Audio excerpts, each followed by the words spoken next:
At makalipas ang ilang oras pinakikita nila ang kutsilyo sa pagtutulog ng kahoy at gumawa ng isang panig. Samantala, hinahanap nito si Survey at pumasok sa isang kuweba kung saan nakita nito ang iba't ibang kagamitan at pinabangkay ng mga nakaraang turista.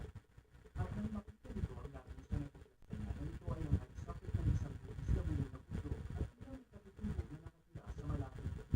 At dahil sa takot ay simulang tumakbo si Survey at nakita nito si Marina. At bago niya ito sabitan na ang mga kanibal mula sa dokumentaryo ay nasa paligid pa rin simulan siya na nagtigil ni Marina gamit ang isang palasyo. Mabilis na iniwasan ito ni Survey at nagtago sa likod ng isang puno habang simulan siyang akusahan ni Marina ng isang manloloko.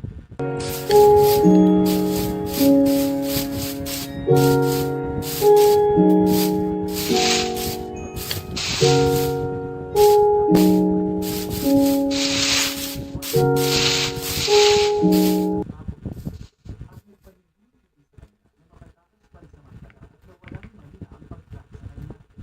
At makalipas ang ilang sandali naliligo si Marina sa isang galon habang si Survey ay nagpupulong sa kanyang lumabas sa isang hangin. At kalaunan ay nakatulog ito kung saan nagkarinig ko ang isang kaiwang na halaman na nakita niya. Nang biglang narinig ito ang boses sa likod niya na nagtatanong sa kanya at tumigaw ang isang papel kasama ang isang palitan sa tabi niya na mabilis na ginamit para makapagbigay ng sagot sa tanong. At sa mga sandaling yun, nagpakita si Cobra at sinabi sa kanya na siya ay isang tubig para sa pagbukas nito sa lahat God ng damn. mga proyekto. Hindi nagulat si Cobra na gusto siyang patayin ni Marina at sinabing hindi niya ito pinagkakatiwalaan at makakasira lamang ito sa kanilang proyekto. Nagulat si Survey na marinig ito at sinabi ni Cobra na isa lamang siyang hallucination at unang mabigat na kinain ni Marina. At pagkatapos bumalik si Cobra sa dagat, pinaliwanag nito na mayroong paraan upang maibalik nito ang bangka.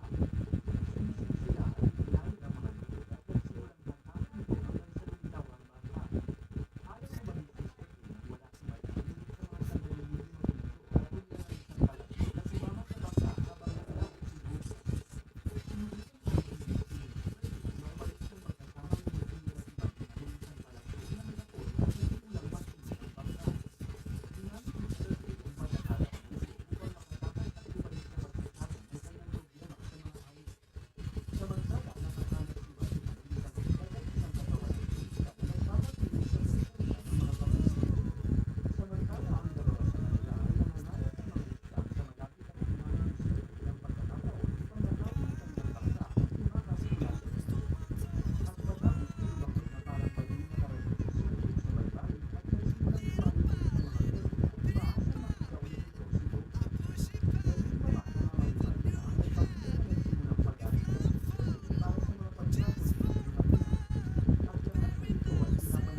Sa mga sandali na pagkanto nito, nanatili ko din noon at sa mga panahon naniniwala din sa aspek na at gusto kong nalitin sa kanyang pagkira tulad ng hindi pagpansin ni Sergey sa papanatili ng pagtutulog.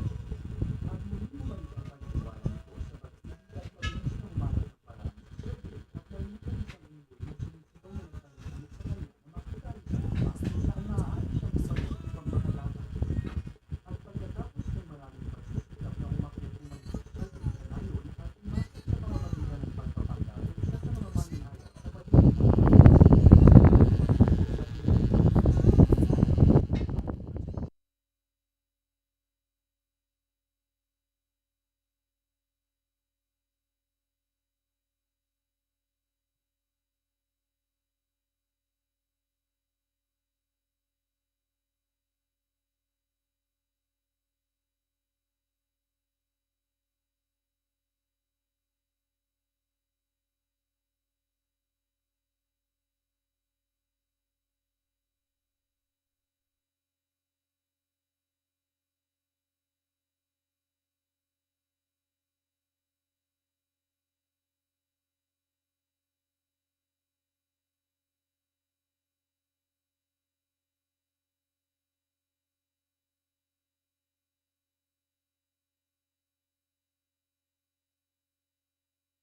the dead, and the fear baptized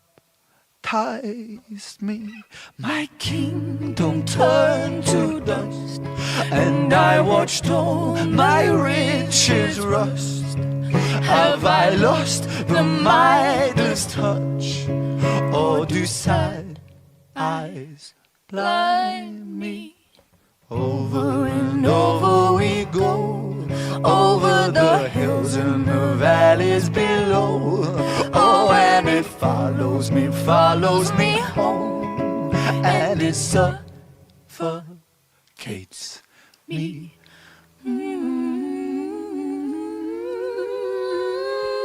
Oh, I can't breathe.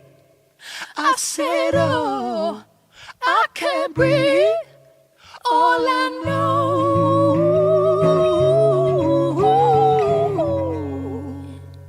is I forgot how to be me.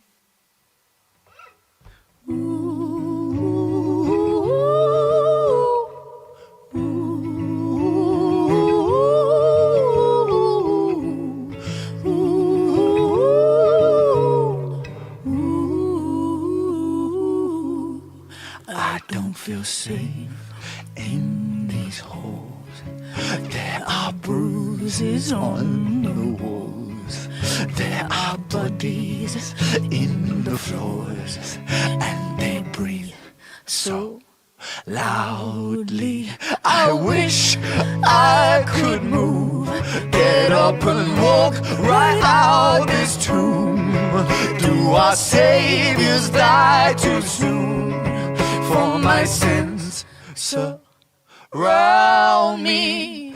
Over and over we go, over the hills and the valleys below.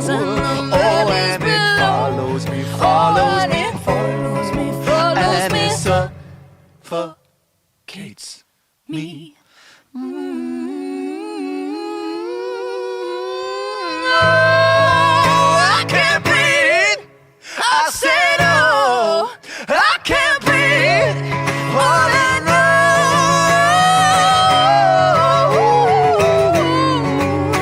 is I forgot how to be me.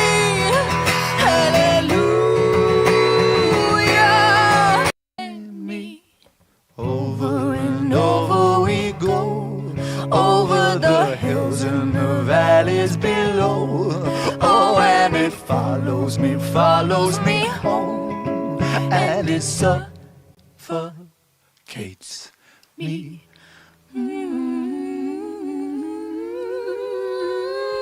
No, I can't breathe.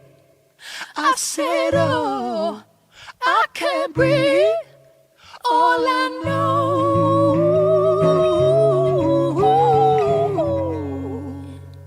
is I forgot how to be me.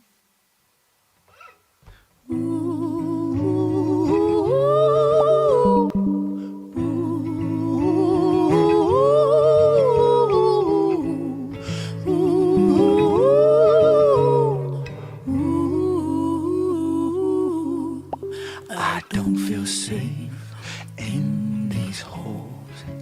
There are bruises on the walls.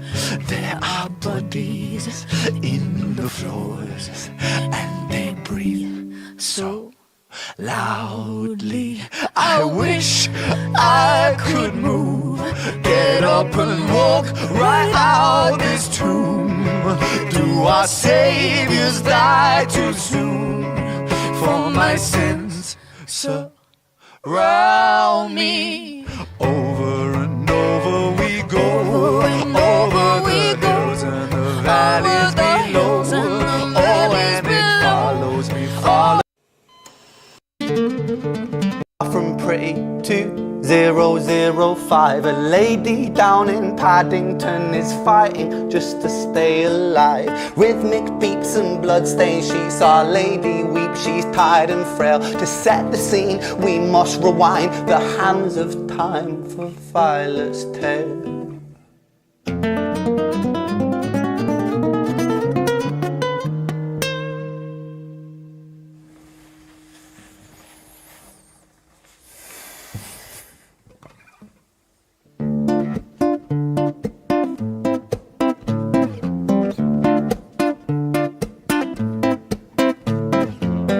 Violet was a silent girl, grew up with violent starts. Her mother was a drinker and her father was a bastard. Every night he took a tie but never left the room. I'll spare you with the things he did, I'm sure her mother knew. Violet was a silent girl, she moved out at 16. A semi-detached council flat, paid for by a welfare scheme. Packing shelves at Tesco, stacking jars like pickled bricks. She met a boy named Stevie and he was a little prick. Violet was a silent girl and Violet she fell fast. See, Stevie was a wrong un, but he sure knew how to charm her. Every night he took a tie but never left the room. History repeats itself, he'd paint her black and blue and dark. She never stood a chance. The devil comes to dance. Violet, why are you always so quiet? The itself, he'd paint her black and blue and dark. She never stood a chance. The devil comes to dance. Comes to stood a chance. History repeats itself, he'd paint her black and blue and dark. She never stood a chance. She never paint her black and blue and dark. She never stood a chance. The devil comes to dance. Violet dance. She never stood a chance. The devil comes to dance. Violet, why are you always so quiet? Why are you lying to me? That's the sound of this fist. Nonetheless, his punches met her throat. Such a mess, he's left her bruised and broke. Violet, why are you always so silent, Violet? Why are you such a little liar, Violet? Do you think I want to do this, Violet? In character, she stays silent. Well, say something, Violet. Silence. Fucking say something, Violet. Silence. Wait. Say something, Violet. Not one word. She stays quiet.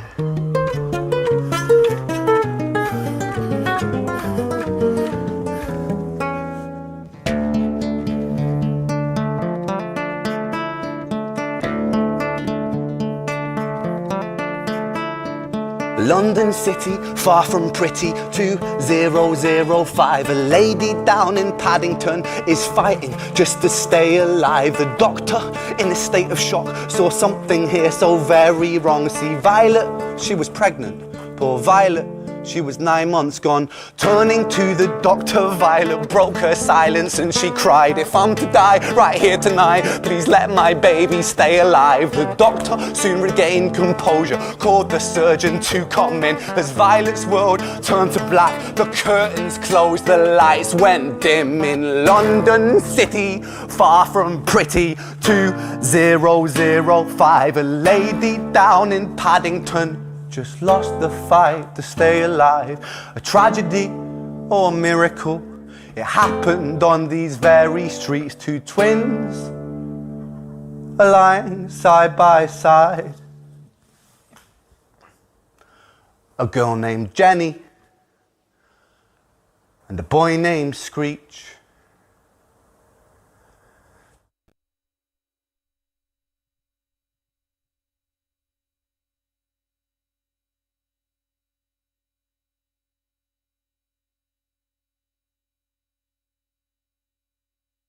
The bone, a quick deflect to misdirect the blow.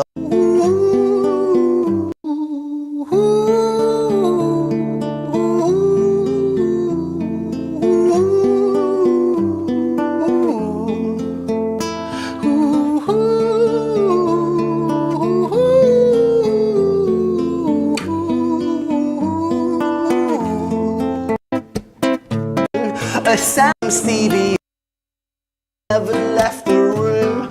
History repeats itself. He'd paint her black and blue and dark. She never stood a chance. The devil comes to dance. Not for long, just for a while. I'll bury myself with a great big elves in these chalk outlines. Oh my mind, oh my mind, erase our sins. Such a perfect day, take it just in case, take it just in case. I'm scared of being okay, 'cause all things change, all things change. It's such a perfect day, it's a beautiful shame, it's a beautiful shame. I'm scared of being okay, 'cause all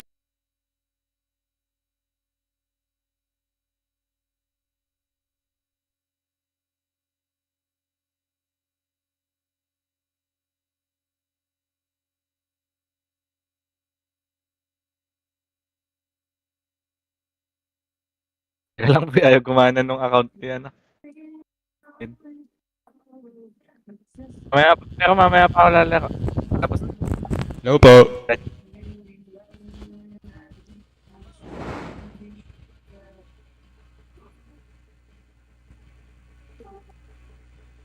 ang rank mo na, Betty. Wala, di pa naglalaro. Nagulo ko nga yung mouse ko eh.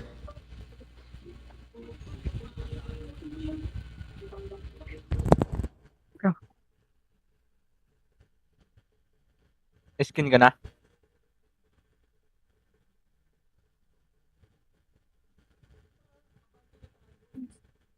Bye.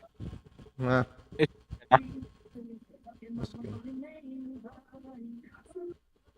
Dapat skin. Emote Gabo. dito ay.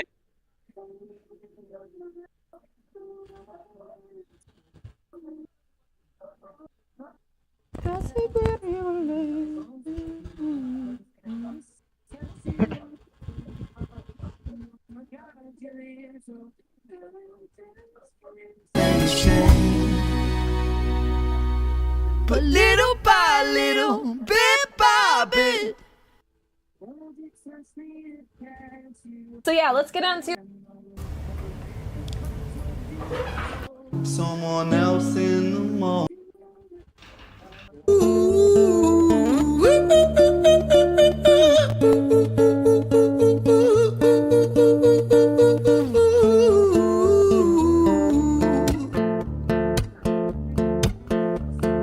Hi there, Ran. It's been a little while. Did you miss me? You thought you buried me, didn't you? Risky.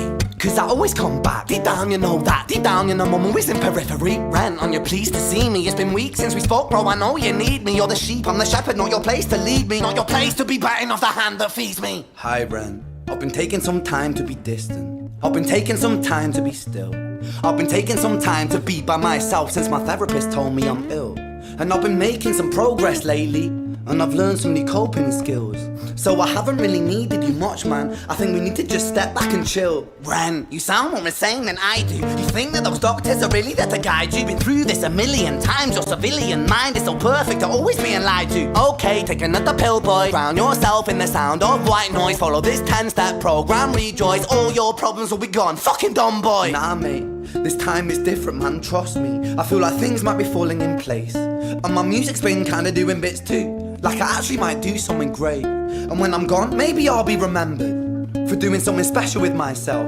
That's why I don't think that we should talk, man. Cause when you're with me, it never seems to help. You think that you can amputate me? I am you, you are me, you are I am we are one. Split in two, that makes one. So you see, you gotta kill you if you wanna kill me. I'm not leftover dinner, I'm not scraps on the side. Oh, your music is thriving, delusional guy. Where's your top 10 hit? Where's your interview with Oprah? Where are your Grammys, Ren? Nowhere. Yeah, but my music's not commercial like that. I never chase numbers, statistics or stats. I never write hooks for the radio, they never even play me, so why would I concern myself with that?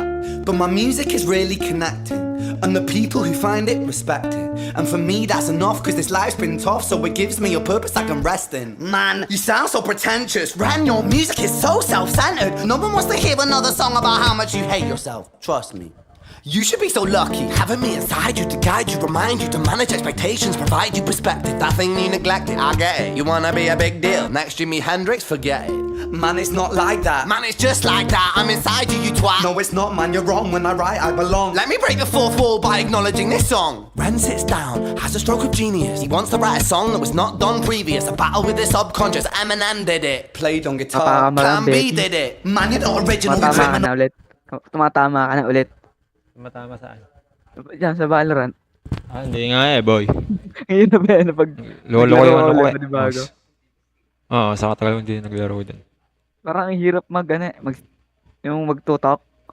Muscle memory kasi kailangan din eh. Matagal ka lang isang buwan, hirap na. Oo, 4 na buwan. Diba? Pero iba, batak. Kahit na No rip off is the pinnacle of your success is stealing other people's material. Ren, mate, we've heard it. Ito ng jet ko ulit. Sige, boss.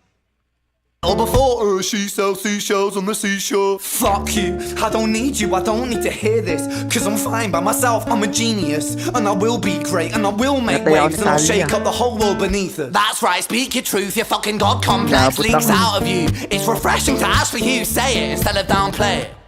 Music is all about the creative process. Banjo the righteous surrender when standing in front of my solar eclipse. My name is stitched to your lips, so you see I won't bow to the will of a mortal. Feeble and normal, you wanna kill me? I'm eternal immortal. I live in every decision that catalyzes chaos, that causes division. I live inside death, the beginning of ends. I am you, you are me, I am you, friend.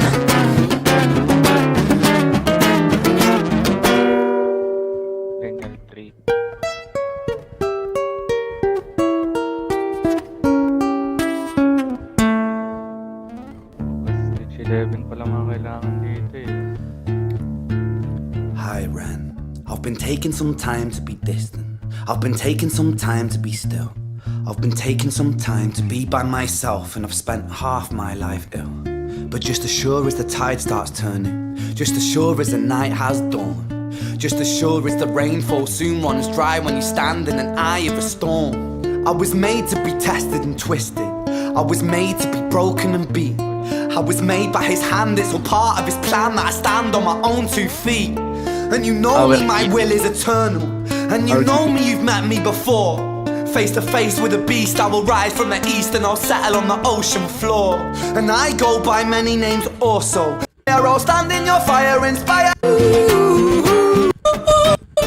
Kind, ferocious, persistent, immortal like you, we're a coimated different side.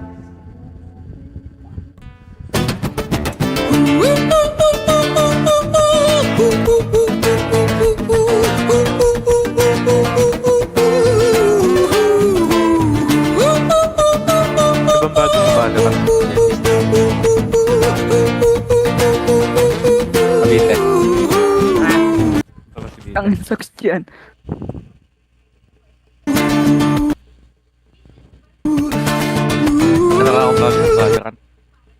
Laro na, tara. Ano nga daw bago? Wala pa nga ang account. Wala Lolo ko yung account, ayaw mabuksan. Pimat talaga si Sherry.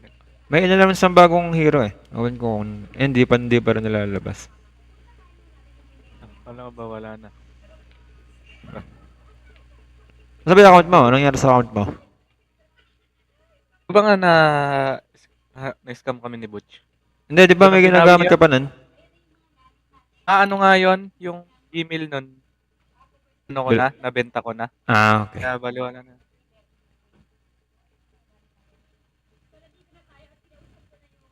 Bro, ka bagong email? Diba, ano lang? Number lang naman natin kailangan sa email. Rehab. Baka na-rehab. Tay ako ah.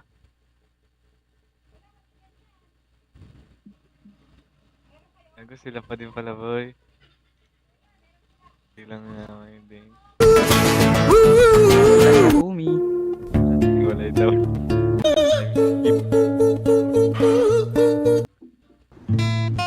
die. Feel like liquid nitrogen in the dark night. She tried to find strength to move, but stayed as still as a statue in high-heeled shoes. What the hell you playing at? You playing games with me? I swear to fucking God, I'll slice the rosy off your cheeks. You think I don't mean it, girl? You don't know me. The last thing you see will be a boy code. Screech, reach with the sheath of the blade. To the end. Uy, Snoopy, In sayang. the life Ano si of Bat? poor Jenny, clocked out like Na mas masarap gamitin. brick. Bruised and broke. Violet, why you always Ano ba, Dark Kiss? Ano? H boss. Ah? Mas masarap gamitin. Hindi, mas masakit damage ng warrior. Bagsakan. Oo nga. Ano nga mas masarap Eh, mas gamitin? maliit lang, Bigot Arba. na ano ka. Para sa akin, pareho lang sa warrior sa arba. Kahit Hello, alin. Gucci boy. Di ako makalaro. Di boy, kapag Hello. maaaral mo na lang. Tira mo pa din yung account niya ni She. Yoy. Yung canary, di ba ginagamit yung canary account niya? Kalaro yun, si Mary Boy. Laro ba yan? Okay. Pagka lalaro na yung mga yun, wala din sila malaro. Siya. Baby, I like your style. Healing style, di ko kaya. Sa dyan. OT, there's never much love when Sa dyan. Sige na.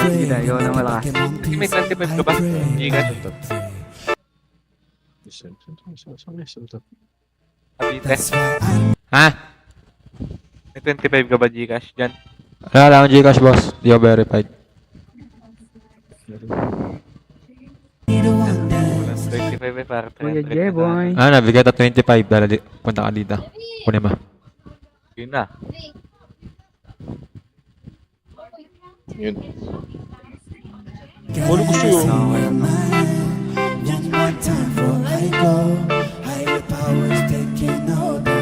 Wait, pero mga 25 ulit pag nagpa... Wala akong bigat nga. One more Tabang. time for I go. Higher Meron na nga lang. powers taking over. I like your style.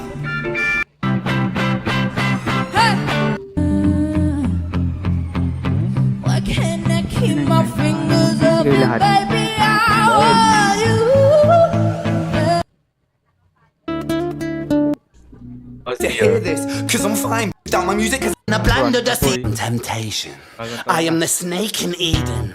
I am the reason for treason. Beheading all Sa correct kings. I am naman yung link sin style, boy. with no rhyme or reason. Son of the morning, Lucifer, Antichrist, father of Dami. lies. Mephistopheles, truth in a blend of deceitful Gagana. pretender. The Binanatan banished, ko the nga yun. vengeance, the Nasa, righteous ano, surrender when SP3 standing sa in front gitna. of my solar eclipse. kanina My nga name ako. is stitched to your lips, so you Gagana. see I won't bow to the will of a mortal. Binanatan Feeble ko and po yun. normal, you wanna kill Ito ako me? po I'm yun. eternal immortal. I live in every decision that catalyzes chaos that causes division. I live inside death, the beginning of end. I am you, you are me, I am you, friend.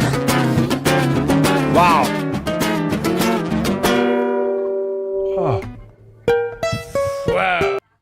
God damn.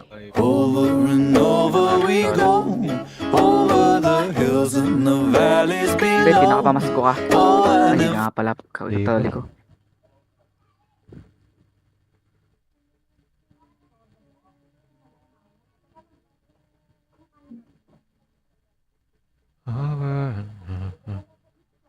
Over we go.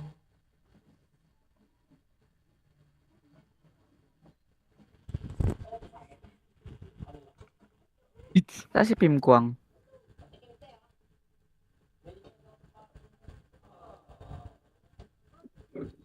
Maybe 85?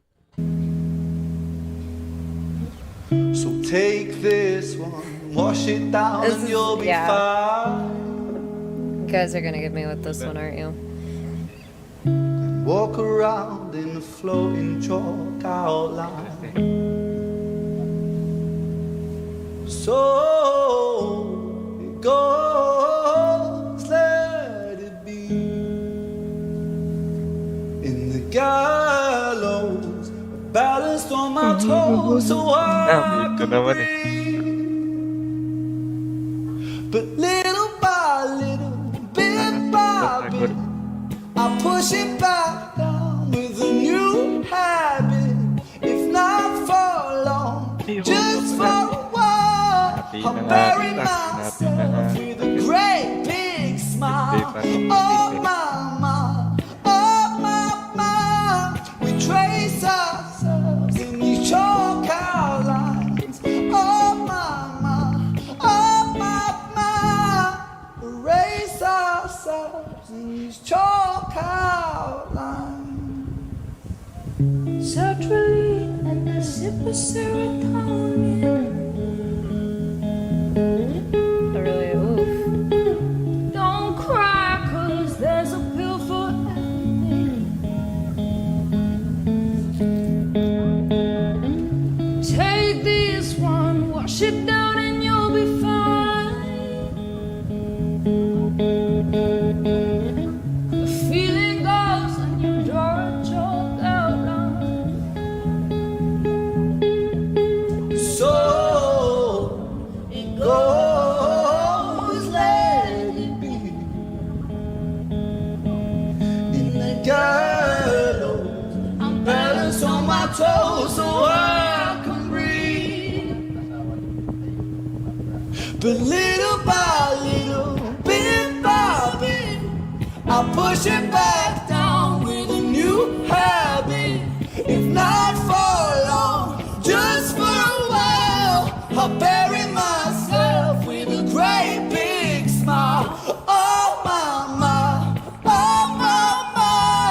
we trace ourselves in these chalk outlines. Oh mama, erase ourselves.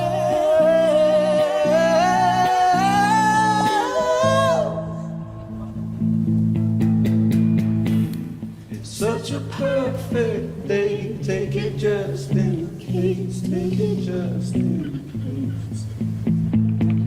I'm scared of being okay, 'cause all things change. All things change.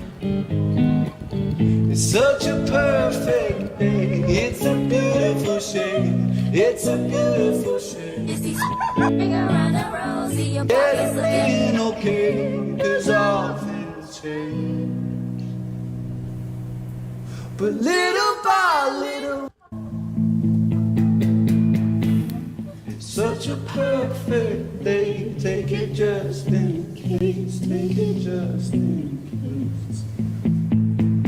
I'm scared of being okay, 'cause all things change. All things change.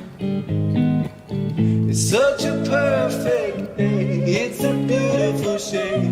It's a beautiful shade. I'm scared of being okay, 'cause all things change. But little by little, bit by bit, I'll push it back down with a new habit. If not for long, just for a while, I'll bury myself with a Hey, take another pill, boy. Drown yourself in the sound of white noise. Follow this 10-step program, rejoice. All your problems will be gone. Fucking dumb boy. Nah, mate, this time is different, man. Sounds so Exactly. pretentious. Brand your music is so self-centered. No one wants to hear another song about how much you hate yourself. Trust me. You should be so lucky, having me inside you to guide you, remind you to manage expectations, provide you perspective. That thing you neglected, I get it. It makes me want to punch that side. Fuck you. I'm a Temptation. I am the snake in Eden. I am the reason for treason. Beheading all kings, I am sin, with no rhyme or reason. Son of the morning, Lucifer, Antichrist, father of lies. Mephistopheles, truth in a blender, deceitful pretender, the banished avenger, the righteous surrender. When standing in front of my solar eclipse, my name is stitched to your lips. So you see, I won't bow to the will of a mortal. Feeble and normal, you wanna kill me? I'm eternal immortal. I live in every decision that catalyzes chaos, that causes division. I live inside death, the beginning of ends. I am you, you are me, I am you, friend.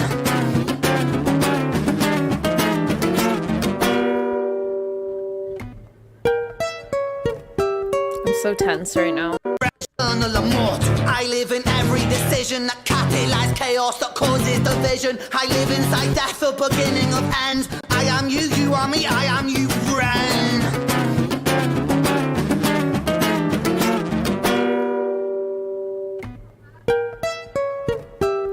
so tense right now.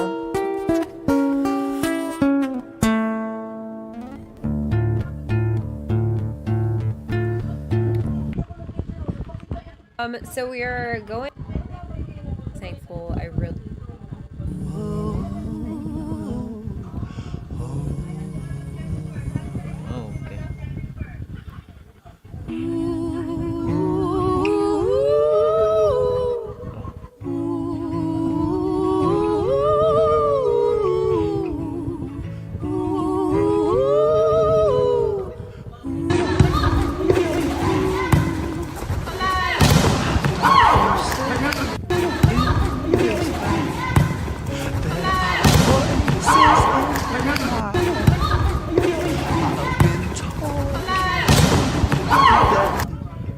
And the fear baptized me.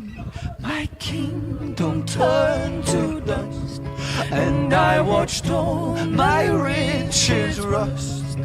Have I lost the Midas touch, or do sad eyes blind me?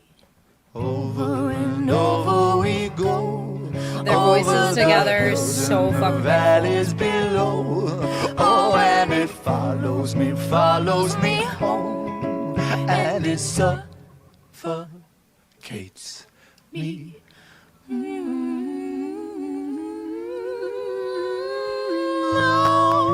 I can't breathe. I said, oh, I can't breathe. All I know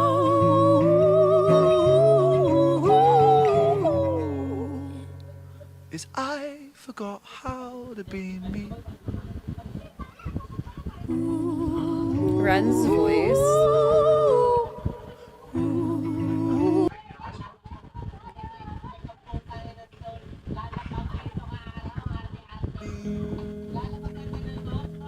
In the gallows, balanced on my toes so I can breathe.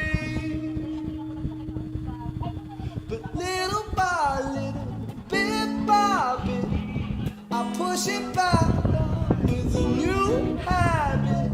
If not for long, just for a while, I'll bury myself with a great big smile. Oh my, oh my, we trace ourselves in these chalk outlines. Oh my, oh my, erase ourselves in these chalk outlines. Oh my, we trace ourselves in these chalk outlines. Oh my, erase ourselves.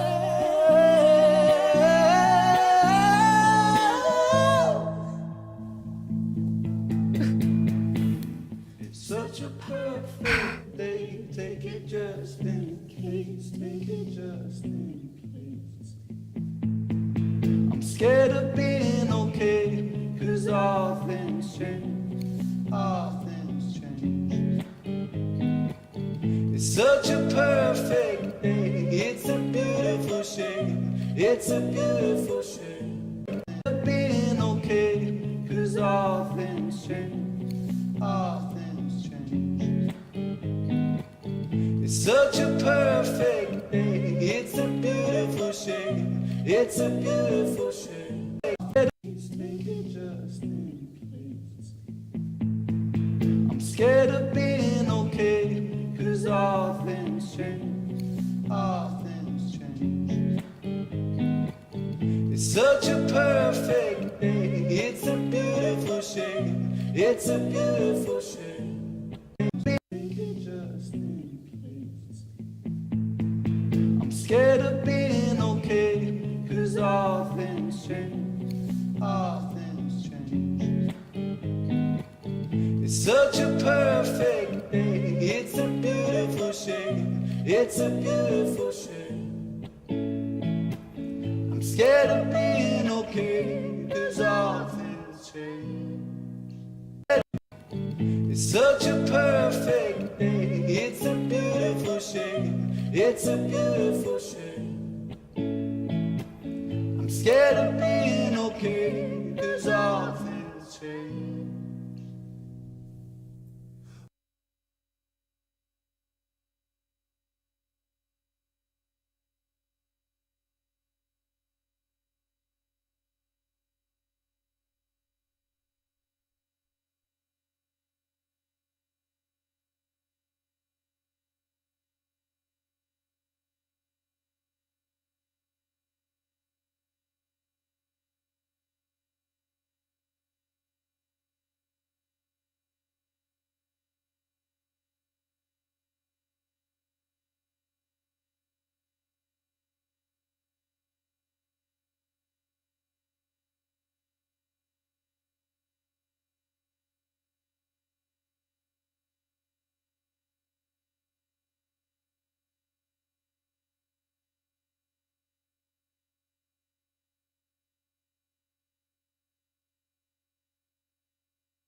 story that I thought I'd never tell. We may or may not have another one, TBD. And then we had our second Team USA training camp, this time in Denver with that nice thin air. Photo of the month for me, my wristband tan, starting to get a little bit crazy. Then in August, okay, all the new Pixels came out, and the Books Palma really got us rethinking handheld devices as a category. And then I took the longest break that I have ever taken from making YouTube videos.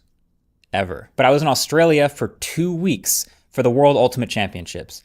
There's 3 divisions, open, mixed, and women's. I played for the mixed team.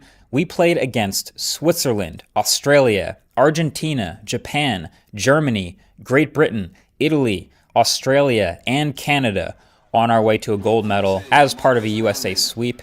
This right here is the moment that we won.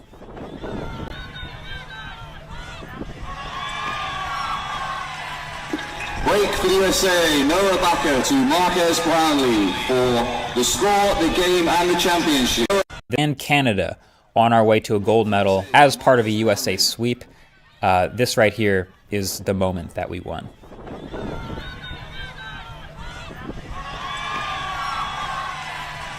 Break for the USA, Noah Bakker to Marquez Brownlee for the score, the game, and the championship.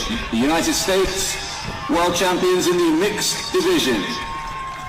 I think I need to make an Ultimate Frisbee explained video because I can see people getting confused every time I post about it, and there's so many different versions of it that it is actually kind of confusing, but it's something that I care a lot about. Maybe that's a 2025 thing. But then, hey, picture of that month, very Australia. And just like that, it was Techtember. I flew directly from Australia to the Apple event for the iPhone 16 reveal. Fun fact, okay, thanks to time zones, I took off from Australia at 6 a.m. the morning of the Apple event. And then 10 hours later, I landed in California at 6 a.m. the morning of the event.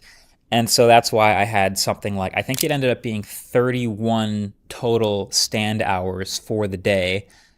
I was maybe a little bit delirious, but I still think that video turned out fine. You could probably tell I was tired though. We also launched the low top version of the Model 251s with Atoms, which are on sale now. And they are the best version yet of the most comfortable shoe you'll ever wear. I love these things. I wear them almost every day. I'm so glad we got to make them. And then Time Magazine put me as one of the 100 most influential people in AI.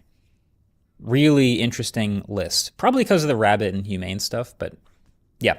Crazy list. And then we launched Panels, our wallpaper app, to the world. This was something we'd worked on as a team in the background for the better part of a year, sourcing from artists, developing, designing everything, and then launching it with the review of the new iPhone. Unfortunately, that was a total misjudgment on my part. I spent way more time on the product review than actually explaining the app itself, it needed its own explanation. So people didn't really understand. I didn't really properly explain the features or what it did, why it existed, or why it even had a premium price tier. And it had a bunch of other issues at launch to begin with that it never should have had. But nevertheless, it was my turn to get roasted. This is the same guy that reviewed the Fisker earlier this year and the Humane Pin and the Rabbit. So now it was all turned on me as the person making the product that wasn't up to par. And I deserved it. So I prioritized fixing things based on feedback and obviously making the video actually explaining everything about it.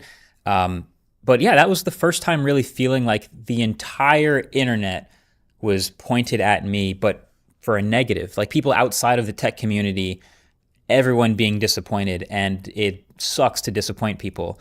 So that was some serious lessons learned in communication, in the priorities that we have, and hopefully being able to improve things. I'm proud of how much we were able to improve based on the feedback that we actually got. So now the app and the artists involved are thriving and doing better than ever, and I look forward to continuing to share cool wallpapers for the people who care about that stuff. Photo of the month.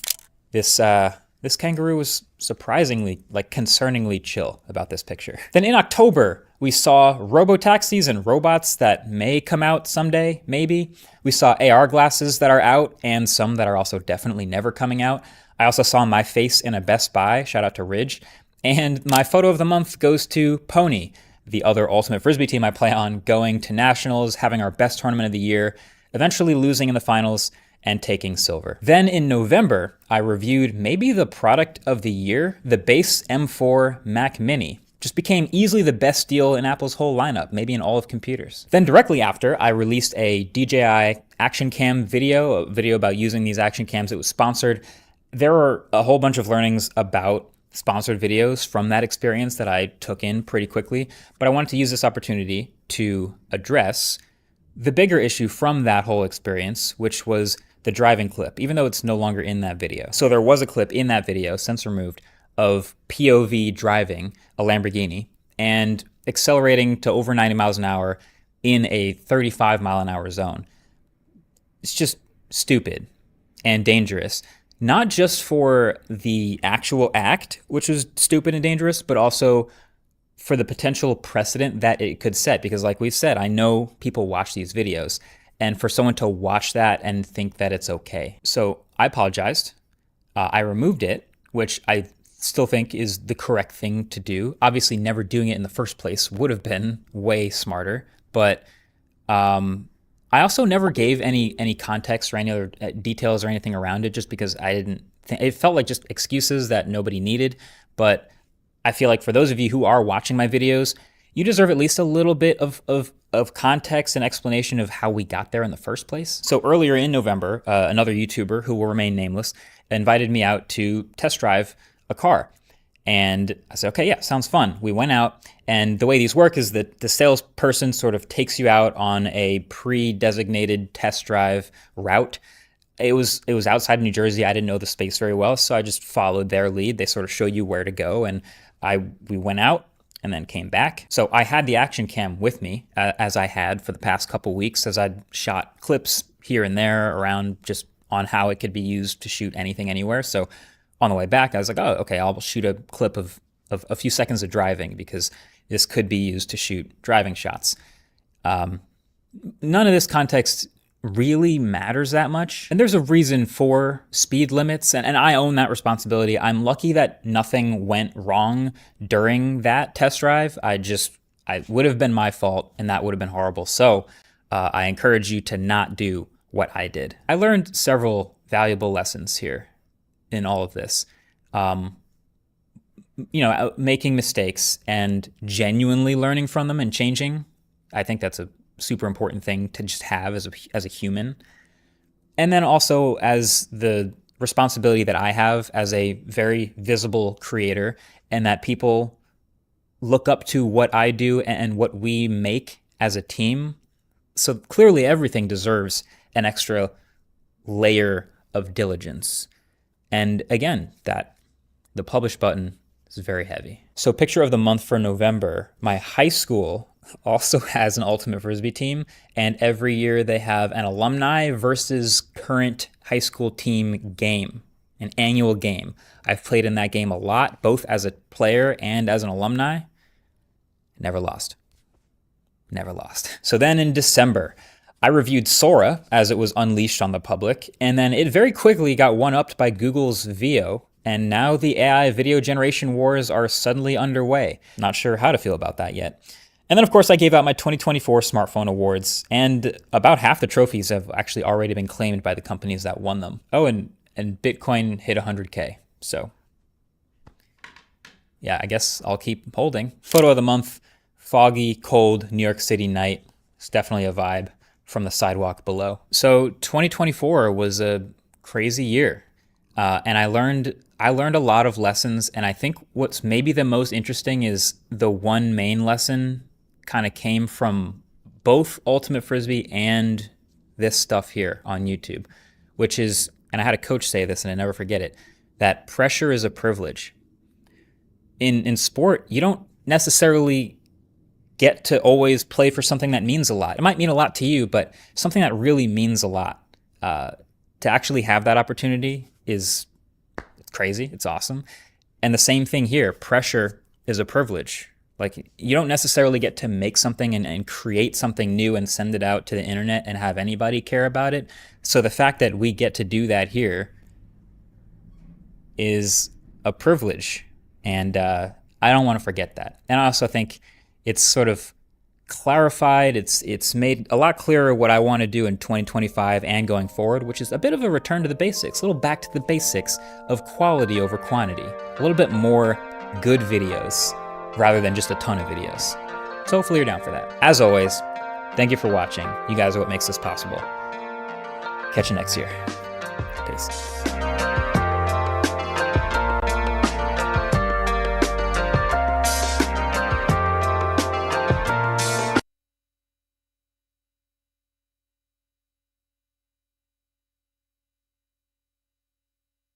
2024 is the year that AI has taken over the smartphone world. It feels like that's all every company wants to talk about. AI. With AI. With AI. Galaxy AI. AI. So let's see where it's made a big difference, where it's made no difference at all, and where actually going right back to basics has paid off even better. Welcome to the best smartphones of 2024. And while we're at it, also the worst smartphones that you should not buy. We've got 10 categories, and it's all leading up to the one true overall champion. So given that 2024 has been a total AI arms race, who is actually winning that race? Well, as far as Apple is concerned, most of their AI features are absent, especially in Europe, and the few that are here are good, but not enough to ignore that feeling of, is that it? I'd say Google's AI is better. I love some of the photography stuff that the Google Pixel's got going on. Like, you know that zoom enhance feature that's practically just an upgrade button for your shots? And I thought Gemini Live, this instant free-flowing AI chat, was kind of amazing. But then ChatGPT has now just started doing the same thing, and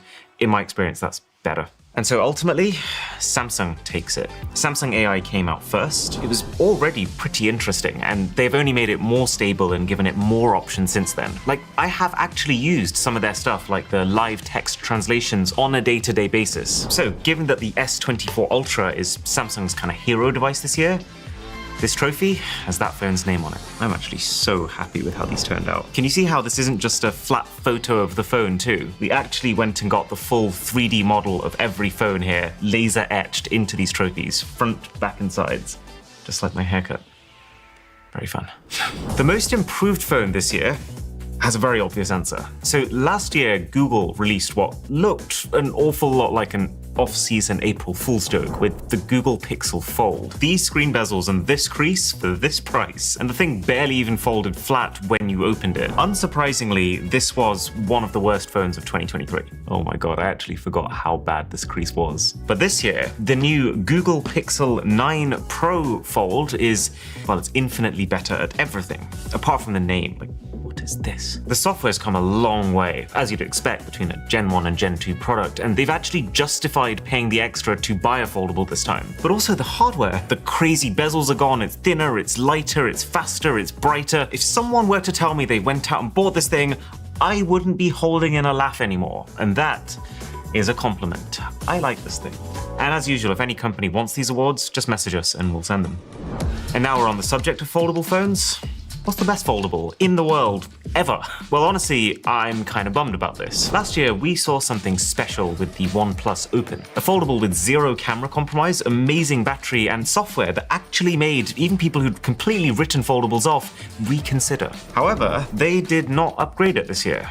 Well, they kind of did. They made this OnePlus Open Apex Edition, which does sound very cool. It has more storage, it has a dedicated VIP security chip, which can quickly cut an app's access to your camera and microphone, and this fancy new red color, but it's powered by last year's chip. It's really hard to recommend that you pay full whack pricing this year for something that really should be heavily discounted by now. And so I spent quite a lot of time deliberating between the Samsung Galaxy Z Fold 6 and the Google Pixel 9 Pro Fold, eventually deciding that it's just personal preference between the two. The Pixel is thinner and it feels a bit more like a normal phone when folded, and then the Samsung has about 50% more power. But neither of these phones are actually taking home the trophy. So funny story, I actually did some very detailed testing until I decided which phone won. I got as far in the process as to actually make a trophy saying that the Samsung Galaxy Z Fold 6 was the winner. But that's because there was one phone that I hadn't tested until that point, and that is the Honor Magic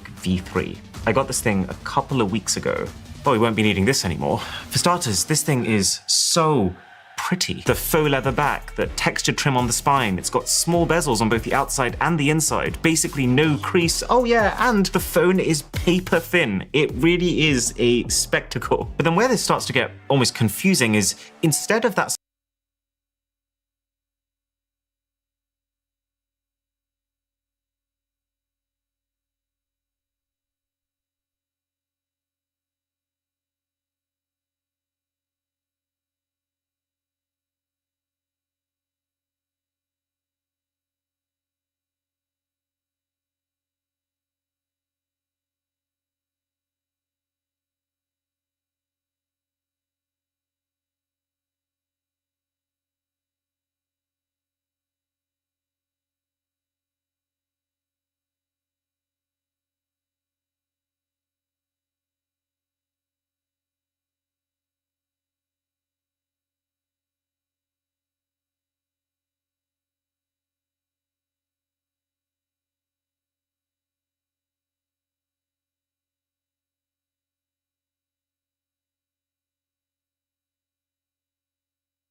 We've got to talk about this honey situation. Now, over the weekend, Megalag did a terrific video breaking down what, I'll be honest, are nothing short of nefarious business practices that Honey have been using. And as someone who has been sponsored by Honey in the past, it feels like it is sort of only right for me to not only talk about these claims, but also to describe what it's like from an influencer's perspective and someone who has directly worked with Honey in the past. The bottom line here, though, is that Honey has been deceiving everyone, not just influencers who have worked with them, but also consumers without understanding what extension is doing, as well as the actual brands themselves who are being gently coerced into working with Honey whether they want to or not. So for full disclosure, I have worked with Honey twice in the past. My first video I did with them was in April of 2021, and we did do one additional video with them in November of 2021.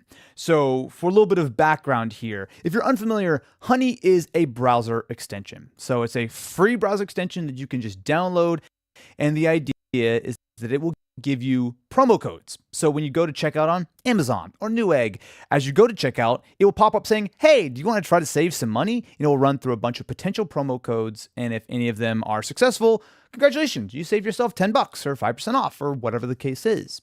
Now, a big reason why I opted to partner with Honey is because I have used the service in the past. And I will tell you, it works.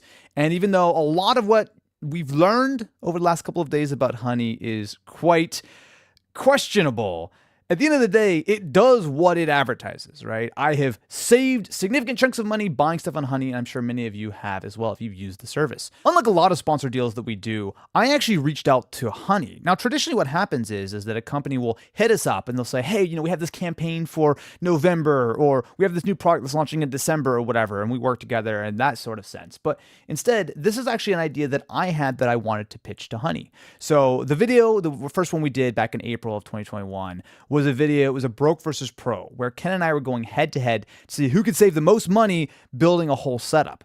Now, when I started thinking about how the whole thing would work, Honey felt like a natural partner for the video. It literally helped with the plot of the video for us to do the thing. We were finding promo codes, we were trying to save money, like it just made a lot of sense. For a little bit of context here, Honey a few years ago was purchased by PayPal. And this is a key to this entire story. To understand how Honey works, you need to understand what affiliate marketing is, which sounds boring and terrible, but this is as old as the internet, if I'm honest with you. Now, the way it works is actually really pretty simple. So say that you're watching a sneaker YouTuber and they talk about the sneakers, and then you click the link in their description. Well, they will get a small kickback if that's an affiliate link. So typically this is only like a couple percent. So say you buy a $100 pair of shoes, that creator might get $2 or $3 from whatever store that sort of that they're affiliated with. There's a tracking cookie that will tell the site, hey, you were referred from this particular source, YouTuber, blogger, whatever the case is. And if you go forward and you actually make a purchase, then that is the person who's going to be credited with that sale. Now, cookies are quite complicated. There's some that last for days or weeks or months. Some will get automatically overwritten if you click someone else's link. It's a little bit complicated, but that's like the general gist of the way things are supposed to work until Honey gets involved. Now, what we've learned is that Honey not only takes a chunk of the revenue that is being generated from these affiliate codes, but takes all of it. It overwrites the cookies. And you can see exactly how this works in Megalag's video. As soon as you touch the browser extension, it will look for promo codes, and regardless of whether or not it finds them, it overwrites the existing creator's cookie, and they make the money.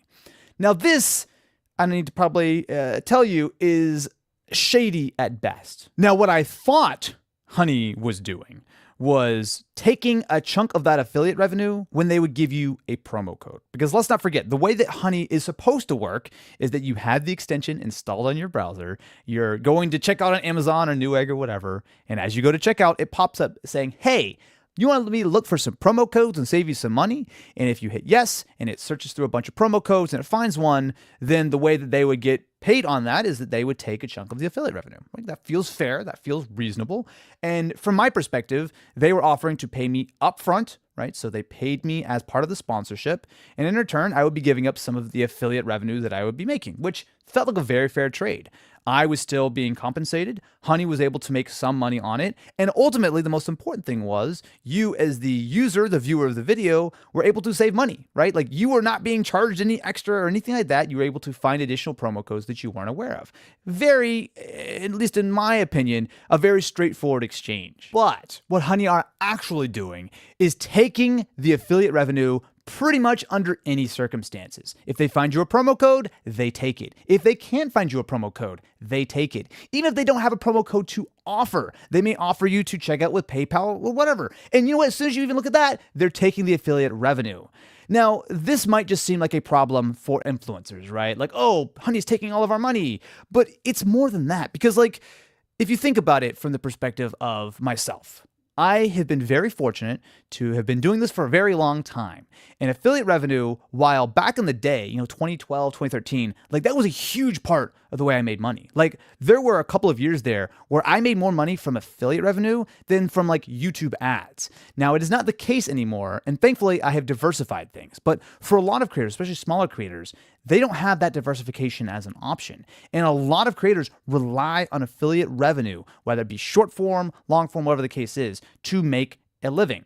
And when Honey is stealing that money, essentially without offering anything in exchange, like, yeah, sometimes they might give you a promo code, but many times they don't. And as long as their browser extension's there, they're sitting there just hoovering up all of that money that should be going to quite literally anyone else. For me, where it really, I think, matters for you as a consumer is that Honey is also working with these sites themselves to only show the promo codes that they want you to see. The way that Honey originally pitched themselves is a place where you would be able to find promo codes across the internet. You didn't have to go searching for everything. You would just find the promo codes. They would be applied automatically. You'd save money. You don't have to think about it.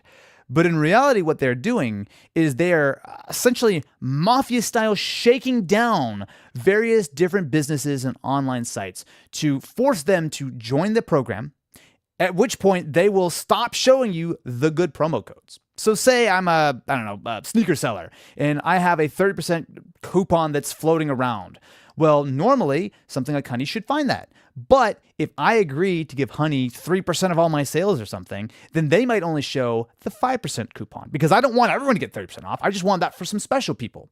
And so Honey is basically, instead of being fair and reasonable and trying to be good for a consumer, they're just selling out to the highest bidder, who they're also extorting to make sure that they pay them the percentage, even if you don't make any money on it. Like, do you see why this is bothering me? Like, and even though it's never a great idea to make a video talking about one of your past or current sponsors, to me, I feel like this video, I had to talk about this stuff. Like, it is completely unacceptable that Honey are acting in this sort of way. I will, under no circumstances, work with Honey ever again. And I hope this is a lesson for you, because it's not just about influencers getting our money stolen from Honey. They're also promising you to find these great deals, and in fact, they're hiding them behind the highest bidder. So I would just caution to be a little bit careful, especially with browser extensions, because there are a lot of these things. Honey is the biggest one, and clearly PayPal have incentivized them to be the largest and to hoover up all of the possible affiliate money they can. But there are other things, including some ad blockers, that pull off sort of similar things, whether they're pulling tracking data or affiliate sales. Like, there's a lot of stuff that feels like a good deal, but unfortunately, it's too good to be true. Now, if you want to know more, I would highly recommend to go check out the Megalag video. He did a terrific job breaking this all down. But at the end of the day, it's kind of like this. Honey paid a lot of influencers up front while stealing money out of the back pocket. And they are fleecing these stores, forcing them to join their program or heavily encouraging them to join their program just so they can hide the really good promo codes and only show Honey users what they really want to see. It's tough, and I'll be honest with you, I will not be using Honey ever again, and recommend you to potentially uninstall it as well. Use it if you want, it still works, but knowing how this sort of nefarious backend works, to me, it's unacceptable. This is not okay.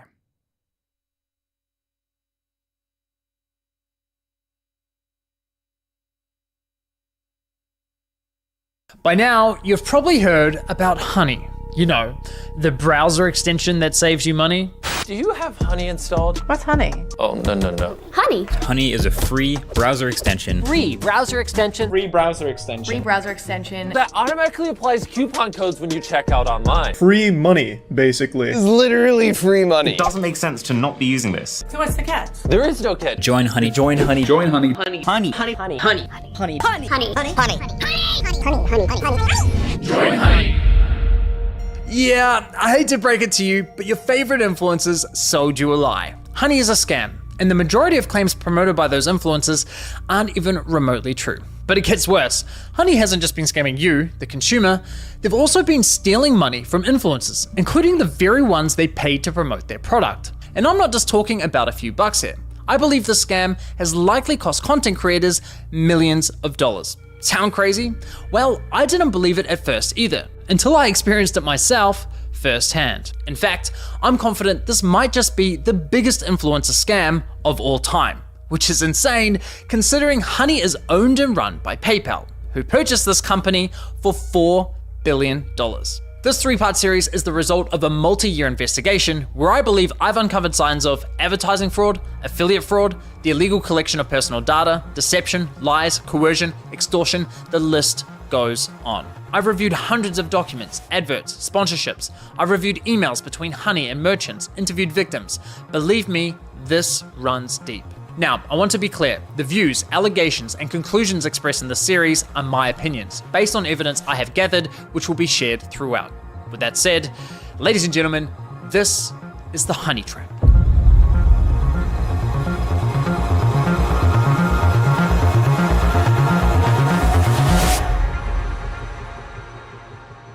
Now I know what you're thinking, it's a free browser extension, how bad could it be? Well, trust me, it's far more sinister than you might think. You know what they say, if a product's free, it's likely you're the product. And as you'll find out later in this investigation, that remains true for PayPal Honey. Now, like most people, I too fell for the lies. I mean, what's not to love about a free browser extension that saves you money?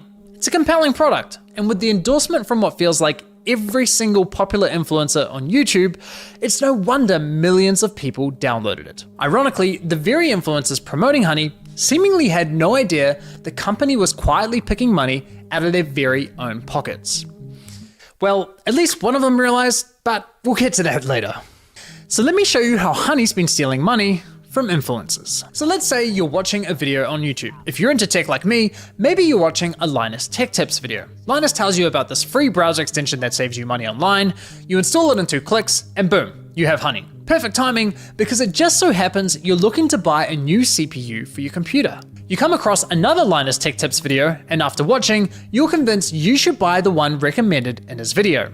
So you scroll down and find Linus's affiliate link to that product. Now, for those of you who don't know, when you click an affiliate link and buy something, the influencer who promoted the product earns a commission for referring you to that store. So you add the product to your cart, get to the checkout page, and hello, Honey says they found you 10 coupon codes. Sweet. You click apply discounts and Honey gets to work. But unfortunately, none of the coupon codes worked. Doesn't matter though, because as Honey has promised us for years, that means we know we've got the best deal. So you complete your purchase, you're happy, your new CPU's on the way, Linus is happy, he's getting his commission, everyone's happy, right? Well, let's quickly rewind and see what was happening behind the scenes. You see, after clicking Linus's affiliate link, you'll notice in the URL, there's a tracking tag labeled short circuit. That's a reference to one of Linus's YouTube channels. And this tracking tag is how Newegg knows who to pay a commission to. We can also see that this tracking tag has been saved on my browser in the form of a cookie that will expire in 30 days. That way, if we only decide to complete the purchase a few days later, Linus will still be credited the sale. It's kind of like when you're at a department store buying a TV and the salesman who helped you gives you a referral card or a receipt with their name on it, so when you eventually get to the checkout counter, the clerk knows which salesman to award the sale to. You can think of affiliate cookies as a digital version of that. So what happened when we got to the checkout page? Well, once Honey popped up, watch what happened to Linus's affiliate cookie after we clicked apply discounts. You see that?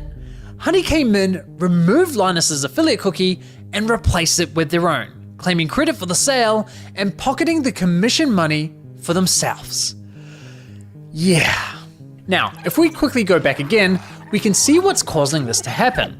After clicking apply discounts, what you'll notice is that in the top left corner of your browser, Honey discreetly opens a small new tab, which acts like a simulated referral click, as if they were the ones to refer you to the website, even though you're already on the website and at the checkout page. Once that page is finished loading and has stuffed PayPal's affiliate cookie, the tab automatically closes, leaving you blissfully unaware that anything ever happened. It's very sneaky. Now, when I first discovered this was happening, I thought, there's no way. Why would all these high-profile influencers be promoting a company that is actively poaching their affiliate commissions? It didn't make any sense. So to make sure I wasn't going crazy, I went on a Honey testing spree, clicking one affiliate link after another, and it kept happening. But even after all those tests, I scoured the internet to see if anyone was talking about this and found nothing. Okay, there was this one debate about it on the Y Combinator forum, but nothing concrete. Besides that, virtually nobody was talking about this, adding fuel to my doubt. So I figured, screw it, I'll reach out to Honey and ask them directly. And sure enough, they came back to me with the following. If Honey is activated and is the last program used while shopping on a site, it is likely Honey will receive credit for the purchase. I was right, and just like that, my investigation into Honey began. Now, some might consider what PayPal's doing here dirty or highly unethical, but personally, I can't see how it's anything short of fraud. I mean, just imagine something like this happening in a real-world scenario. Let's say you're at a department store looking to buy a new TV. A salesman spends time running you through your options. You decide to buy, he gives you his referral card, you get to the checkout, and right as you're about to pay, a sleazy salesman pops up going, "Hey, shall I check if I have any coupon codes for you?" Naturally, you say sure. He snatches your referral card without you ever noticing, looks for coupons, says sorry, no luck this time, but instead of handing back the original referral card, he hands back his own. PayPal didn't refer the customer to the store, they didn't promote any of the products, the salesman did that. PayPal provided absolutely zero value to the customer, yet they were rewarded for the sale. But because this is all happening online, buried behind clicks and cookies and tracking data, there's little to no transparency that this is ever happening. Okay, but what if Honey had found a working coupon code? Would that make it okay for them to claim the commission? Honestly, no, I don't think so. The fact remains that Honey didn't refer the customer to the store, nor did they promote the product. Look, don't get me wrong, I'm a consumer myself. Saving money matters, especially when money's tight. But this scam doesn't just affect wealthy influencers. There are hundreds of thousands of small creators, bloggers, artists who rely on affiliate commissions to support their craft. Sure, you could argue that Honey may have convinced the consumer to complete the purchase by providing a discount. But let's be real, if you're already at the checkout with your items in your cart, you already have a high intent to purchase. And again, this would never fly in a real-life sales environment. No department store is going to allow a salesman to hang out at the checkout counter, casually handing out coupon codes while simultaneously stealing commissions from the other sales reps. So why are we allowing a corporate giant like PayPal to do it on the internet? Now, believe it or not, this first example I just showed you with Linus is just one of 3 scenarios in which Honey poaches affiliate commissions, and the next scenarios are even worse. But before I show you how bad scenario 2 is, it's important you understand the fundamental system Honey is exploiting. You see, in affiliate marketing, there's this thing called last click attribution. which basically means last click wins. For example, you might click on a shoe blogger's affiliate link for a pair of Nikes, but you don't buy right away. Later, you click on a YouTuber's link for the same shoes and complete the purchase. In this scenario, the YouTuber gets the commission and the blogger gets nothing. There are other models like first click, where the blogger would win the commission, or dynamic click, where the commission is shared. But the industry went with last click because while it's not always the fairest, it's the easiest to implement. Therefore, it became the industry standard. Now, when it's blogger versus YouTuber for a sale, honestly, I'd say last click is usually fair. But when it's anyone versus Honey, there's no real competition. Honey pops up right at the end of your purchasing journey, virtually guaranteeing they'll win that last click. They of course know this and do anything they can to get that last click, even when there's no coupon codes to offer. Which brings us to scenario 2. Honey Gold, which is now called PayPal Rewards. Here's how it works. When you get to the checkout and Honey Gold is available, Honey pops up and is essentially saying, "Hey you, consumer, click this button here so PayPal can claim the commission for the sale, and we'll share a portion of that commission money with you in the form of points." It's basically a lame cashback scheme. And it's genius because if there are no coupons to offer, but the store is participating in Honey Gold, it gives Honey another reason to get that last click. How can YouTubers, bloggers, or any other type of affiliate fairly compete against this type of mechanism? Of course the consumer's gonna click, and of course they're going to win the sale. Now this got me thinking, how much of their commission are they actually sharing with users? Well, to find out, I decided to put Honey Gold to the test. So I looked for any website where Honey Gold was offered and found it on NordVPN. And no, this is not a sneaky sponsorship. So I signed up for NordVPN's affiliate program, which offers 40% commission on successful referrals. After getting approved into the program, I received a custom affiliate link for my YouTube channel.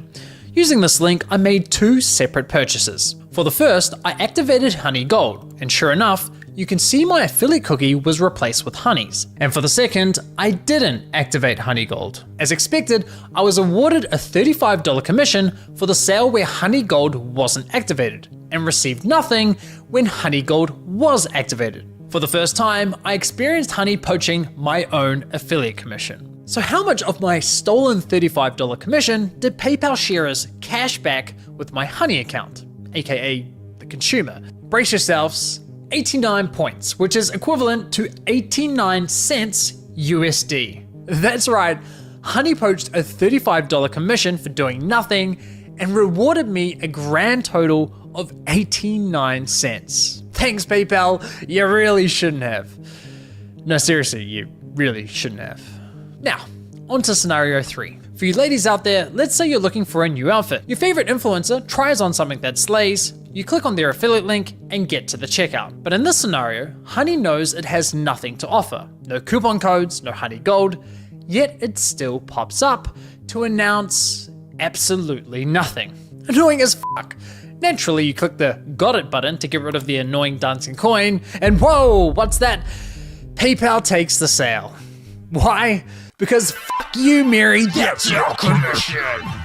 But wait, there's more. My personal favorite is when Honey has nothing to offer, so pops up offering you to check out with PayPal, even though the option is already available at the checkout page. And of course, if you click the checkout button, PayPal poaches the sale.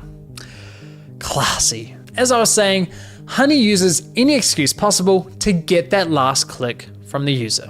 It's absolutely disgusting. I can't even begin to fathom how much money has been lost at the hands of this browser extension. Imagine being the influencers who promoted Honey, telling your audience, who by the way are the most likely to use your affiliate links, to download an app that poaches your affiliate sales. It's crazy. Now, to be clear, not every influencer who promoted Honey engages in affiliate marketing, so those who don't are obviously unaffected. But did any of the influencers who are engaging in affiliate marketing ever catch on to what Honey's been doing? Well, it turns out yes, at least one of them did. Linus Tech Tips, who have been promoting Honey since 2017. So here's how I found this out.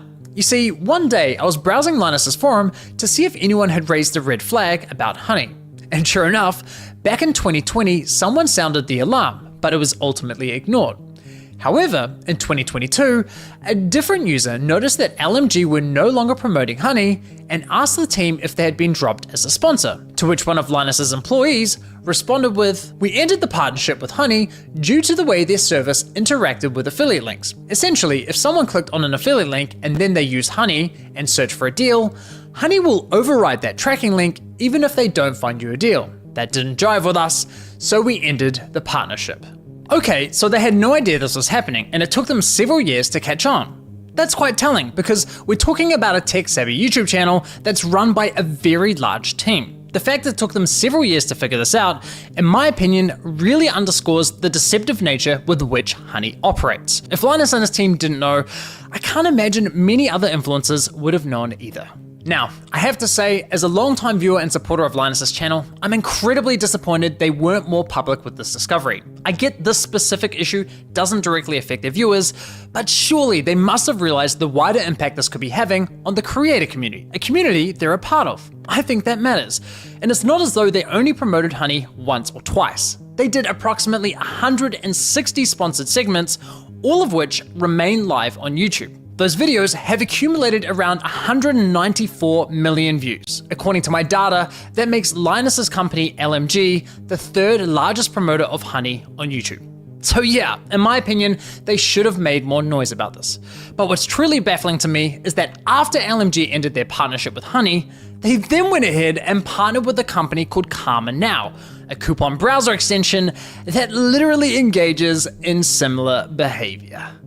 Now, I did reach out to LMG about this situation, and I'll be honest, their response was not to my satisfaction. They didn't address the majority of my questions, however, they did at least provide some important context about their dealings with Honey. LMG stated that as soon as these issues with Honey were brought to us, we tried to work with them to remedy them. After a few calls, we were informed that they weren't willing to change, so we stopped working with them across all channels.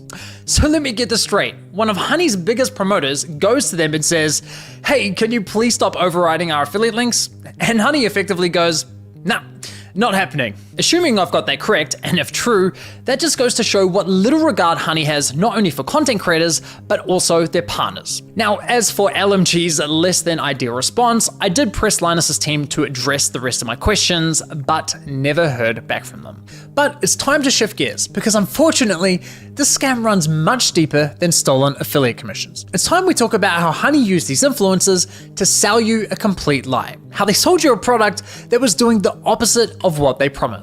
You see, as I was testing Honey across different stores, I was encountering a reoccurring issue. When I reached the checkout page, Honey would claim it couldn't find me any coupon codes. Yet when I searched manually, I found working codes with these. And even when Honey did find me a code, I was often able to find another code of better value. Kind of strange, given their claim that, well, thanks to Honey, manually searching for coupon codes is now a thing of the past. Another oddity was that Honey would often only find me Honey branded coupon codes, such as Honey 5 or Honey 10. Why would a store only have Honey branded coupon codes? Kind of weird, right? But the biggest red flag was that when I tried submitting the better coupon codes I'd found, Honey wasn't adding them to their database. So why not? Well, eventually I figured out what was going on. It turns out that one of the key benefits for stores partnering with Honey is that they are given full control over which coupon codes go live on the platform, if any at all. I discovered this while listening to a podcast produced by Honey, which appears to be aimed at attracting new businesses to joining their platform. In this podcast, an employee from the Australian clothing store, Princess Polly, discusses the benefits of partnering with Honey. What would you say to any brand that is considered working with Honey but hasn't yet? I would say missing out on converting customers. Like I said before, Gen Z is super discount savvy. You can't ignore the fact that they will hunt for like discount codes and they might find a better deal. With Honey, you can also control the discount code percentage, which means like they will potentially find a higher discount code on the internet. It literally lets you control like the customer journey, convert and control like the discount code percentage as well.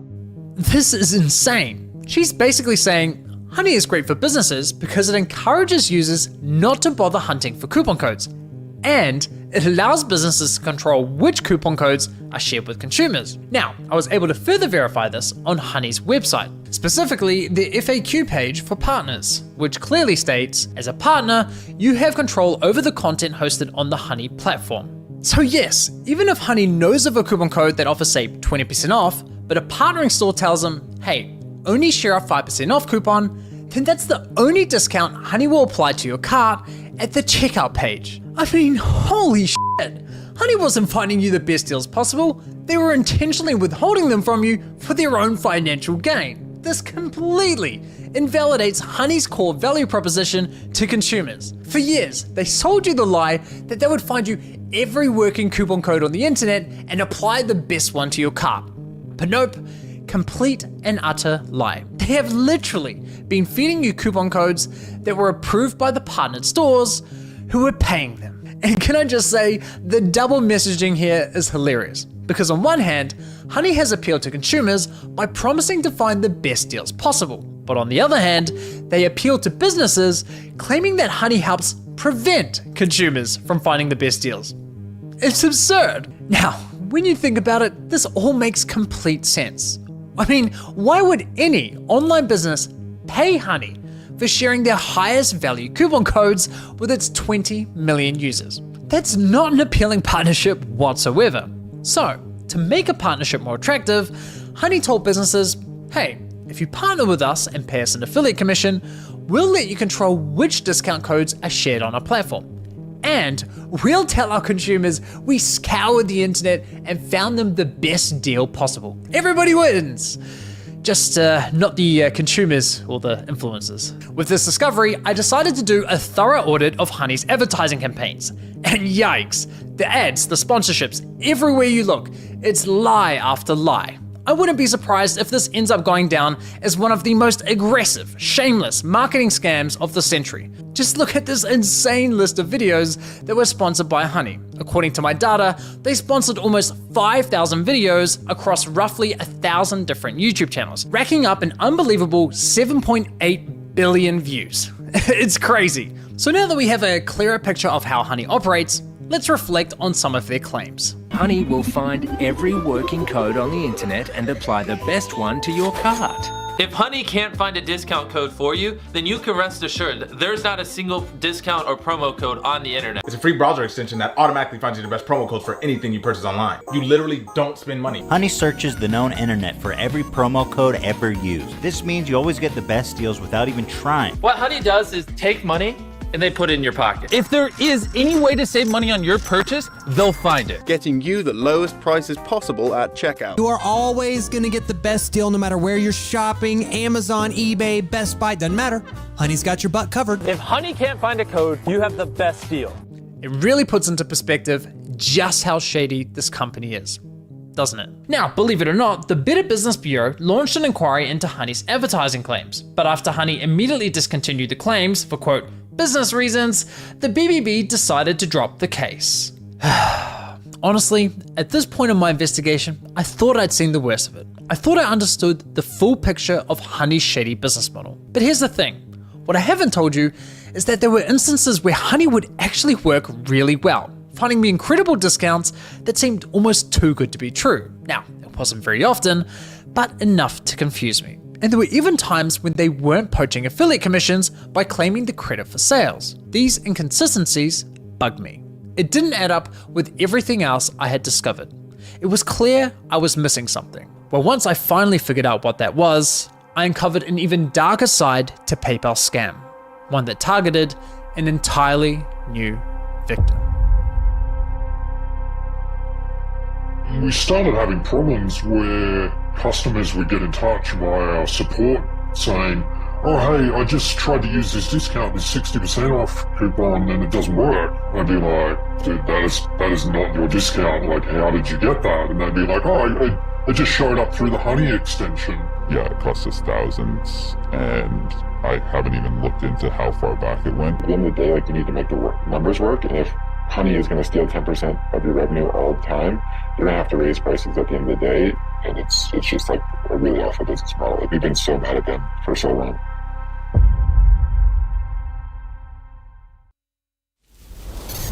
It's October 2015, a chilly day in autumn. John Brennan receives a weird phone call. It seems to be coming from a stranger.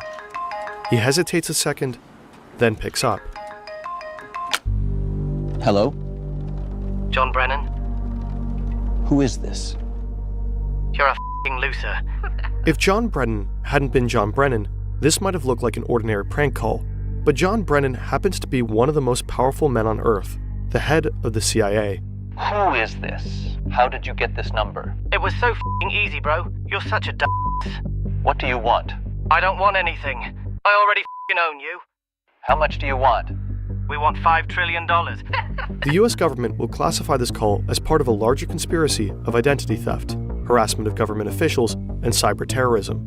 The caller will pay a heavy price for this moment of trollish glory. Why are you doing this? We want you to stop bombing the Middle East. Across the Atlantic, in a house in the West Midlands of England, a 15-year-old kid in his room, the phone still in his hand. He can't believe what he just did.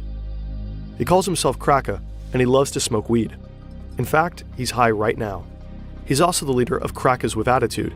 He and his companions terrorized and embarrassed the US security apparatus to a near incomparable degree. They leaked the personal data of police officers, FBI agents, and DOJ officials. They hand-delivered top-secret documents to Julian Assange. Some of the most publicized hacktivism attributed to Anonymous. They call themselves Anonymous. Yeah, it was actually them. In part for the lulz. And this is their story. This was political.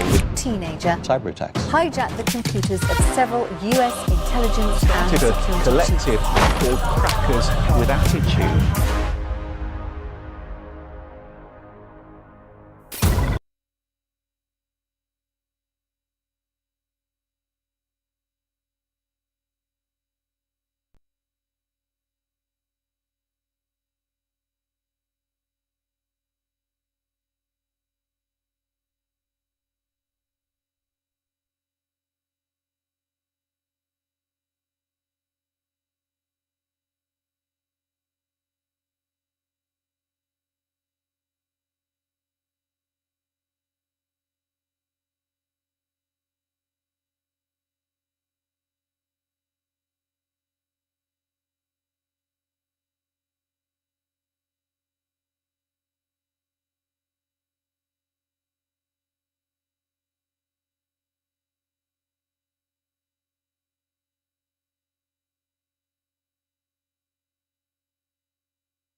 The helicopter's engines roared as it tried to pass through the wall of gray clouds. Inside, the pilot gripped the controls, straining to see anything through the window.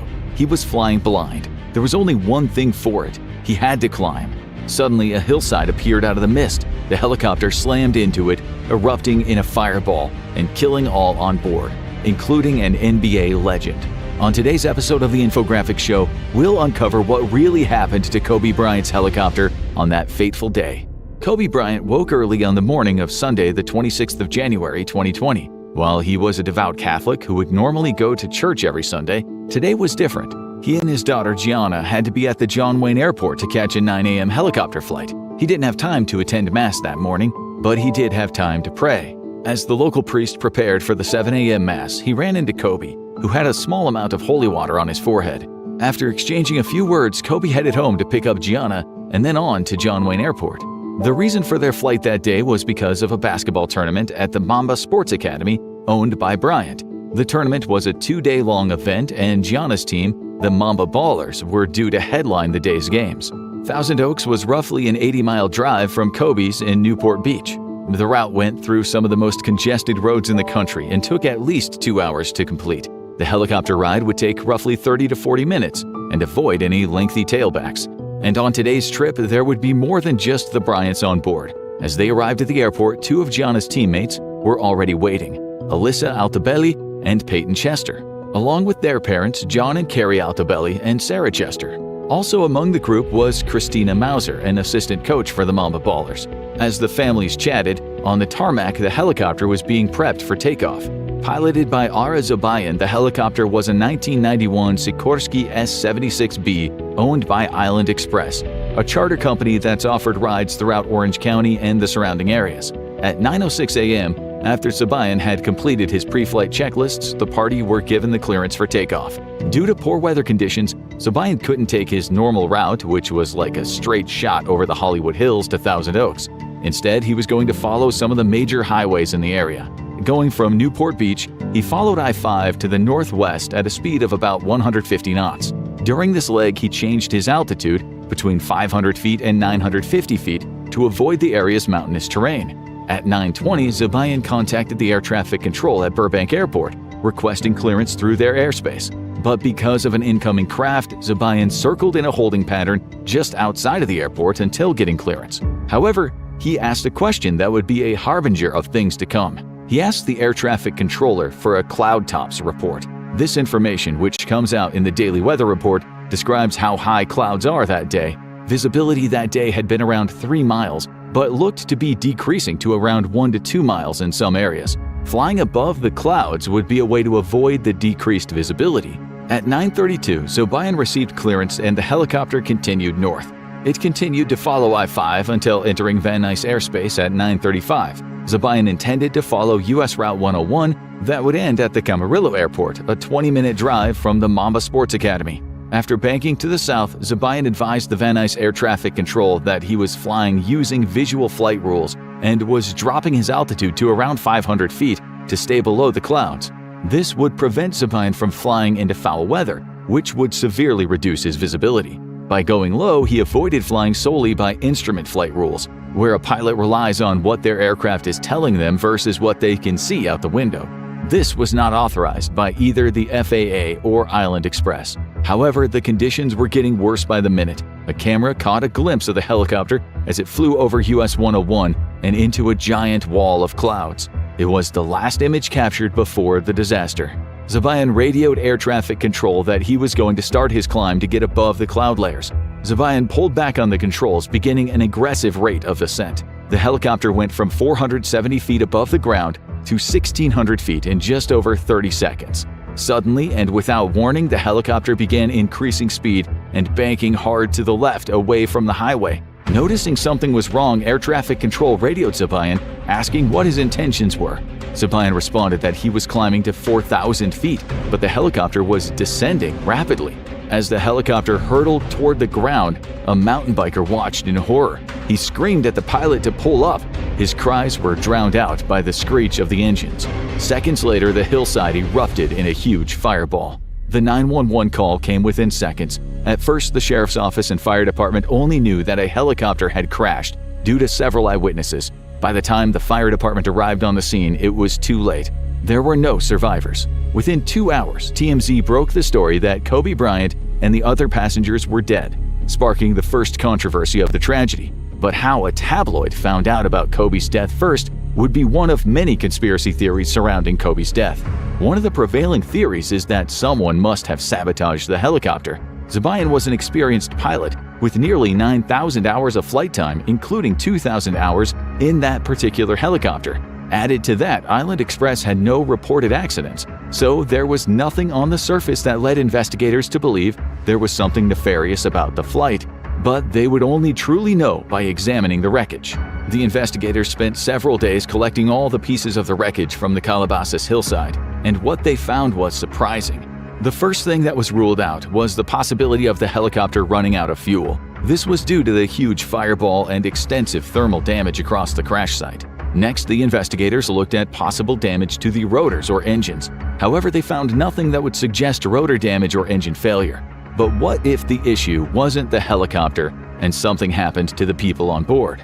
After recovering the bodies, which resulted in another scandal for the LA County Sheriff's Office, when they took and shared photos of the victims' remains, the police brought them to the coroner's office for a full autopsy. In all 9 of the deceased, the medical examiner ruled that blunt force trauma from the crash caused their deaths. Additionally, the coroner also tested the pilot's remains for any signs of drugs or alcohol, which came back negative. Suspicion then turned to the pilot. According to some theories, Kobe had made enemies in Big Pharma in his legal battle over his nickname Black Mamba. A large pharmaceutical company named HxH Pharmaceuticals apparently owned the trademark on Black Mamba for a diet supplement pill. Kobe was in litigation over the name of this product. Some speculated that Zabayan was an inside guy hired to take out Kobe so the courts would drop the case. But as far-fetched as that seems, is there even a grain of truth to it? Zabayan was hired by Island Express in 2011. Over the years, the already experienced pilot rose through the ranks and eventually became the head pilot in the company. Thanks to his experience, Zabayan frequently got the highest paying and celebrity clients, such as Kobe Bryant. It's unknown when exactly Zabayan started flying Kobe around, but it was for at least several years. But the pair's relationship soon went beyond merely professional. Over time, Kobe began exclusively requesting Zabayan to be his pilot whenever he had to travel. As the years went on, Kobe trusted his experience so much that he even allowed him to fly his children around without him present. In the year before the accident, Zabayan flew Kobe on several different occasions. People familiar with their relationship viewed it as a close friendship, and no one ever saw them fighting or arguing. So, if no one sabotaged the helicopter and the pilot was not an inside man for Big Pharma, what really happened that day? As mentioned previously, the weather conditions were poor that day. The visibility in the area was around 3 miles. The area where the helicopter crashed was known for bad visibility. A canyon to the south acted like a funnel, bringing adverse weather from the coast inland. This is confirmed by several cameras in the area, including one about 2 miles away that shows intense cloud cover 1 minute after the accident. The evidence shows that Zabayan, certified for visual flight rules only, navigated according to standard policies and procedures. As he made his way onto Route 101, he intended to stay below the clouds that were hovering around 1,000 feet. As he steered his helicopter toward the tricky spot along Route 101, he encountered near-zero visibility conditions. Relying on his training, Zabayan kept the helicopter on a steady course, wanting to go straight up and far above the clouds.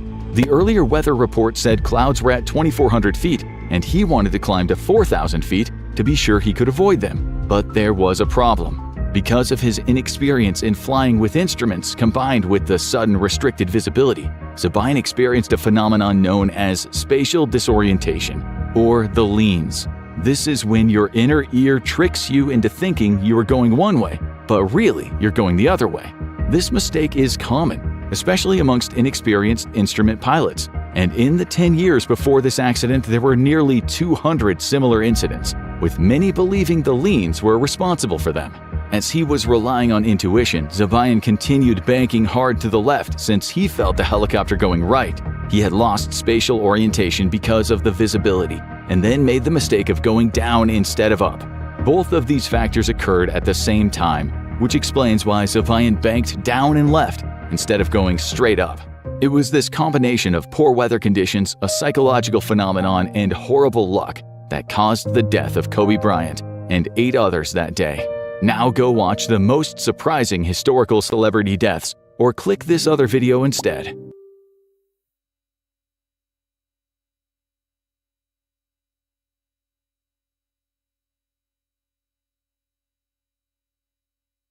Follows me.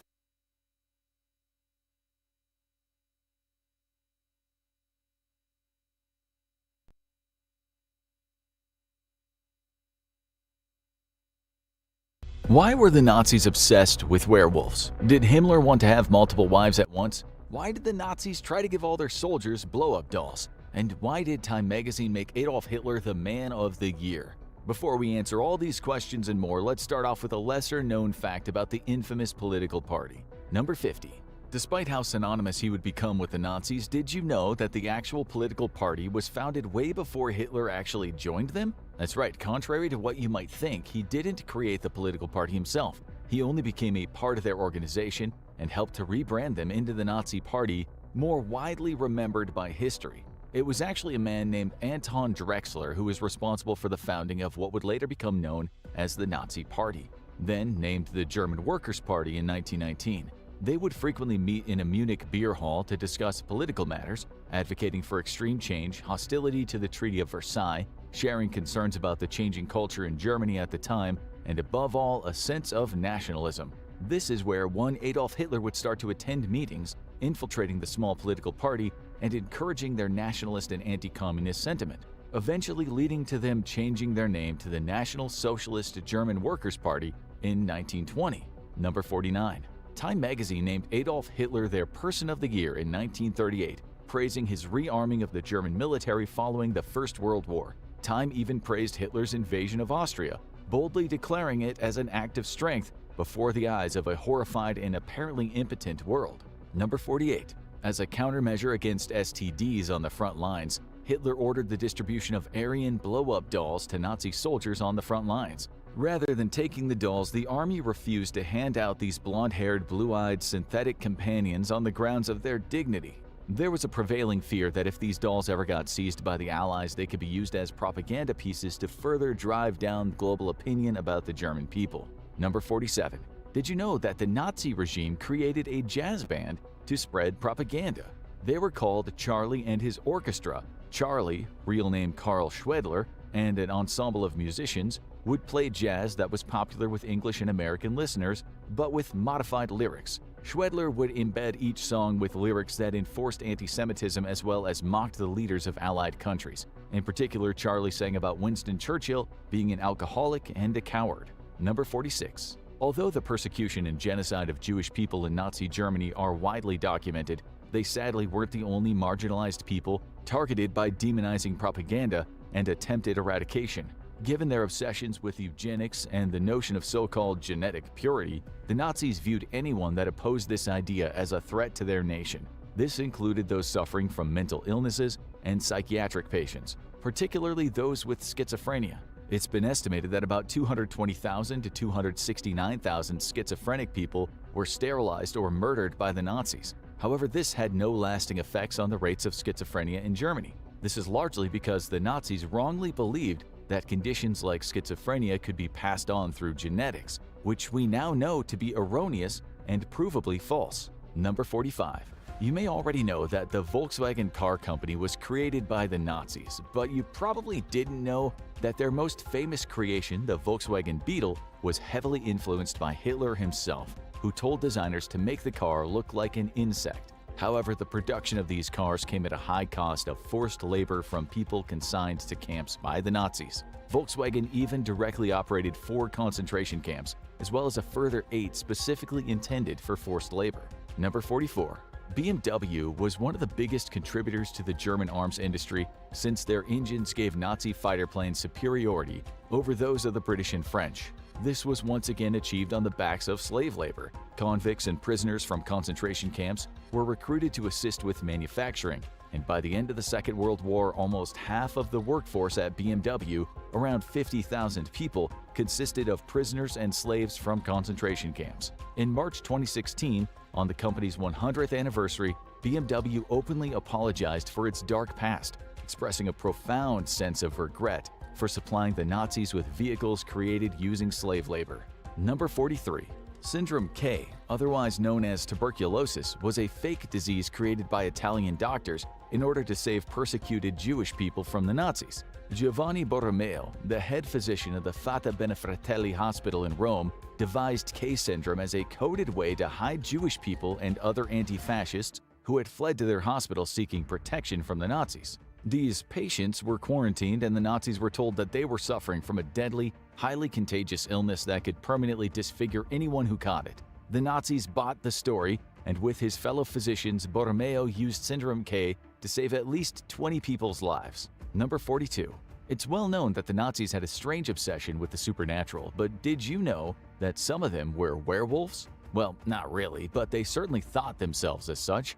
The widespread belief in these supernatural beasts has a long history in Germany, dating back to medieval times. This belief was given new life under the Nazi regime, with the image of Germany as a wolf being used a lot in their propaganda. They considered themselves to be the good monsters of folklore, the werewolves, relating to their strength, while they liked to portray people of other races, particularly Jewish people, as bad monsters, like vampires contaminating Aryan blood. Number 41. If you aren't much of a Coca-Cola fan and would like something different, then you might prefer the fruity-flavored alternative Fanta. What you probably didn't know is that the Nazis were responsible for the invention of Fanta. Yes, we're being serious. Coca-Cola, of course, owns Fanta and has controlled the company since its creation in the early 1940s. But during the height of the Second World War, there was a trade embargo on Nazi Germany, meaning the American Coca-Cola company couldn't access the ingredients to make their signature soft drink. Instead, they invented Fanta, an alternative that ensured the brand's continued popularity despite the ongoing war. Drinking Fanta became a point of national pride for some, although given the limited wartime ingredients, it was made using less than appetizing leftovers, including apple fibers, mash from cider presses, and whey. Maybe it was an acquired taste. Number 40. Although there are conflicting reports, it's believed the Nazis forced captured civilians to aid them in clearing minefields. Supposedly, they were chased across the fields in order to detonate the buried explosives. While it's hard to find concrete sources on this, some indicate that around 2,000 to 3,000 people were blown up while clearing minefields on the eastern border of Belarus. However, in a little-known part of post-World War II history, Denmark, invaded by the Nazis in 1940, was left with millions of undetonated mines after the war ended. The British forces offered the Danish a number of German prisoners of war in order to solve the problem, forcing 2,000 former soldiers to clear the mines, in what is considered to be a grave violation of the Geneva Convention. Number 39. If you thought that car manufacturers and orange-flavored soda were the only two examples of major brands that collaborated with the Nazis and still exist today, you'd be wrong. The fashionistas among you might have heard of Hugo Boss. His fashion label originated in Metzingen, Germany in 1931, 2 years before the Nazi Party would eventually seize power of the government. Boss himself had not only been a collaborator with the party before they took control of the country, but would have them become one of his clients. That's right, Hugo Boss designed and produced a range of Nazi uniforms in his factory.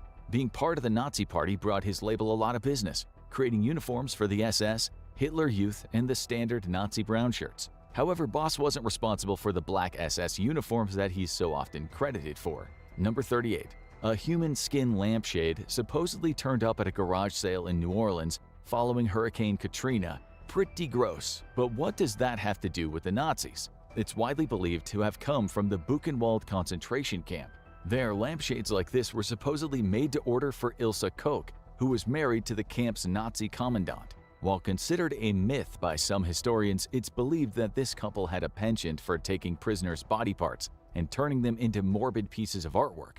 As recently as 2020, researchers at the Auschwitz-Birkenau Memorial and Museum discovered a Nazi photo album with a cover that had also been made from the skin of concentration camp prisoners, apparently by the same sadistic couple. Number 37. Did you know the Nazi swastika wasn't originally associated with the infamous fascist party? Their version is actually a bastardization of an ancient symbol used within Hindu and Buddhist cultures. The first ever instance of it was actually discovered on a 15,000-year-old ivory carving of a bird made from a mammoth tusk. In its original context, the swastika symbol was regarded as a positive encouragement of life used by cultures around the world, not only Hinduism and Buddhism. That meaning was permanently corrupted when Hitler adopted the swastika as the central element of the National Socialist Party's flag in 1920 to represent the goal of their totalitarian conquest and racial purification of all of Europe. The symbol is still used today to evoke ideas of fascism, military brutality, and genocide. Number 36. Speaking of things they didn't even come up with themselves, most Nazis hardly ever actually used the term Nazi. The word was originally coined by the German press as a shortened form of the German name of the National Socialist German Workers' Party. Many of their political opponents also adopted the term as a piece of colloquial, derogatory slang to dismiss and mock the Radical Party. Given that it was considered to be a derogatory term, Hitler didn't want its use circulating amongst his party. As a result, he never used the word in any conversations or speeches. Number 35. And speaking of even more things the Nazis never did, they didn't even win the popular vote in Germany. Although he ran against the then-sitting president Paul von Hindenburg, along with a host of other prospective candidates, Hitler only ever secured around a third of the popular vote. His highest was the German presidential election of 1932, where he won 36.8% of the vote, meaning that most of the country did not support his rise to power. He would only achieve his self-appointed status as dictator after being appointed chancellor by Hindenburg in 1933, then issuing decrees to nullify the protection of free speech and civil liberties following the Reichstag fire, an arson attack on the German parliamentary headquarters in Berlin. Following Hindenburg's death in 1934, Hitler assumed the role of head of state, then replaced it with the position of Führer, which he held until his death. Number 34. Did you know the Nazis offered a bounty for Albert Einstein's assassination? Despite his fame and success, Nazi physicists rejected Einstein's theory of relativity, calling it a, quote, Jewish science. The party itself even sponsored book burnings and conferences that denounced Einstein's work, and went as far as to pay other German physicists to publish books refuting and denouncing his claims. Sensing the danger to his life, Albert Einstein left Germany forever in 1932. However, a Nazi publication printed a picture of him in a magazine with the caption, "Not yet hanged," calling for the death of the famous physicist. Number 33. As if they weren't already bad enough, the Nazis were responsible for the abduction of around 200,000 children from Poland. This was done under the claim that some of these children were the descendants of German parents who had immigrated to Poland. The intention was to bring them back to Germany and forcibly indoctrinate them. And if you think these children's parents got a say in this, you'd be wrong. In truth, when the German army invaded Poland in 1939, they considered the local children to fit the Aryan archetype, the collection of physical traits that Hitler considered to be the most genetically pure and racially superior. Children who were considered to be the most, quote, Aryan-looking were adopted by German families, with some so young that they grew up believing they had been born in Germany, not Poland. Only an estimated 20% were reunited with their families after the Second World War. Number 32. The most organized attempt to bring Nazism to America took place during World War II. The German Amerika Bund was founded in 1936 to spread Nazi ideology in the United States and create a U.S. counterpart to Germany's Nazi Party. They even held a rally in New York's Madison Square Garden in 1939. Number 31. Did you know that the Nazi regime encouraged the use of methamphetamine among its soldiers? During World War II, Nazi scientists developed an experimental performance enhancer called D9 and found the subjects who took this concoction could march up to 55 miles without experiencing any fatigue, all while carrying their heavy military equipment. Although American, British, and Japanese forces were also known to take large quantities of amphetamines, the Nazis were the most enthusiastic when it came to the early adoption of popping pills on the battlefield. Inversely, though, their ideology took a pretty fundamentalist stance against the use of drugs. It was considered a sign of personal weakness and moral indecency to take them. However, methamphetamine was considered an exception, touted as a miracle product in the late 1930s, whereas other drugs were banned.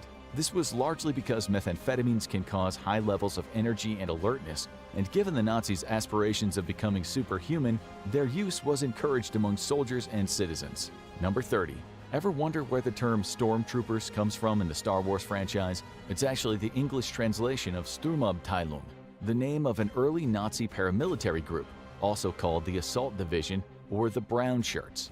These volunteers were recruited by Hitler to violently intimidate his political opponents and ordinary Jewish citizens just trying to live their lives in Germany. The group became a prominent political tool for the Nazis and was instrumental in Hitler's rise to power. Number 29. Did you know that Ernst Röhm, the head of Hitler's paramilitary force called the Brown Shirts, was gay and appointed fellow gay men to prominent positions within the Nazi Party? He was such close friends with Hitler that he'd even called him nicknames like Addy, short for Adolf, instead of Mein Führer. He was murdered during the Night of the Long Knives, also known as the Röhm Putsch, where Hitler had his political opponents and, quote, undesirables within the Nazi Party murdered.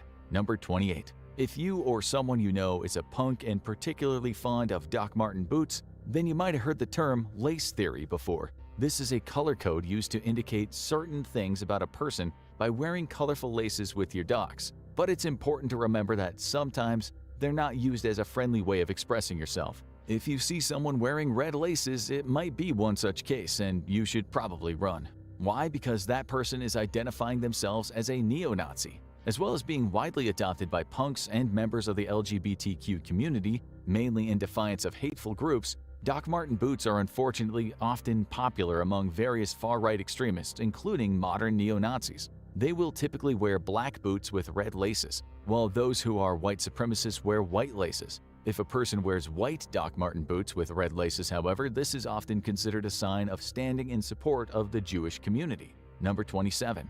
One of the most powerful men in Nazi Germany was SS leader Heinrich Himmler, and he may have been a polygamist. You see, Himmler, like many other leading Nazis, wanted to conquer vast swaths of Europe and have those areas populated by people who were considered pure German. However, they knew that the war effort would cost the lives of a large portion of the German male population, men that they'd need in order to produce German babies to live in those newly occupied places. So Himmler sought to legalize polygamy as a way to keep the birth rates up. He wanted surviving German men, presumably including himself, to have multiple wives. Number 26. The Nazis were so vehement in their hatred of the Jewish people that they went as far as to ban fonts that they believed to be, quote, Jewish fonts. Yeah, that's right, the Nazis were so radical in their ideology that they believed typeface fonts for typewriters could have impactful political applications. In the 19th century, most German printing presses used one of two font families, Antiqua and Fraktur.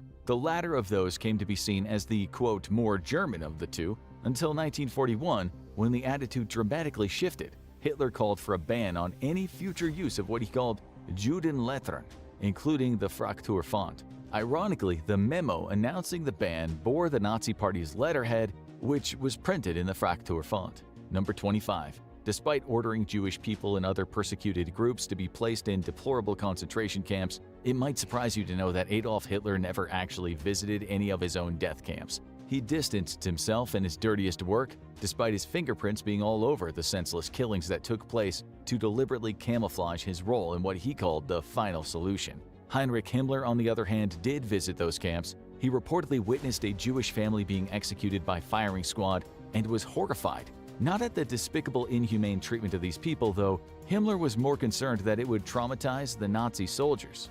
Number 24. The Nazis were among the first in Europe to ban smoking. The now long-established connection between smoking and lung cancer was first discovered and attributed to Nazi doctors, leading to a widespread campaign that strongly condemned the practice. In an effort to make the general German public quit, bans were imposed against smoking on public transport, and an increased tax on tobacco was introduced. The main aim of this, of course, was to protect the Aryan race, so don't be fooled into thinking that the Nazis would ever be selflessly concerned for the health of their citizens. Number 23. Although the Nazis treated people like animals, they surprisingly treated animals quite well. In January 1933, the Nazi Party passed a comprehensive set of animal protection laws. Hitler himself was quoted as saying, "In the new Reich, no more animal cruelty will be allowed." He was considered to be something of an animal lover, owning a German shepherd named Blondie, and even adopting a vegetarian diet toward the end of his life. The regulations they introduced in order to protect animal welfare included a ban on hunting and more intense monitoring of the treatment and slaughter of animals for food. It's just a shame that they didn't extend the same level of care to human beings. Number 22. You've probably heard of Hitler's crazy Wunderwaffe projects, but did you know that he was trying to build a sun gun? While it was never completed, The Nazis were heavily researching a way to put a giant mirror in space to reflect an intense beam of solar energy at a chosen target. If you're a Gears of War fan, think Hammer of Dawn and you're pretty much there. Then there was the idea for a sonic cannon using blasts of sound waves from huge speakers to disorient the enemy. As you can probably imagine, none of those ideas worked all that well off of paper. Number 21. One Wunderwaffe that did work though was the V2 rocket. Arguably the most well-known of those projects, it was invented as a successor to the earlier V1 rocket and was the world's first long-range guided ballistic missile. It could travel at supersonic speeds, struck without warning, and made no sound before impact. Over 3,000 were launched during the course of the Second World War, killing over 9,000 civilians in Allied cities. A further 12,000 slave laborers died in concentration camps as part of the production of the V2 rockets. Number 20. Did you know that Nazi Germany's head propaganda filmmaker took a tour around Walt Disney Studios? Leni Riefenstahl, one of Hitler's favorite filmmakers and creator of the infamous Triumph of the Will Nazi propaganda movie, visited Hollywood in 1938 and was invited on a tour of Walt Disney Studios. No other Hollywood studio at the time was willing to play host to a Nazi filmmaker, but Walt took her on a 3-hour tour and showed her the work they were doing on Fantasia at the time. Number 19. Before they began to use extermination camps more widely, the Nazis established ghettos that they forced the Jewish population to relocate to. These were used to isolate the Jewish community from the wider German population and had particularly miserable living conditions. The conditions were so bad that a vast majority of the inhabitants made to live in these ghettos ended up dying from disease or starvation. Those that survived were relocated yet again, this time to concentration camps. Number 18. Oddly, before deciding to enact his so-called final solution, Adolf Hitler considered deporting Jewish people to Madagascar? The Madagascar Plan was a proposed settlement which would have seen the mass emigration of Jewish refugees shipped overseas. This exodus of Jewish people from Germany was the Nazi regime's supposed solution to what they considered to be a problem of Jewish people before they inevitably moved toward all-out extermination. Number 17. While he might be more well known for the role he played in the landscape of American automobile manufacturing, Henry Ford was known to have inspired Nazi ideology, as well as seeking to Americanize any factory workers who had immigrated from elsewhere in the world. Ford had a bitter opposition to labor unions, and he would frequently describe them as a global Jewish conspiracy. Ford was also the only American to be thanked in name in Hitler's notorious book Mein Kampf. Number 16. Did you know that Joseph Mengele, the evil concentration camp scientist, who was known as the Angel of Death, was never punished for his crimes? Despite performing thousands of cruel and deadly experiments, many of them on children, Mengele fled to South America after the war, evading any justice for his crimes until he eventually died in 1979 after suffering a stroke and drowning as a result. Number 15. Did you know Hitler would sometimes make major governing decisions on the fly? Because the Nazi government became more and more centralized under Hitler's totalitarian rule over the course of the war, he'd sometimes make impulsive orders that his cabinet had no choice but to put into place. Not exactly the most effective way to run a country in the middle of a major war. Number 14. In 1945, President Eisenhower made the almost prophetic prediction that people would try to assert a claim that the Holocaust never happened. In order to prepare for this, he ordered that any Nazi camps discovered should be extensively photographed so that there existed documented evidence of the crimes committed. He hoped that this would provide a way to irrefutably prove any attempts to claim the Holocaust as a falsehood. Sadly, the existence of hard proof does little to dissuade extremist right-wing and often anti-Semitic conspiracy theories that still circulate today. Number 13. Women living in Germany under the Nazi regime were prohibited from using cosmetics, as well as banned from drinking and smoking. They were also actively discouraged from working and expected to live their lives by the 3 Ks. These were Kinder, Küche, and Kirche, or children, kitchen, and church, a slogan that was actually first introduced under Kaiser Wilhelm. Number 12.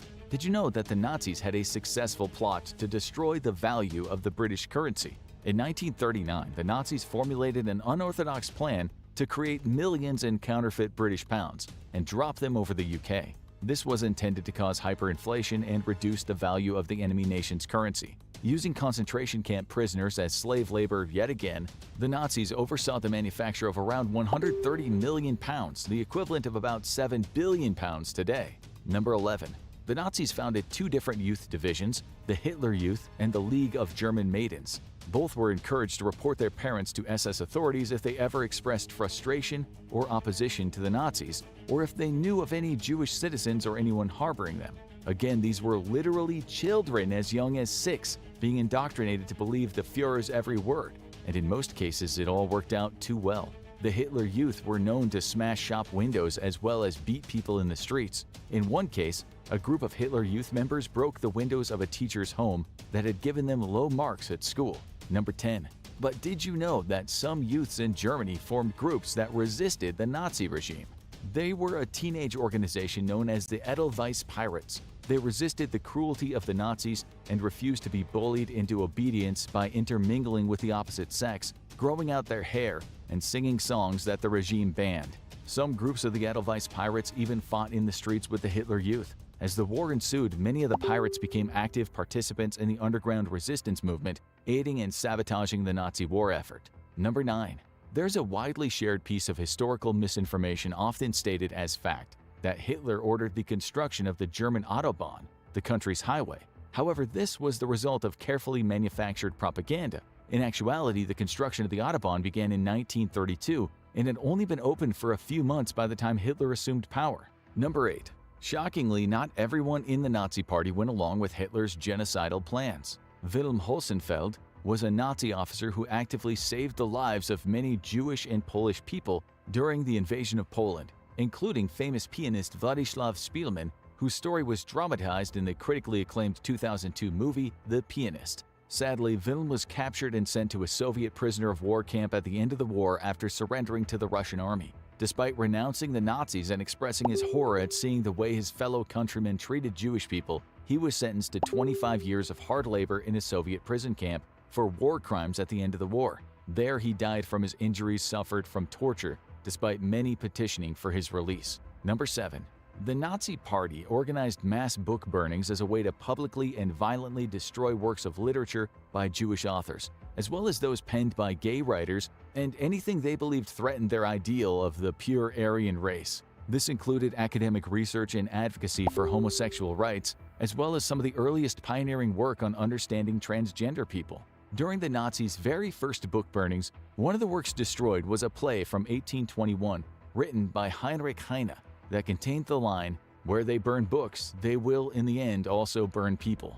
Number 6. Following the culmination of the Second World War, the United States enacted Operation Paperclip, a program to allow German and Austrian scientists, including those who had worked for the Nazis, to immigrate to America. This was in order for the US to exploit their military and industrial knowledge for their own gain. As a result, the United States gave asylum to many Nazi war criminals, with the operation remaining a closely guarded secret from the American public and the world for decades. The operation wasn't publicly confirmed until the Freedom of Information Act was introduced in 2000. Number 5. Who doesn't love a good perfume? Do you know what smells pretty good? Chanel. But what you probably didn't realize as you spritz on that number 5 before a date is that Coco Chanel, the brand's founder, was a Nazi spy. Known to be a consummate opportunist, when the Nazis were in power, Coco Chanel saw the opportunity to have some of that power for herself. Her most famous perfume, the aforementioned Chanel No. 5, was actually stolen from the Jewish family that financed it. With the help of the Nazis, Coco also forced them to pay for her living expenses after she stole the formula for the perfume. Number 4. When you hear about the Avengers, you might associate the name with the Marvel superhero team. But that's not where the name originated from. There was a real-life group who called themselves the Avengers, who tasked themselves with tracking down Nazi war criminals. More widely known as Nakam, the Hebrew word for vengeance, they were a team of young Jewish Holocaust survivors with one goal in mind: distributing justice. These vigilante assassins sought a mission of revenge against the entire country of Germany after the atrocities they endured, and realized that anti-Semitic attacks on Holocaust survivors were continuing even after the Nazis surrendered. Number 3. Members of the Nazi Party were known to have their own salute, consisting of a rigid outstretched arm specifically to greet Hitler. It was meant to be a display by party members of their commitment to the Nazis, as well as a statement of their ideology to the outside world. However, the so-called Roman salute or Nazi salute didn't see full adoption in the German military, along with all the other organizations in Germany, until 1944. This was after a failed attempt by the German resistance to assassinate Hitler and overthrow the Nazis, and as such, soldiers were now expected to physically show their loyalty using the salute. To this day, the Nazi salute is considered an act of hate speech across the world, and in Germany and Austria, performing the gesture is still illegal, as is displaying other Nazi-associated symbols. Number 2. Did you know there was a wedding edition of Hitler's book Mein Kampf? A free copy of the book, known as the Hochzeitsausgabe edition, was sent out to newlywed couples in Germany. Number 1. Given how much the Nazis were obsessed with their symbolism and iconography, you'd think they didn't care much for other countries' iconic landmarks, but strangely, they reported using the famous Leaning Tower of Pisa as an observation post. Apparently, neither the Nazis nor the Allied forces wanted to order artillery strikes in the area because they were so astounded by the beauty of the Leaning Tower and the surrounding cathedral square. Now check out real reason why Nazi officers fled to Argentina after World War II, or watch this video instead. Adolf Hitler, now the Führer of Germany, has promised to bring prosperity and happiness back to the German people. He's also about to unleash hell on the world. Years of bloody warfare that includes a plan to annihilate the Jews and other people he considers a plague on mankind. But our first day starts with some deception and comes before the outbreak of World War II. It involves the British Prime Minister, Neville Chamberlain, going over to Germany and having a chat with Hitler in his apartment. By this time, Hitler has already annexed Austria, and it's looking like he might have Czechoslovakia in his sights. The Brits and many other countries are wondering what this strange man with the funny mustache might do next. At the meeting, Hitler and Chamberlain signed the Anglo-German Naval Agreement, which states that the two countries will not go to war. Chamberlain then writes to his sister, "In spite of the hardness and ruthlessness I thought I saw in his face, I got the impression that there was a man who could be relied upon when he had given his word." Chamberlain arrives in England a hero. He's seen standing on a balcony at Buckingham Palace with the King and Queen. He gets a standing ovation when he speaks at the House of Commons. To tens of thousands of people, he announces that there will be peace for our time. Still, there are some people in the crowd that have read Hitler's book Mein Kampf, My Struggle in English. They know about his thoughts on what he perceives to be a Jewish conspiracy to take over the world. They understand that he has big plans for Germany. They've read things like this: all great cultures of the past perished only because the originally creative race died out from blood poisoning. Chamberlain, however, tells those closest to him that Mr. Hitler is not insane. He says he's an excitable kind of chap, but in reality he would barely stand out in a crowd. Hitler, he says, is not hell-bent on starting a major war. Day 1, September 1st, 1939, just over 1 year later. At 2 a.m., the German Army's 1st Mounted Regiment hears the call of a bugle on the Polish border. Someone shouts, "Muzzle caps off, load!" There are around 1.5 million German soldiers and 1.2 million Polish soldiers currently fighting on the Western Front.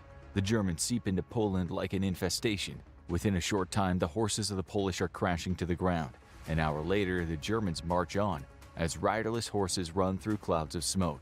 In town, civilians hear the sounds of planes dropping bombs from the sky. Sirens fill the air. Kids and their parents are running through the streets, still dressed in their pajamas. The German Luftwaffe shows no mercy, raining bullets down on unarmed people.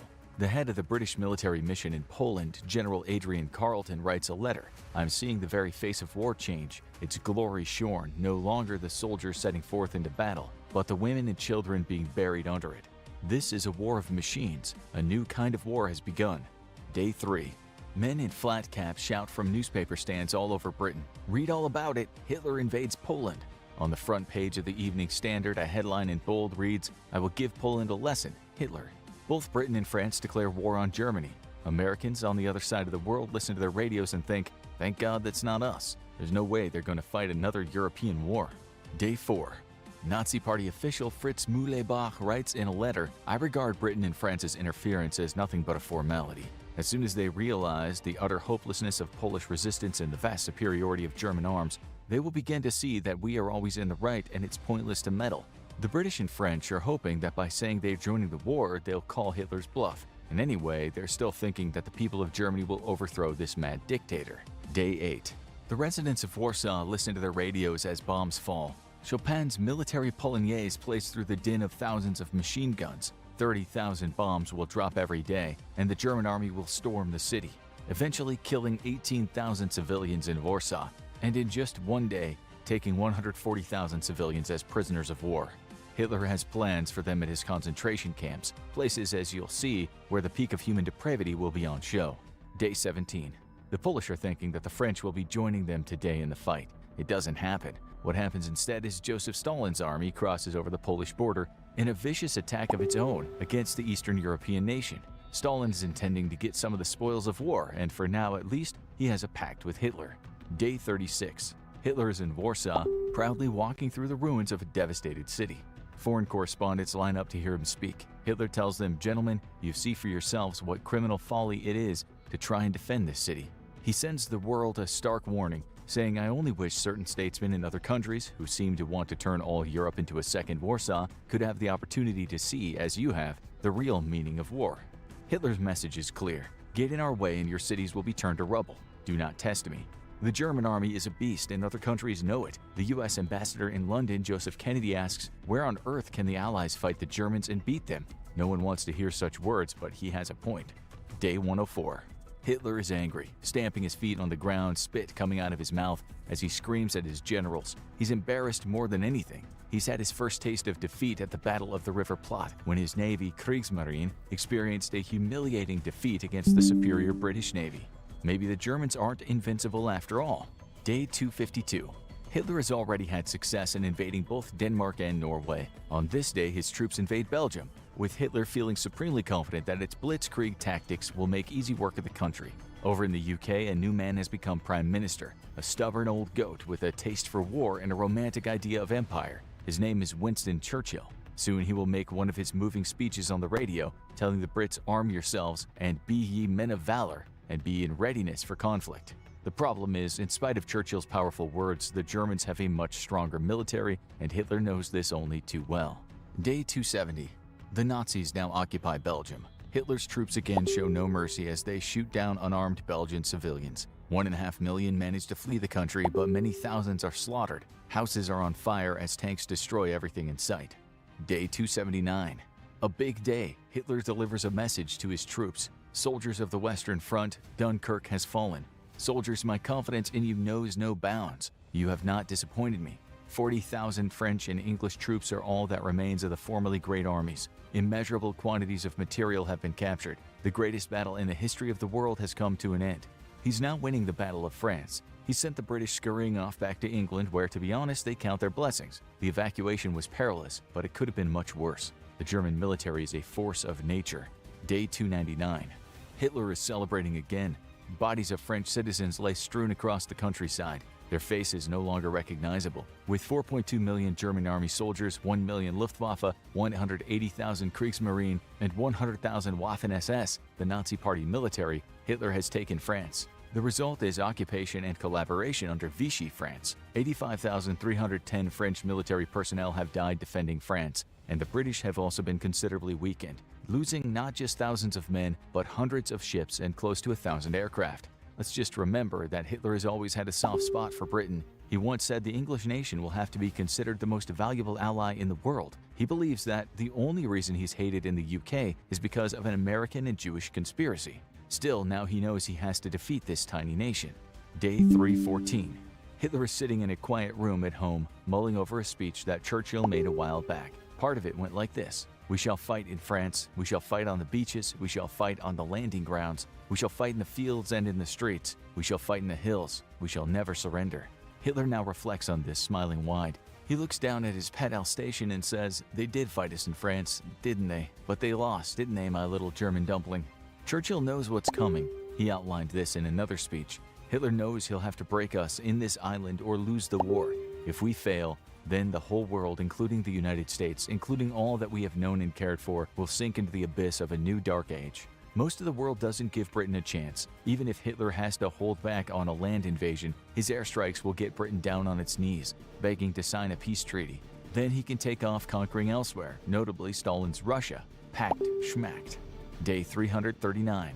Into the Battle of Britain, the RAF is a handful, that's for sure. German intelligence has supplied information that is incorrect, thinking the British are much weaker than they actually are. The British, on the other hand, think the Germans are much stronger than they are. Hundreds of German bombers fly over cities in England and many civilians are killed, but the British are resilient. Germany makes a strategic error, one of many during the Battle of Britain. They focus on bombing not airfields but concentrating on cities. This brings great relief to Churchill, who secretly thanks Hitler. The cities can take it, he thinks. He's right. Day 427. Brits are out in the streets celebrating. People all over the country laugh while singing this song. Hitler has only got one ball. Göring has two, but very small. Himmler is rather similar, but poor old Goebbels has no balls at all. Germany has made too many strategic mistakes, but what the Brits don't know is that Hitler's focus isn't on Britain now. He can save that for later. Now he wants to invade the Soviet Union. He has economic reasons for this, but ideological ones too. He might have a love-hate relationship with Britain, but for the Soviet Union he only feels hate. He despises communists, and anyway, the Soviet Union, he says, is full of Jews and Slavs. Germany and Britain have lost over 3,000 aircraft between them and over 4,000 personnel, not to mention the 43,000 British civilians that have perished under the German bombs in an 8-month battle. But as no one expects Britain to hold its own, the people of the world have now gained confidence. Over in the US, where many folks expected Britain to fall, people are saying the Battle of Britain will go down in history as a battle as important as Waterloo or Gettysburg. A battle might have been won, but the fight is just beginning. Day 661. It's 3:15 in Berlin, and Hitler's inside his apartment at the Reich Chancellery on Wilhelmstrasse 77. Down at his side is the Alsatian puppy he's just been given, Blondie. He strokes the back of Blondie's head and says, "They won't know what's hit them, will they, my little dumpling? 3.8 million men, thousands and thousands of aircraft, tanks, artillery are coming to squash those Slavic fools." He pats the dog on the head, saying, "Stalin's not so tough, is he, dumpling? Let's see if he really is the man of steel." Stalin might not be so tough, but his people are. Millions of them will be slaughtered in the bloodiest fight the world has ever seen. They will starve, freeze, and over 300,000 will be killed by their own army for defecting or other such transgressions. Around 5 million Soviets will be taken prisoner, and many of them will be tortured and killed. But these are people as hard as the cold Russian soil in winter. They will prevail. Hitler doesn't know that when he's detailing to Blondie what he'll do to them, that night he lies awake mulling over every other detail of the invasion. Operation Barbarossa is about to start. Just after 3:15, close to the Bug River Bridge on the Russian-Germany border, a German soldier shouts over to the Russian side, "Hey guys, can you come over here for a second? We have some important matters to discuss." As soon as the Russians walk over, all of them are machine-gunned down. In the mayhem, German sappers pull the charges to blow up the bridge. The German soldiers think it's kill or be enslaved by an inferior race of devils. What Hitler doesn't account for is just how resilient these people are. 6 million of them were not long ago killed under Stalin's oppressive measures when he began a system of forced industrialization. They know what pain is. Hitler's hoping some of them won't want to fight or they might defect, and this is one reason why he thinks he'll be victorious. Stalin will dispatch millions of troops, young and old if need be, and they will walk into gunfire because if they don't, their own commanders will have them killed. Day 829.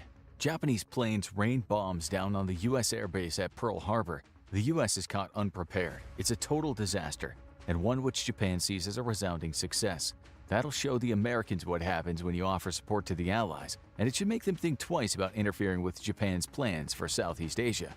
Hitler finds out about the attack only after it happens, since Japan hasn't given him any warning. He's delighted, telling one of his commanders, "We can't lose the war at all. We now have an ally which has never been conquered in 3,000 years. Still, he's never relinquished his objective that one day in the future he'll have to defeat what he calls the Yellow Race. He's quite content, thinking that Britain will now have his hands full of fighting Japan in its empire in the east, and the US will stay out of its way, since it'll have to deal with Japan. Hitler can now concentrate on Eastern European domination. Day 833. The US declares war on Germany and Italy after already declaring war on Japan. President Roosevelt matches Churchill with his rousing words, saying, "The forces endeavoring to enslave the entire world now are moving toward this hemisphere. Rapid and united effort by all the peoples of the world who are determined to remain free will ensure a world victory of the forces of justice and a righteousness over the forces of savagery and barbarism." Hitler believes the US, a race of mongrels, can't fight to save their lives. He has little respect for this relatively new nation, but he'll see what these mongrels are capable of soon. Day 1010. If you need to know about the USA's strength, look no further than the victory against Japan in the Battle of Midway. It just happened on this day. Japan takes an absolute beating, but not quite a knockout punch. 3,057 Japanese have died compared to the USA's 307. Day 1100. A German soldier named Hans-Jürgen Hartmann says never mind how many Russians they slaughter, they just keep coming. He and his men are starving too and dying from the bitter cold. They've been ordered to kill everyone in sight. In his diary, he writes how brutal this war is becoming. It's now a total war, a war against women, children, and old people, and that is the greatest horror. But he, like the other troops, has had words like this drilled into his head time and again. Russia, a country of cruelty, must be cruelly treated. At some point soon, Hitler will realize he can't outright win this war, and he'll carry on fighting in order to get what he thinks Germany deserves as part of settlements. Day 1206. The battles of Stalingrad and Leningrad have been raging for a while now, and they're both horrific affairs. Together, millions of people will die, mostly Soviets, but Germany will also see a shocking number of casualties. War is always monstrous, but these battles are something the word monstrous cannot begin to describe. Both sides have acted with savagery on an unprecedented scale, but Stalin has taken advantage of this by getting his people into a state of fury in what he's called the Patriotic War. But as time passes, some German soldiers don't hold out much hope for a victory, as can be seen in the words of a panzer officer named Wolfgang Paul. He writes, "We have blundered mistakenly into an alien landscape with which we can never be properly acquainted. Everything is cold, hostile, and working against us." Another German soldier says the Russians will fight to the very last man and die over every last foot of land. He says, "We're entering a war of attrition, and I only hope in the long run that Germany will win it." Day 1250. In Leningrad, the people are being starved, with bread rations being only 4.5 ounces per day. The people try to carry on. A scientist named Axel Reichardt actually finishes a great work called The Fauna of the Soviet Union. Days later, he's found slumped over in a chair, dead. The theater still puts on plays, but half-starved, the actors collapse on stage. A woman named Elena writes in her diary, "People are so weak with hunger that they're completely indifferent to death. They perish as if they're falling asleep. Those half-dead people who are still around do not even pay attention to them." Perhaps the most shocking thing is cannibalism among the starved. In the winter of 1942, a report at the militia office in Leningrad contains these chilling words. One woman, utterly worn out and desperate, said that when her husband fainted through exhaustion and lack of food, she hacked off a part of his leg to feed herself and her children. That woman was executed. The British and the Americans don't know the full scale of the misery. They're just hoping the Russians can hold out, not concerned about how they do it. Lieutenant von Heil writes back to his family in Germany, "Human life is cheap, cheaper than the shovels we use to clear the roads of snow. The state we've reached will seem quite unbelievable to you back home. We do not kill humans but the enemy, who are rendered impersonal animals at best. They behave the same toward us." These battles on the Eastern Front will go on for years and easily be the biggest bloodbath of World War II, but Russia will hold out. Day 1400.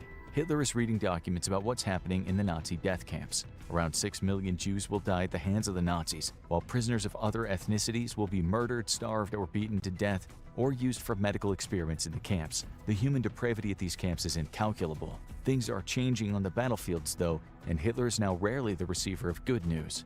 Day 1532. Hitler finds himself backed into a corner. The Italians have just retreated, and he knows that the Soviets are about to stage a big offensive. He thinks if he can just push back the Anglo-American invasion of France, he might be able to move more troops back to Russia. Many of Hitler's top generals don't agree with his orders, with one of them, Rolf Helmut Schroeder, saying if he just lets them decide what to do, they might stand a chance at having some success. Still, Hitler's word is final. He's deluded, thinking his posters on the walls in Ukraine saying Hitler the Liberator will become a reality. He's wrong. Day 1542. Hitler writes an important letter to his generals. He says no more troops should be sent to the Eastern Front. He says the Anglo-American armies must be fought in Italy and France, where they soon will be. At this point, the long battle of Leningrad is pretty much lost, but the Germans keep fighting. There's much debate among the US and the UK as to how to take France back, with Churchill disagreeing with the Americans about bombing the French railways. He says that will mean too many civilian casualties, to which the Americans say such collateral damage will have to happen if they're to be victorious. 70,000 French folks will be killed by those Allied bombers, since many French embraced the Vichy regime and fought against the Allies. Some generals aren't too bothered about spilling some French blood. Day 1574. Allies stormed the beaches of Hitler's so-called Atlantic Wall in Normandy in France. What we know as D-Day, the D just stands for day. As many will later say, it's like walking into the jaws of death. 156,000 Allied troops, mostly American, British, and Canadian, arrive on the beaches, some embracing battle and others scared out of their wits. A U.S. private will later write, "There were men crying with fear, men defecating themselves. I lay there with some others, too petrified to move. He was hit in the arm and thought it was a bullet, only to find out it was someone's hand that had been shot off." In the US, everyone's listening to the news on the radio, while in the UK, even the industrial strikes have been canceled for the day, so people can listen to live reports and go and donate blood. One of the German soldiers writes a letter that morning. "The whistling of shells and shattering explosions around us created the worst kind of music. Only a tiny, tiny handful of our company remains." By evening, the British have beaten back the German 21st Panzer Division, and the Americans have established positions up to 3 miles inland. 2,501 men die from the USA, 1,449 British, 391 Canadian, and 73 from other Allied countries also die in the invasion, as well as thousands more Germans and, as you know, even more French civilians. Day 1600. Hitler is on the brink of defeat. His troops are now withdrawing from all over the Western Front line and facing utter catastrophe in Russia. In Germany, many towns and cities have been devastated by Allied bombs, and the morale of the people is low. Hitler should surrender, but he will not. He might lose, but he's going to cause as much bloodshed as possible, even if that means conscripting children. Day 1784. It is madness to carry on, and this is why some Nazi generals on this day try to kill Hitler with a bomb. They fail. Hitler is injured, and while his trousers certainly take some damage, he will be shouting orders again soon. Now in a state of paranoia and shock, Hitler orders an investigation, and many people who he even minutely believes are against him are arrested. 4,980 of them are executed. One of them screams out before the executioners pull the trigger, "The whole world will vilify us now, but I'm still totally convinced that we did the right thing. Hitler is the archenemy not only of Germany but of the world." Day 2029. The Allies have entered Germany, with the Soviet Red Army getting there first in the east. They will give no quarter to German civilians. Their troops have seen such horrors over the years. A woman who is now starving writes, "We are afraid." From the west, the British and the Americans will invade, and like the Soviets will march toward Berlin. The Soviet soldier writes in his diary, "At first the fascists fought back fiercely, but they could not endure this hell. Everything is bound to finish soon." He's right, kind of. As this is happening, the Germans are busy exterminating people in their concentration camps, trying to burn all the documents that show what horrors they committed. Many of the Nazi bigwigs and scientists who work in those camps are already making their getaways, and to everyone's astonishment, in the decades to come, some will be helped by American intelligence agencies if they prove useful to science or in the new fight against communist Russia. Day 2042. The Americans liberate the Ohrdruf concentration camp in Germany and cannot believe what they're seeing. They see stacks of dead bodies, people alive that have suffered cruelty on an unimaginable scale, and soon, when the other camps are liberated, the Allies will begin to understand the absolute evil of Nazi ideology. The Soviets have already seen similar horrors. When they liberated the largest camp at Auschwitz, they found stacks of shoes and bodies thrown into trenches. It's around this time that from his bunker in Berlin, Hitler learns that some of his orders haven't been followed. He suffers a nervous breakdown. Day 2044. Stalin wants to get to Berlin first. This isn't only a matter of pride, but also because he's aware that the US and Britain have almost perfected a nuclear bomb. When he gets to Berlin, he's going to make sure he gets his hands on German scientists. Day 2063. The Red Army's General Zhukov and General Konev have their troops stationed around Berlin. They meet with resistance, but many of the German fighters are boys that are so young their helmets drop over their baby faces. When they're shot and injured, they give off high-pitched screams. One reason the Germans are fighting so stubbornly is that they know what will happen to them if the Red Army catches them. It will be death, but it might not be a fast one, especially for the women civilians. Day 2066. From his bunker, Hitler can hear gunfire and bombs. He wakes up as usual to the sound of his valet, Heinz Linge, shouting, "On your marks." Hitler learns that Mussolini has been shot and his body paraded around, spat at and beaten, and hung up with meat hooks, something Hitler imagines will happen to him at the hands of the enemy. He returns to Linge and says, "You must never allow my corpse to fall into the hands of the Russians. They would make a spectacle in Moscow out of my body and put it in waxworks." Linge agrees and then hands Hitler some flatulence pills, one of 28 medications he's on, and also some cocaine drops for an eye problem. To make matters even worse, the Reichsführer SS Heinrich Himmler has just tried to negotiate a surrender with the enemy. It's the end, and Himmler knows it. Hitler knows it too. On this day, he gets married to his mistress Eva Braun. They celebrate with copious cups of champagne, but this will be a very short marriage. Day 2068. Hitler wakes up at about 11 a.m. and calls for his secretary, Traudl Junge. They have tea together, and Hitler asks, "Have you had a nice little rest, child?" She replies, "Yes, I've slept a little." Hitler says, "Come along, I want to dictate something."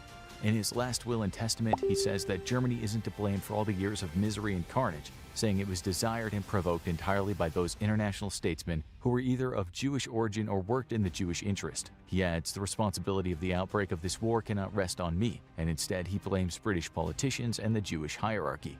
4 people signed the document: Goebbels, Bormann, Bergdorf, and Krebs, and soon, like Hitler, they're all dead. Before they die, Goebbels and Bormann take Hitler's body along with his wife's body and burn them in the garden of the Reich Chancellery. As they do this, Soviet guns can be heard close by. Soon the Americans and British arrive in Berlin, but it is the French army who believe they're owed something by the Germans that do most of the looting and killing. Sometimes they arrive at houses only to find whole families sitting in chairs in the living room, all of them dead already. This is why a British officer named David Fraser writes, "There is so much vile cruelty in the world for us to say that with any satisfaction that good has been victorious." At home in England, the philosopher and pacifist Bertrand Russell puts pen to paper. He agreed that Hitler had to be stopped, but he still writes, "And all this madness, all this rage, all this flaming death of our civilization and our hopes has been brought about because a set of official gentlemen living luxurious lives, mostly stupid, and all without imagination or heart, have chosen that it should occur rather than that any one of them should suffer some infinitesimally small rebuff to his country's pride." Now you need to hear this amazing story, why Hitler's nephew was his worst enemy, or have a look at this. Screams ring out from a nondescript building in Berlin, a safe house belonging to a newly formed U.S. intelligence outfit, where they're questioning a man believed to be a Nazi spy with enhanced interrogation techniques. Their latest experiment with a cutting-edge truth serum hasn't yielded any results, so it's back to the ever-reliable pliers. Not far from this scene, in another clandestine location, Soviet agents undertake a similar task. Their subject, a young man who once made the mistake of signing up to join the Hitler Youth, and now faced the grim prospect of a concept known as denazification. In the aftermath of the Second World War, behind the curtains of officially documented history, lurked a tale more harrowing than most would ever realize. Denazification was dark, darker than anyone knew up until the classified became declassified. Today, we'll unravel a lesser-known chapter of post-war Germany's denazification and the Herculean effort to wipe the mark of Adolf Hitler from the collective psyche of millions of faithful Germans. Though the conflict had ceased on European battlegrounds, its shadows continued to haunt the streets of Berlin and beyond. Hitler's final act in the Reich Chancellery bunker marked not an end, but the beginning of a tumultuous, morally gray quest for purification, one that would be a long and messy process, and at times far from pure. The twisted ideology of Nazism was a huge problem even after the war had ended. It's thought that around 10% of the German population at the time, or around 8 million people, had signed up to join the Nazi Party. But around 45 million belong to some kind of Nazi-affiliated organization, such as the National Socialist People's Welfare Organization and the German Labor Front. That left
Huwag muna tayo kompe.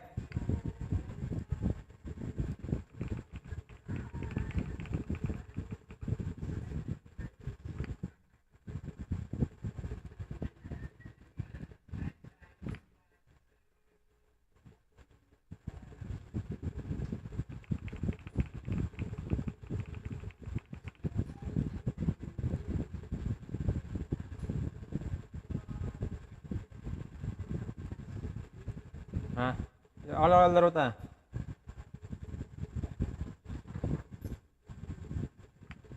Sa Discord? Sige.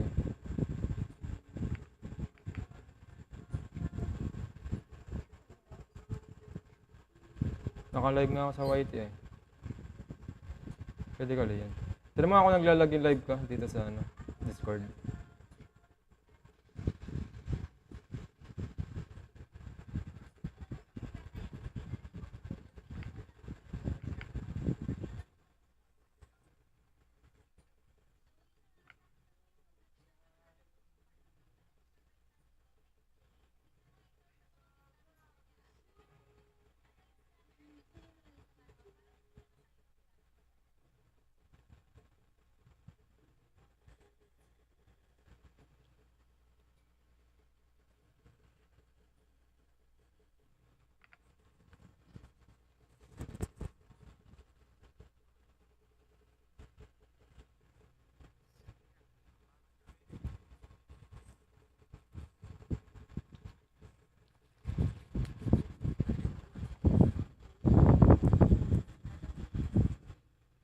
Magpapalo ka rin ba? Ano, Pusite? Ba, nagsibalikan pala ang mga kabataan. Oy, si Onsi oh. Nagpapalo ka ba, Onsi?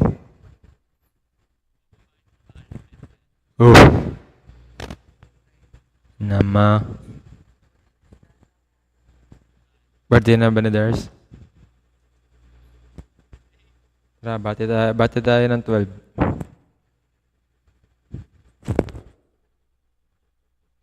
Itong Ray. Ha? Hindi ko... Yung ano, yung pinakauli, Vice. Sentinel. Tagal na to. Tara, unrated lang muna. Compare. Ikaw ba tong Esmeray?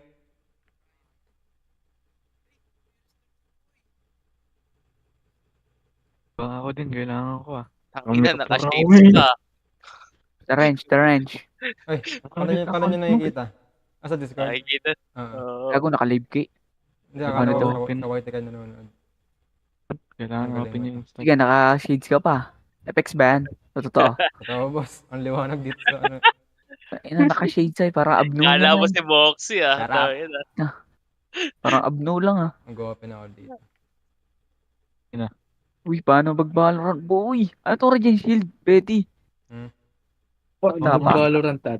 Ano tong Regen Shield? Ano sol mo? Hindi ko rin sure mo. Easy ka! Parang ano ah! On drive.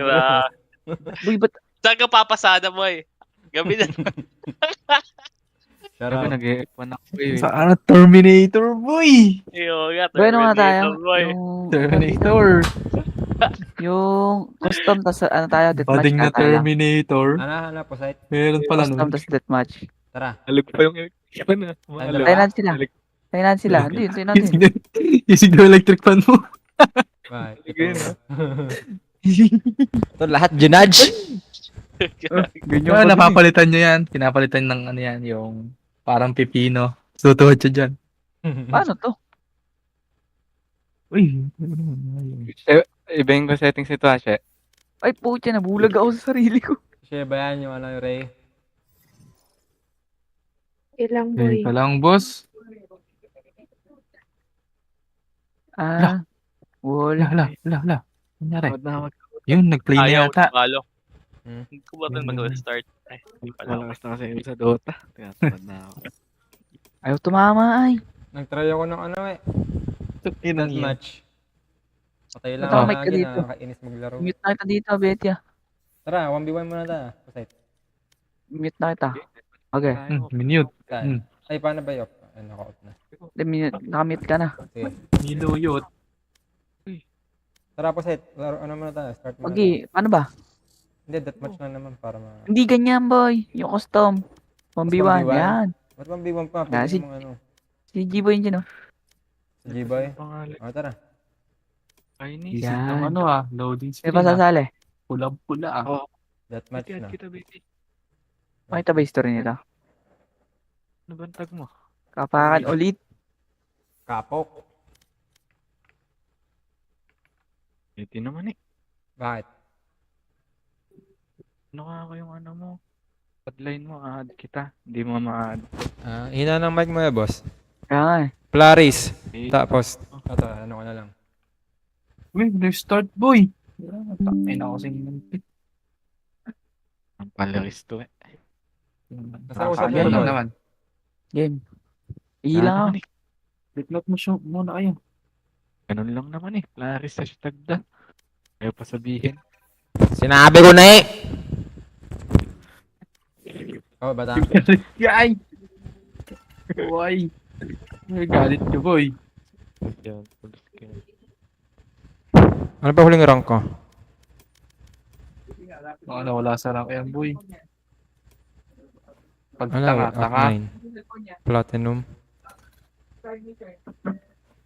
Ganun. Wala, start lang ako Ano, pag di mo inintay, Betty.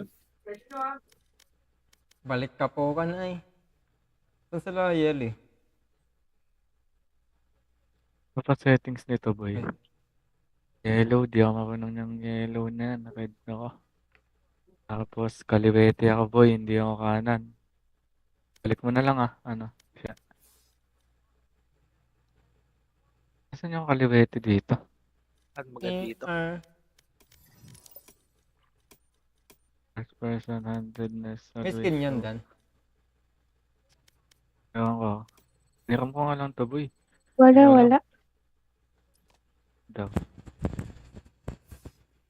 Ako naghanap ka ng mga simp dyan. Sa may skin ka na. Lagi naman siya may kalarong Bet mo ako, Betty. Add mo ako, boss. Yung sinend ko sa usap here. Talaga ba, Unsi? Inad na kita. Anong name mo? Ay, ito. Ako 11. Yan, ikaw ba? Sino tong, ano? Gold.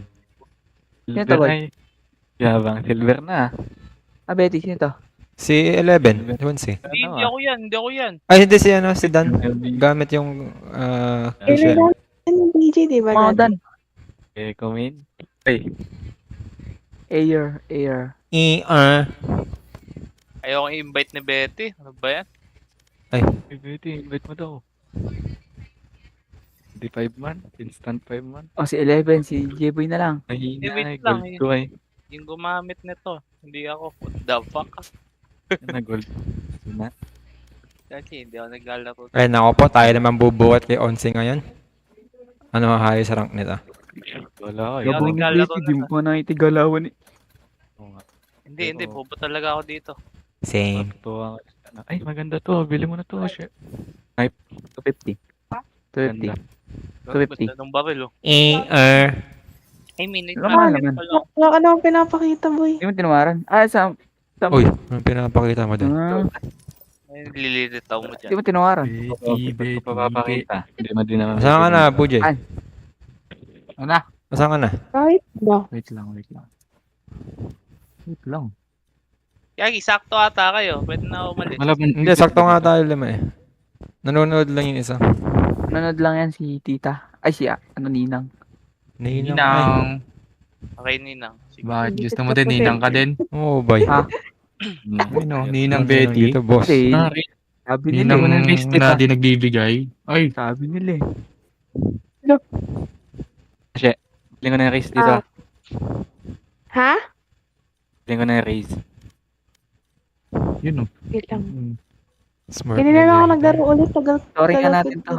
Valorant Online. Yun na lang yung race dito na agent. Bili na. Boy. Mirror mo na, no? Mabibili mo ba? Ilan na ba? Ano yan? Ito, nabili ko na. Sige. Hindi na nagpabili. May na ako mag-mirror. Kaya lang, gagawa lang ako. Sisi muna, Mi. One time lang pwede magsisi, di ba?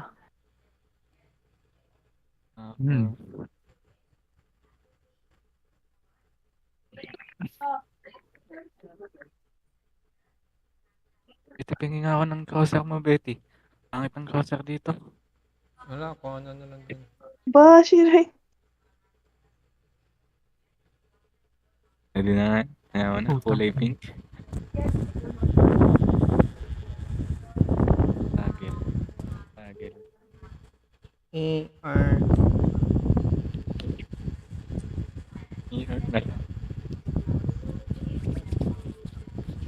Balik na nakuha ko. ER. Ay, Jarat. Araxi. Hala. Headshot kita eh. Wala lang. Uy, ano lang, bumag. May seeking bolt ba dyan? Ala.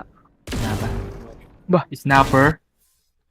Uy, let's go. Uy, ganda ng mga skin ngayon ah. Di 50% yun. Dito kaya ako mag-whale. Ano, unrated na? Teka lang, deathmatch muna. Ano mo, prime Story pandal. natin yan. Balik ka po kan. Makabili nga. Kapo ka na naman. Sniper. Story natin yan, Bite. Ha? Sorry? Story ko yan. Story ko yan. Mo ako. Mention mo ako. Match Match found agad ah. Story ko yun eh. FB ko lang story, ba't may mention pa? Iwag! Talaga. ER. 1, 2, 3, 4, 5, 6. ER na. Baluga ako, boy. Baluga pala ako. Ano ako? Ano to? Euro? Asan ka po site? Wala pa. Po site, nasaan ka? Ba, nagagalit ka, mainit ulo sa akin ah. Yabang may pubo. Ano hero nyo? Yeah, 30 rod. Teka lang, ano pa ang hero mo, Betty? Hindi ko alam. Chamber. Chamberlain. Exercise chamber. Ano? Ay, sa pula ko kay ano ah. Sino yun? Aray. Ang pangalan ni account ni Dan. Si Dan pala yun. Yung Korean. Oh shit. Yung Korean. Si Si Pogi. Yeah, Pogi ay. Siyempre. Oo. yung pangalan niya? Nag-shield. Shield. Sambo mo. Si ano? Kalimutan ko na eh. Makapik ka. Aray. Buma. Nakasanay boy. Patay si Pusay. Oh, ano yun na? Naka-OP. Yan. Hindi pa ako nag-start. Wala po nakikita sa inyo. Nag-start na kayo? Hindi pa. Ano kasing crosser to? Tado ko, sir. Stop naman ng sense na to. Paano ba yun? Kala nga, yung setting na to. Ano ba yung siniwa na dito, boy? Doris. Yung sheriff pa. General. Sherilyn. No. Sherilyn nga. Uy, ayaw. Happy New Year, Sherilyn. Yung sheriff ka. Happy New Year. Sana tumang... Talon ka na. Tatalon ka para tumangkat ka. Ito na ano? Pagalit. Okay. Ano to? Sana? Ikaw ba yan? Sino na Duterte? Madinig po eh. Aray ko po. Load ka na lang ng video. Minakakamp na off dun sa ano. Ay. Okay.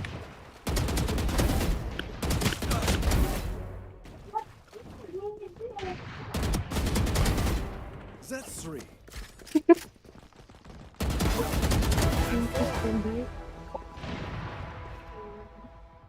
Complete ko. Gulat ako sa iyo ah. Okay. Paano ba ayusin to? Wait. Grabe pa din nga ako mag-barrel. Hirap naman nahihelo ko eh. Ako din, putang ina.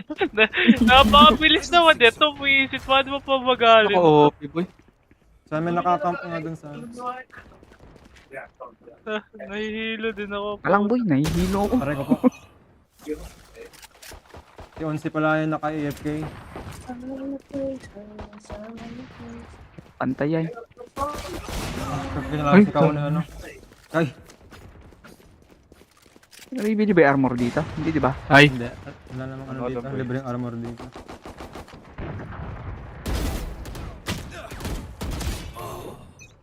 Ding sa paa, boy. Ding sa paa. Anong gamit mo, Putet?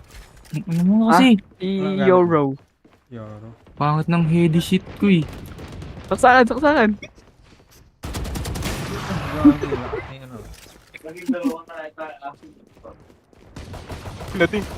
Uy, tawin mo, nadig ako ah. Tama. Yes, nga rin, naka-pistol. Partida. Pistol, boss.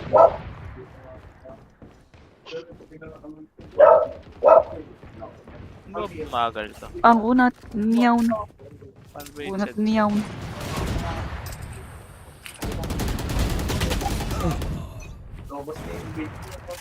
Yes, go na lang ulit tayo, boy. Yes, go to. Uy! Nataga ako ni ano. Pangalan nun. Oh, patay sa isa. Okay, 11. Goy! Sana. Hindi ko makupas ng lakas ko sa bala. Tulog ka naman. Siyang tunay. Sakay mo pa ako ha. Kaya yung arena, hype na arena. Uy! Nagkala ako kay G-Boy. Nag-whip ako kay G-Boy. Mananaksak lang ako. Si Coro. Kapo ka na ito eh. Ay, si Kuwins. Uy, dalawa. Magkano sinahal mo, Jiboy?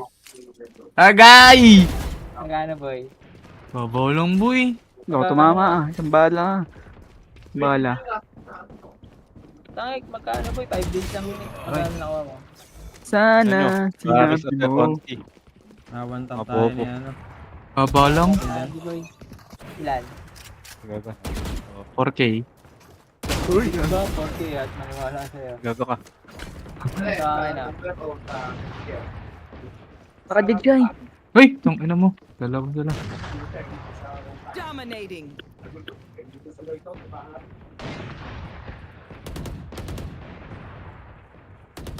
Ayan, Ano yung mga tao?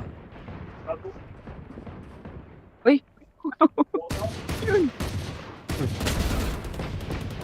Uy, tong ina mo dalawa. Tingnan lumabas. Wala akong makitang tao. Ahay. Notebook. Si Yonsi pala yun. Naka-OP ay. May may nag-off lang dun sa ano eh. Ay! OP. Okay. For OP naman. Luga nga mga tao. Dami ah. Nakabuking yung isa naka... Katunggad! White swing. Ang laki nga si Mirai. Diyan mo na alam. Hina naman ng Plaris eh. Kasi talon yung mga panguna. Nakabaki po. Nakabaki. Na boy, nandun na.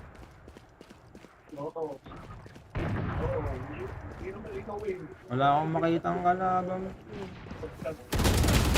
Patay pa. Chauncey. Gago si Sana boy, lakas boy. Ah! Laban na. Lah, ang ano mo, biglang pumipik dun. Daming players ah. Ah?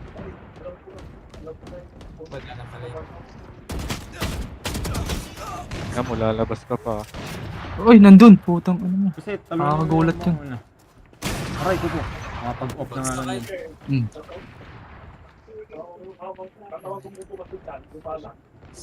Ay! Ano ba, ikaw pala yun? Tsaka si Pusay! Madaya! Boy! Ayun! Puto ko ni Onsi. Onsi pila. Naglalaro niyan si ano? Ang ina. Oo, kasi Mike, naglalaro na. Sulit pala yan, no? Malakas ito. Radiant eh. Sulit pala si Mike. Nasaan na boy? Idol pala to, idol. Idol. Doon sa kabila. Hindi ka na. Christmas. Tanga ka.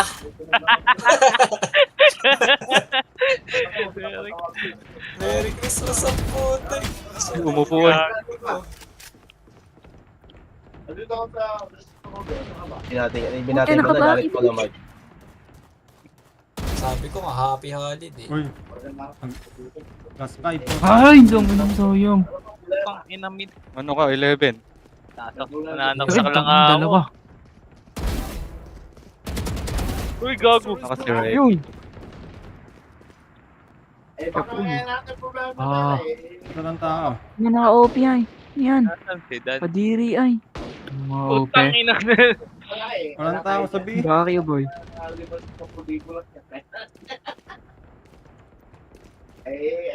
Walang tao Bukas sa B, na, boy. di ba nag-level agad? Agay. Agay, di pa manalo. Walang tao. Last one, bossing. Punta ako sa'yo. Hindi pa binigay. Papunta ako sa'yo. Patay kaya boy. Akin yan. Ay, Nanalo pa. Namus me. Boss. Gusto na lang, liman. Gusto man ba? Yun ang pleto. Tara, pare-para sa lang tutok, boss. Tara. Nauna sunset. Si ano? World War. Kami disc. Ay, si ano? Si... Taka nito. Kyle. Kay Shoko. Sali daw.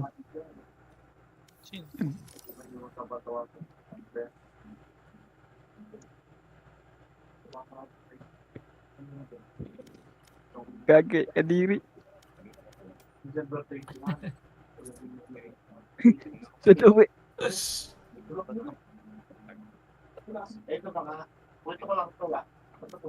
Ding. Denge no. Siya daw eh. Ding.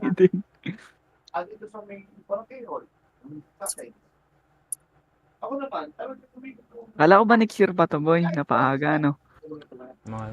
Next year naman no. Betty, lapit ng ano parang pro gamer ah.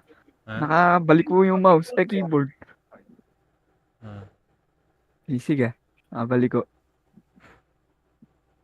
Shoutout muna Betty sa live. Shoutout po, bossing. Ano? Unrated ba? Limahan? Nasali si Kyle eh. Tara, limahan. Limahan. Limahan. 4 pa. Lalaro ba kaya, Juice? Sige, nag-update na ba eh. Oh, sasali yan. Ito na lang, ikaw Neri. Sasali yan. Nire. Nakabaon.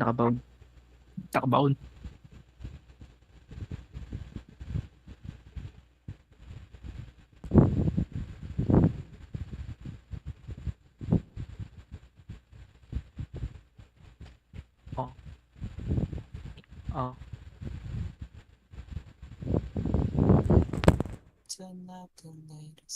Saan si teacher boy? Betty. Ha? Saan si teacher ko? Anong teacher mo? Oo mo, di ba teacher ko dati yan, elementary? Ang ganda ng ano ni Onsi ah. Player card ah. Yun. May libre bang ganyan? Nang ako naalala niya pa ako. Ha? Sige na boy. Ito yung nakaraan yan sa Arcane. 5v5 na kaya. 5v5 Kaya nga eh. Yun na nga, nagyaya na nga. 3 pa lang. Ay, 3 pa. Pasalo niya kala siya. LGBT. Dalawa na lang ah. Naka-CP ata si Shea. Anong safe? Uy na ako eh. Ang daw? Ano naman? Ka-level mo na naman sa Neri. Okay lang yan. Agay. Tara, laging ka na. Gamit ni Dan account ko din. Diyan mo. Lulugot ko. Oo, yun pala yun. Ay, oh. Hindi na, umuwi na ako. Wala Spy na ako ramen. sa apartment. May account pa ako isa. Wala eh. Gagawa ng paraan. Wala akong PC na sa apartment. Uy, Hindi nakatawad electric pa Punta ka apartment. Mahugot. Hindi, ganyan talaga yan. Para sa street, 5v5 tayo. Ayan na. Si Jonas. Bubugbuhin ko lang si Juicy. Ah, hi! Agay. Mahina. Ay, mga sagot po. Yes, yun. Sumama ka, Juicy, karang Bernet. Oo naman, ikaw lang wala dun eh. Wala nga, boy. At nasa fishbowl eh, boy. Hindi ko kami Dito natuloy kami sasend ko sa nung GCJ. sinihan nung ano eh. Paldo nga sa fishbowl oh. Tsaka sa speedball. Pati yung, ano yung isa, may pansit. Dalawang ba? Pares. Pares. Doon ako na, ano eh. Doon ako, bunsol eh. Dalawang ba? Oo, halata naman. Lama. Cake nga natin yan, boss. Binilangan ka ni Bray, boy. Betty. Ah? Binilangan ka ni Bray. Ano na binalangan? Isang shot. Ah. Sabi ni Bray. Ha? Naka-5 lang ata ako yung 6. Ano? Bobo ka ba, puset? Saan? Hindi mo sinasadya, di ba? Si Kuyan. Mga kay. Yes, yes, love. Sinasadya. Dami na natin, what the fuck? Di sadya, boy, ta. Ang dami, boy. Mag-New Year, boy. Kompleto ka ba ta? Si Coach. Si Coach. Mission natin sa GC. Ay, Discord. Puno ka ba, puno? Ay, pala si Coach, yun nandyan eh. Si Coach. Nakatabi ni Boat. Ah, yun pala. O ano? Punuan. Ala. Buti na lang talaga na raid. Laro ka ba siya? Nabeti na. Banding ulit. Banding uli, bossing. Picture ni Bujoy, badeng. Wala. Ikaw nga yan eh. Ano yan? Inspiration sa'yo. Paano ba ilipat? Meron ba tayo lahat yan? Inspired sa'yo yan, boy. Wait lang, iba yung akin. Wala naman akong gamit. Nasa apartment niya. Para may mga Dan. Ay, Betty si Dan. Walang... Hindi, wala naman din PCC siya yata. Wala pala eh. Umuwi na ako. Ayun. Aha. Yun lang yung tao eh. Napauwi. Ako na kanina yan. Kasama niya si ano niya. Ayun pala eh. Sino? Maligaya pala talaga ang New Year. Ayun o. New Tanggap ka na Year. ng magulang nila. Okay. Na may nakita ng kasamang iba tapos naglaro. Marupok. Ay, naipagod sa aboy. Sabang mo. Ay. Dami siya. Nakatawa ko talaga, alam mo. May bubuhat na daw ulit. Matutukan mo ba siya? Apat na lang. Papabuhat mo si Betty eh. No, Betty, papabuhat ka ba? Sino yung isang salita? Ha, Betty. Papabuhat ka ba, Betty? Oh, tara boss. 5v5 lang lang. Tara na. Ha? Ako, alam mo na. Tapos ano kayo? Hinip pa kami. Ano na, mamaya na yan, boss. Tulog lang din ako nila. Bago di ako makatulog sa inyo, boy. Ha? Niisip ka ata ni Betty eh. Hindi ka makatulog eh. Saba ka. Naisip ko lang sa... Oh. Naisip na ganun. Hindi tuloy ako makatulog. Yun nga Uy, yun. ako umaga, alas 4 yata. 4:30, ganun. Daming tao, ganung oras, boy. Hindi ito, mga kasabay ko.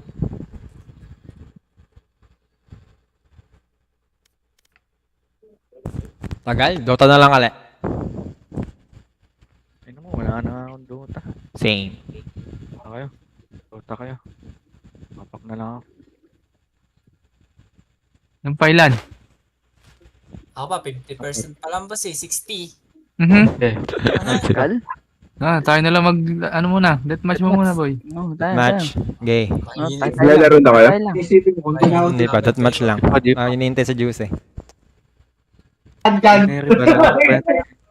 Sino kayo? Kami. 6 pa lang eh. 5v5. Tara na, online ka na. Kaya na si Boss Nas eh. Tayo na. Boss Nas. Walo na kami. Ay, nalalagay na ba? Boss. Gago na, blue screen PC ko eh. Yan ang bago. Paldo naman eh. Kakawin mo lang, Boss Nas? Oo, kanina alas. Agay. Okay. Kakauwi. So talaga yun. Mamaya, kita mo yung post ko, boy. Agay! Ringgit Na naman. boy. Nakano pa kami. Saka doon, GB na makisig doon, boy. 2-6 lang. Dalawa, 2 days, 1 night. Ano yan? Pampanga yun, di ba? Oo, sa Ano yun? Bali Tower. Azure. Azure. North. Azure. Ito gusto mo ba dan? Babae. Gagawin. Yun oh. Baba lang ng Kata niya ba sa Masait. Sarap dun, boy. Lalo na pag may ano. Sarap. May ulan? Oo. Oo. Nagbabakay! Sarap boy. May heater pa. Ay! Agay! Stream ka, Betty, sana, YouTube. Bye. Si Juicy, tanong mo baka gusto doon. Mag-isa. Ay! Agay! Dito ka humanap, oh. Wala na boss na. Mura na sa Wala. boy.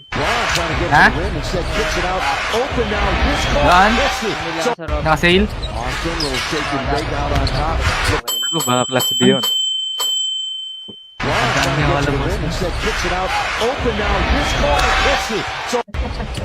Solid to si, si Puset, Dadaan na si... Yan ba yan? Yan ba yan? Tama Yan. si Angel. boy. Yung sinad mo sa GC. Ano din yan? Ano mo dyan? Di sadya. Ano? Di sadya. Di sadya ta. Ang ina mo, Puset, kasayaw ko yan. Hindi nga sadya. Kaklase nila yan dati. Klase ko yan. Klase ko yan. Meron bang hindi sadya kay Dan, boss? Hindi na. Buboy, ni-issue pa ako ni Puset.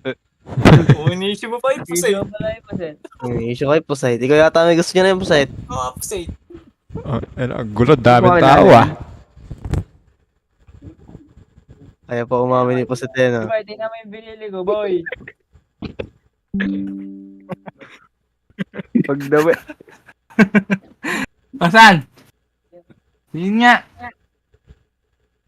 Lol, Dan. Ang dami ah. 1, 2, 3. Mga kapape, nandito ako sa Discord. Sino ba yung wala dito? Naka-online nga na ba, Bouts? Yun nga, oh, boy. Si Coach nga lalaro.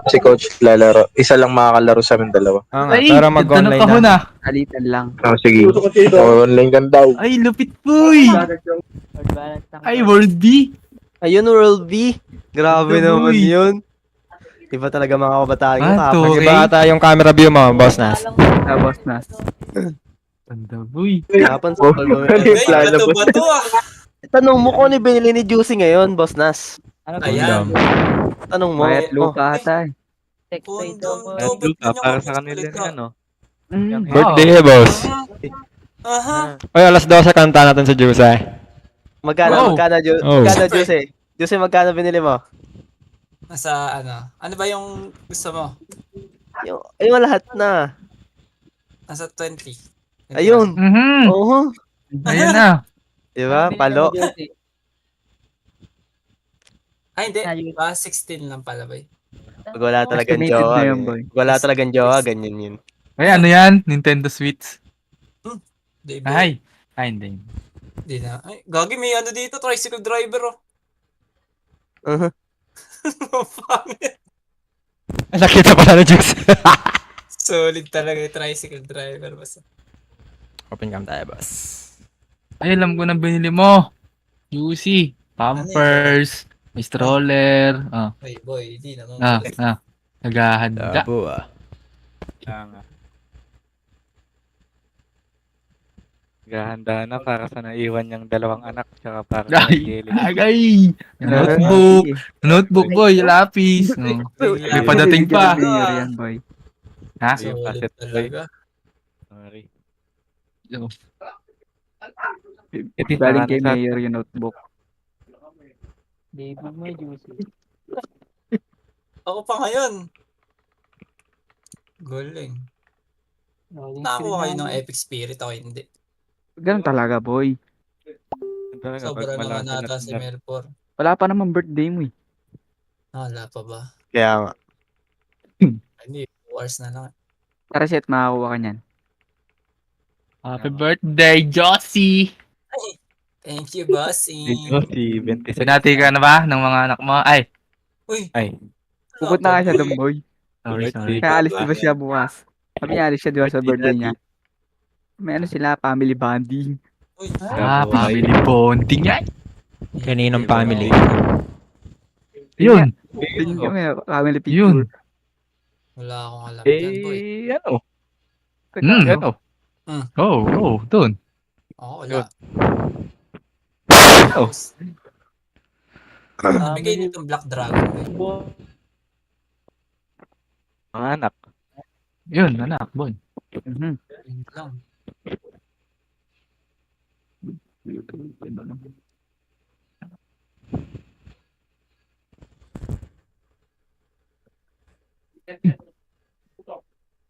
Kasi ako bigla mag-mirror ko. Ito na. Your game requires restart. Magre-restart muna ako, guys. DM. Restart Kaya lang. na natin si Juice eh. Ano ba? Lalaro ka ba? Ano? Eric? Nag-i-install pa ba? Oh. Hintayin ka na namin, boy. Ilan na yan? Tagal pa to, laro muna kayo. Ikaw lang naman din ang hihintay sa amin eh. Ayun. Okay. Nakapagtap pa talaga. Tatapo ba? May Ano emo ba? ba Talaga dito? ako dyan. Bawal emo dito ah. Emoticon. Start Salita nga daw kayo sa balo. Betty, salita nga sa balo. Nakamute, boy. Ayaw nga. Salita ka lang, testing. Low. Wait lang. Yeah, Wala pa. Ayan. Check mo. Pinupuno ko milaw. Wala pa rin? Meron sa akin. Okay na. Off ka na, boy. Tangin naman. Oy, Queen's Ways. Naglalaro pa pala si Boss Nas eh. May rank A Ito ah. boy, magandang knife to ano. Eto, tama.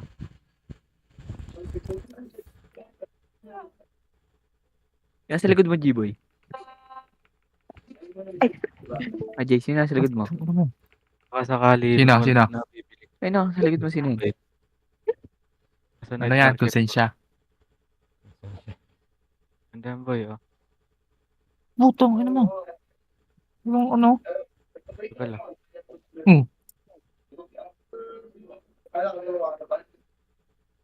Wala, ayaw.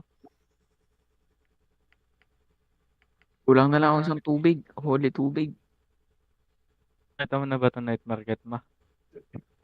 Ang pangit mo sa akin eh. Nice. Alang Hindi mo kuwinta. dir ka to. Kompleto na ba yan? Uy, syempre, kompleto. Inintay ka, boss. Sorry. Sino naman eh? Kaya mo na. Wala, boss. Ano naman din bibili. Ganda ng ano ko mo night market. Squid ball eh. Pala eh. Diba boy, ganda oh. Ganda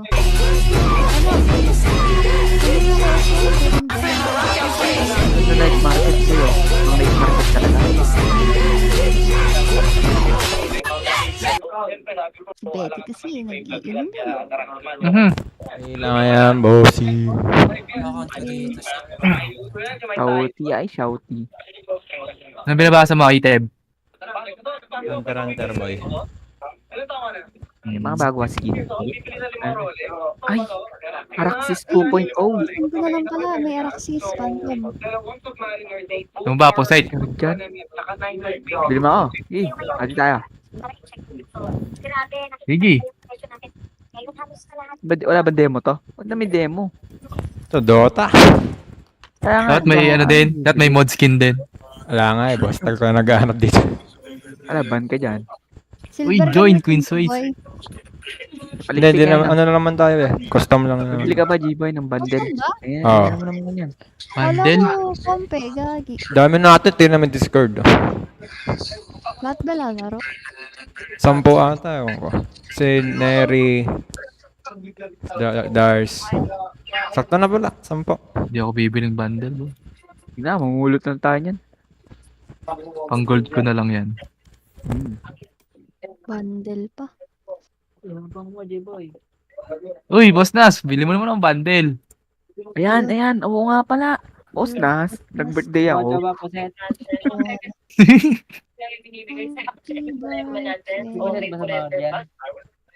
Ano?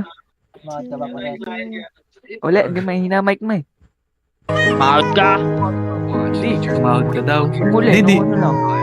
di na sumahod yung mga ano ngayon, boy. Wala kami yan. Pang Baginaps lang yan. Tuloy din daw yung ano Pagka naka-show, papakita natin show text. Okay. Papahuli ulit tayo. Okay, dito naman sa button. Pagka naka-show, dapat ang clickable natin is yung hide text. Okay, tingko okay na yan. Okay, yan. So, nakikita nyo is ang naka-show is yung hide text. Pagka kinlik ko si show text, meaning dapat magpakita si show text.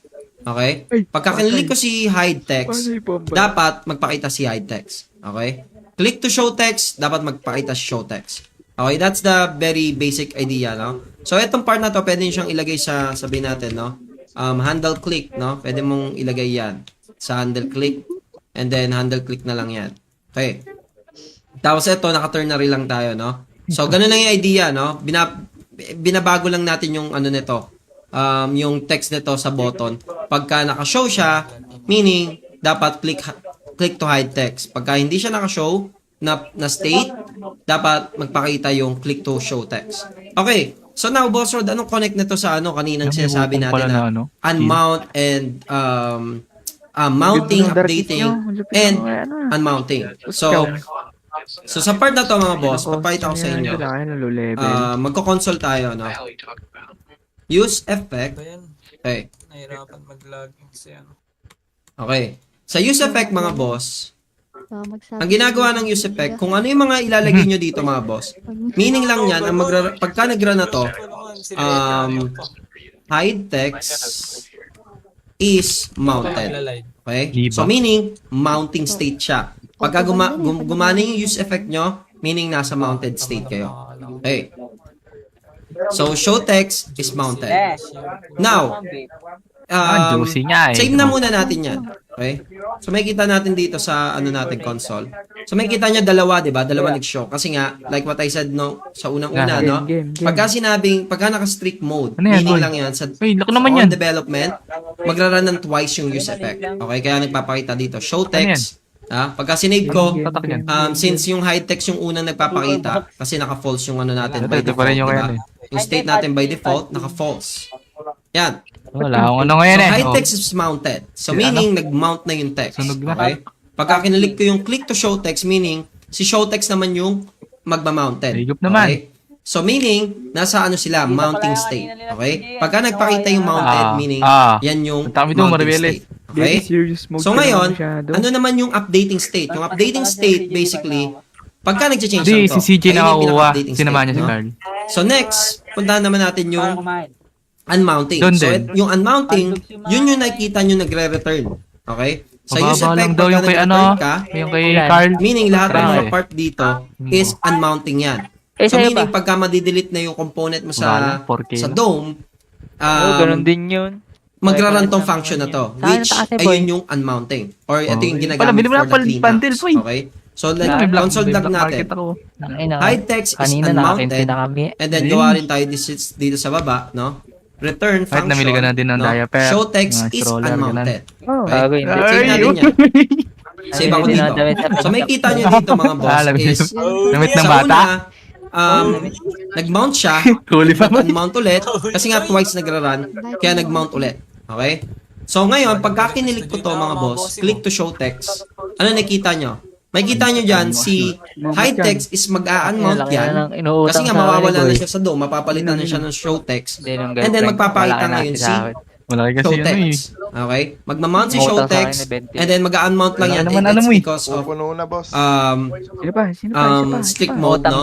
Pero dapat ang magpapakita lang dyan is unmounted, and then mounted. Yun lang. Oh boy, kasi nga di sila pinasahod noong December 25. Cut off nila 10 tsaka 25. Eh di sila pinasahod kasi bago pa lang. Eh sakto, sa ano, buo na yun sa 10. Boss na. Tangin na boy, I'll do it 38. Saka niya bete. Bayaran mo yun, saka. Bayaran mo yun. Wala ako, pero bayaran mo yun. Pang ADV na yun eh. Oo, bibili ako boy next year. Sa ulang boy. Hologan. Pag pinirmahan na natin yung kontrata natin, G-Boy, ayun. Pwede na, oh. Walang laman, no? Ay, sino wala? Si Neri yata. Update pa. Walang laman, no? Oh, Ayun, si 20. Neri. Ay, kapal, boy! Ay! Parang ano ay? Parang libro ay? Na-deposit ko na iba. Parang libro. Parang libro, Ano sabi boy! ni Neri? Ay, nag-ano na ako sa G-Boy. Nag-iba na ako ng bangko. Nagawa ka na sa ibang? BDO. Ano? BDO. Mas maganda daw doon kung tao. Sa Ladbang kasi madami ng tao doon. Bumbataan nandun eh. Wala bang Reddit? RCBC. Pangit doon. RCBC ako, boy. Ayaw niya dan ba? BDO ka na lang or ano. Ayo, video pwede. Madali Boy, dan magka-credit card dun. Lamig. Naggawa kami ng joint account, J-Boy. Ay! Multiplayer pala yun eh. Oo eh. Pupita ko na 1,000 kada buwan.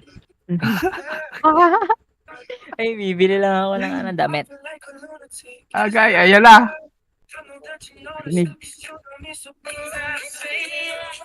Edit watch mo na, Bete. Saan niyo ba? Habang nagagawa Neri ko. nga, wala pa, nag-install pa kay Neri. Habang nag-edit ako ng picture. Kuha muna tayo. Betty. Ayun na, naramdaman na ni BT. Hindi makapaghintay. Ina mo. Nig. Galit. Ay. Galit ulo eh.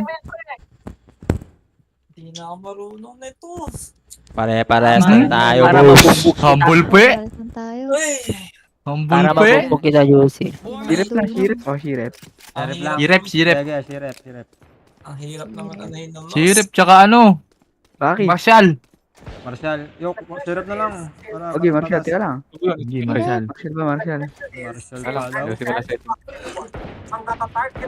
Marshall kita eh. Sino ba? Ano ba? Karakter. Anong baluga ka pala ah. Akala ko may Marshall kasi.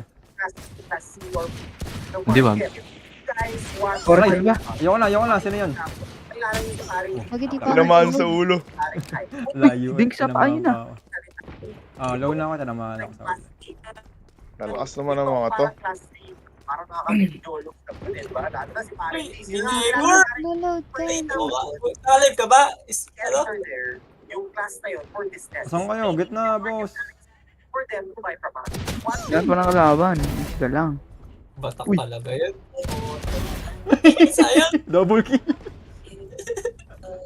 Rindig kayo ba? Tell me why. Dingkay. Sasakin pa sa show ko. Ay, warm up pa lang pala yan ah. Bagal mag-notification lang sa talaga. Uy, okay, may Odin! Game. Sige, was na sa.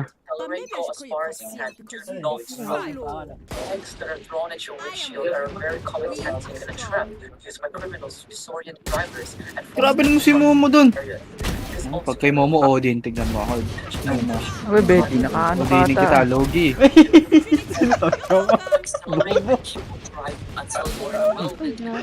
Ano ko dun, boy? Aray ko po. Uy. Easy lang. Nagkaon niya si Maray. Teka lang. Hinasat. Napunto ka na sa likod. Ay, salto na kayo. Matay.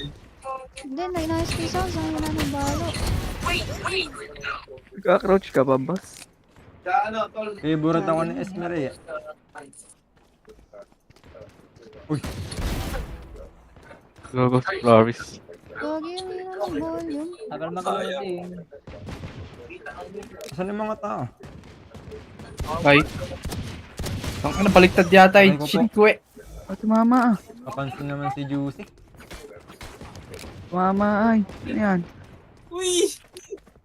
Tumama talaga, boss. Pagaling ka pa, boy. May tao sa likod Ilebes, ko. patalon-talon eh. Putong ano mo. Tao sa Reload. likod ka. Natamaan ako agad sa ulo. Agay. Grabe naman si Onsi dun. Hindi ko kita yung mata.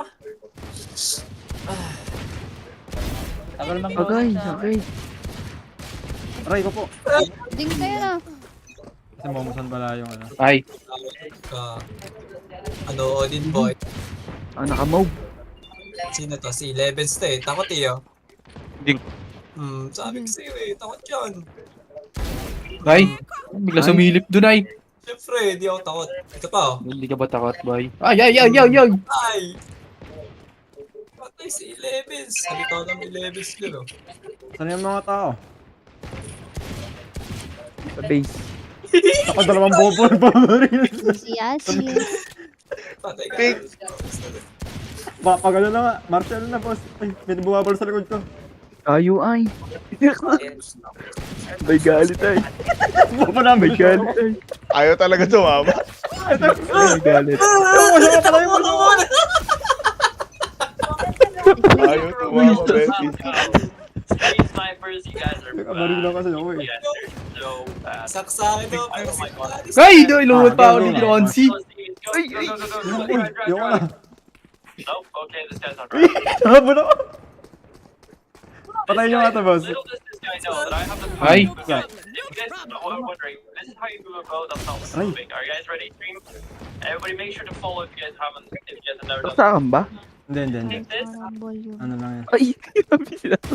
Uy! Sabi ko, nararamdaman ko Sabi na yung omen yun eh. Sinatak ako ah. Yung na. Takbo! Ay na mo! Tao dito. Sino si Mark?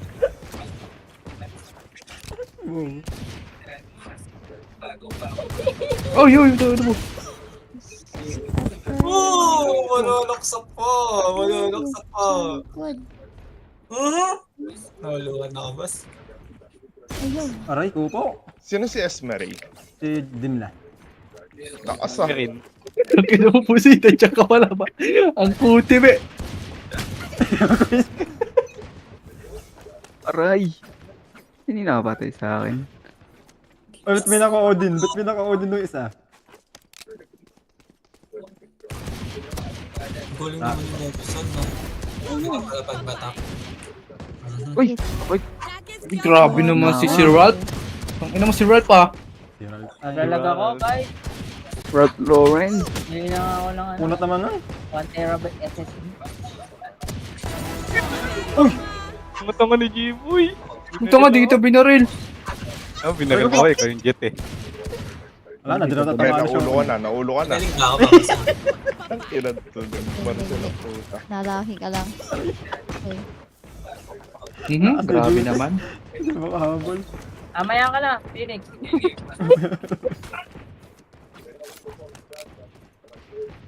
Sumasaksak na wala sa likod. Aray. Aray ko. Likot, uy! Pang-inan mo ah. Ina mo. So isa lang.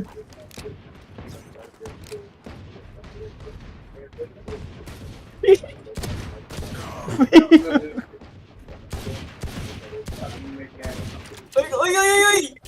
Mamaya ko na. Ay, sorry. Sakit naman nun, boss. Ay, namatay ako. Ikaw na. Kinuha mo buhay pa. Uy, grabe nga yun. Grabe nga si Goldie. Hindi makatamaan ni... Ay, grabe naman. Valorant.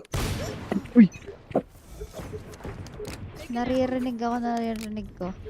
Agay! Bakit ni Mamaw? Kasi pumali si Goldie dire-diretso. Siyempre. Ay, naka-OP eh! Gawin naka-uwi. Naka-OP si Levis. Ay, na kasi. Hindi kinaya boy.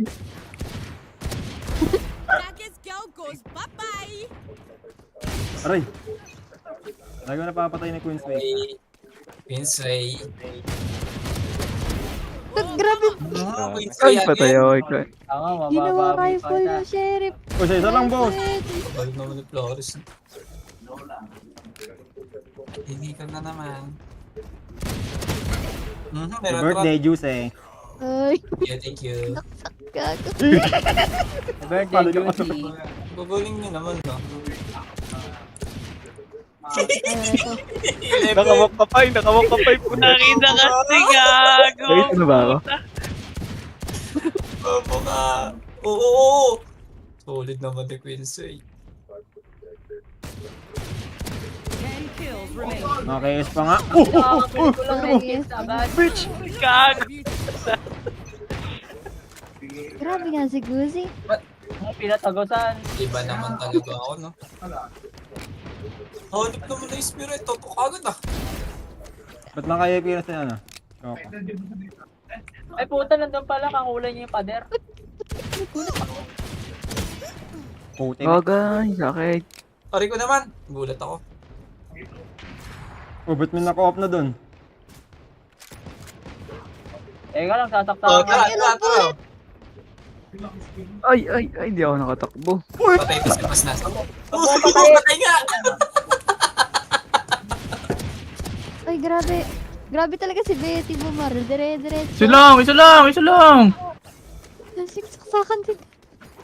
Higil yan. Aray! Last naman ni Juicy.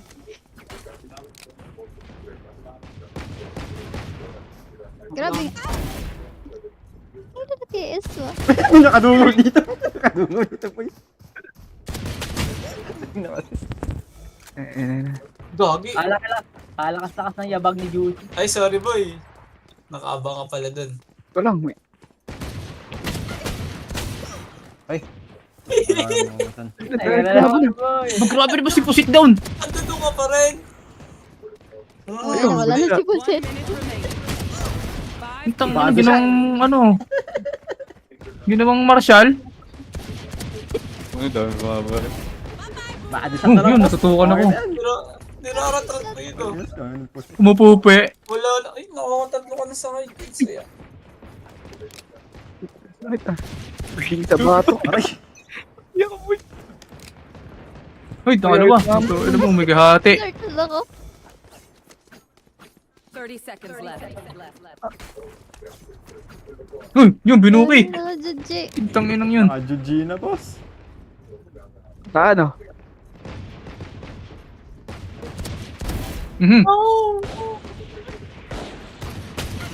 Isa lang. Kami naka-jet. Naka-audio na po. Panalo ko, boss. Is my... Ito na si Nire. Kanino? Bakit eh? Basta kaya. Diyan ka na ba, Neri? Number 89.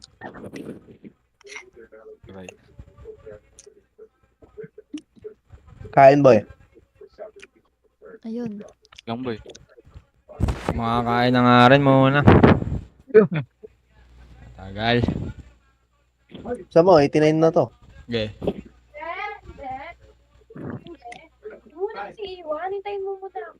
Makain ka ba ng kama ko? Betty? Pag-mute muna nga. Inan niya. Solid. Masas...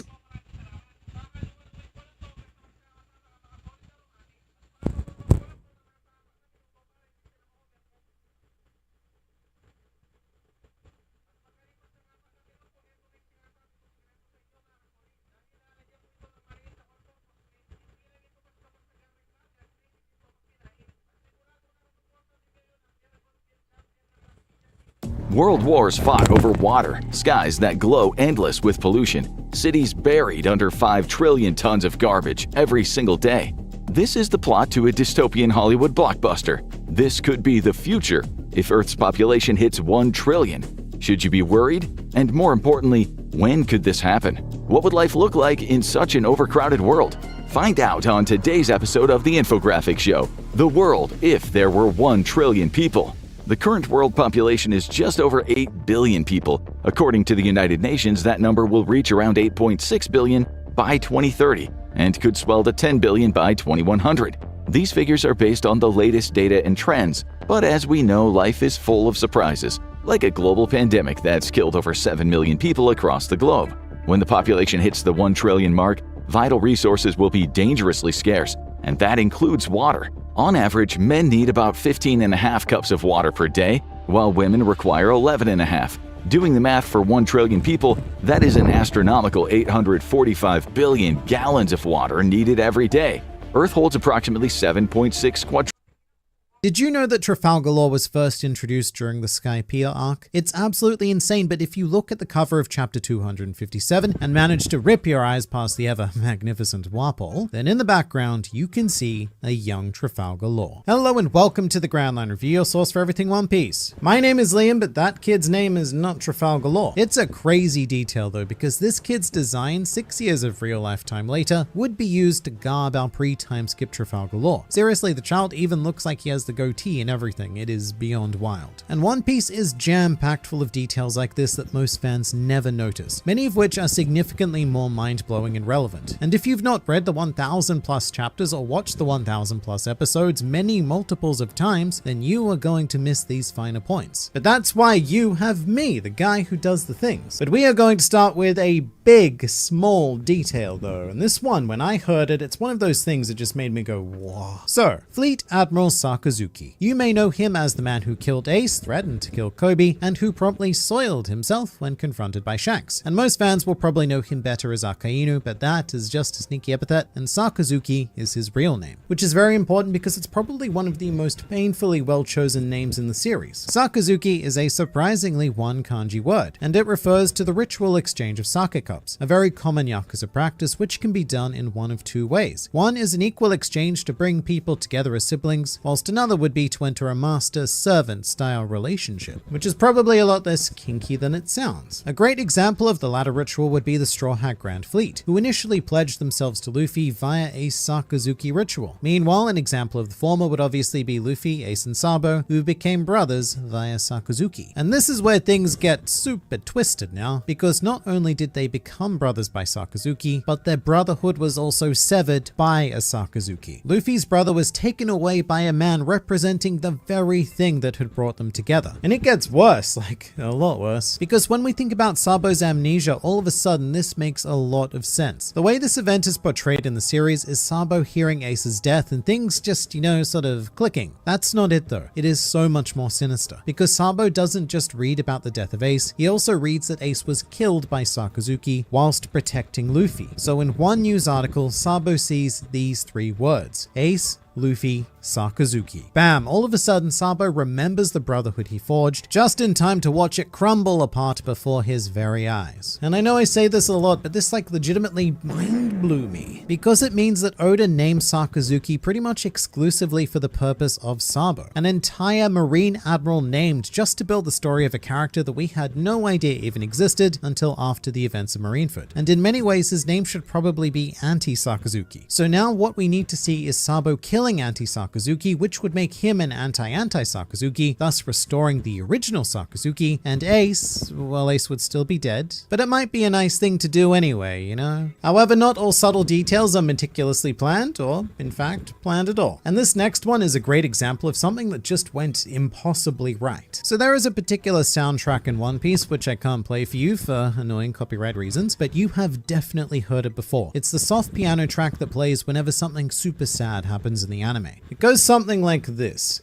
Da da da dun dun dun. I don't know. I can't do it. It does sound something like that. I can't do it. I am not a music. But for example, it's the extremely sad song that plays over Whitebeard's final moments during the Paramount War, where he's thinking about his crew and his dreams of having a family, and it's so emotional. The song itself doesn't necessarily matter though. What matters is the title. And are you ready for this? Because the title of that track is called Gold and Odin. And this is something that is too perfect to overlook. In this modern day, you cannot put those two words together without referencing Goldie Roger and Kozuki Odin. But the wild thing is that this song existed long before we were introduced to Odin. And in fact, it existed long before it was used to underscore Whitebeard's death. And you know what? It even existed before we met Tony Chopper. Because Gold and Odin was composed for the very first One Piece movie, which was released in the year 2000. And it was named Gold and Odin because because the main villain of that film, El Dorado, had a gold obsession, and the emotional center of the film was about a young boy and his grandfather who owned a floating Odin shop, hence gold and Odin. However, 21 years later, this track is still being used in the anime, and the title, by sheer cosmic coincidence, now appears to reference the relationship between two of the most important characters who have ever lived in the story. This is just one of those real-life events that's crazier than any fiction could be, although maybe not quite as crazy as El Dorado's unreasonably high shorts in the film. I mean, come on, those shorts are higher than Smoker on April 20th. For something sneakier and a bit more intentional now, did you know that One Piece exists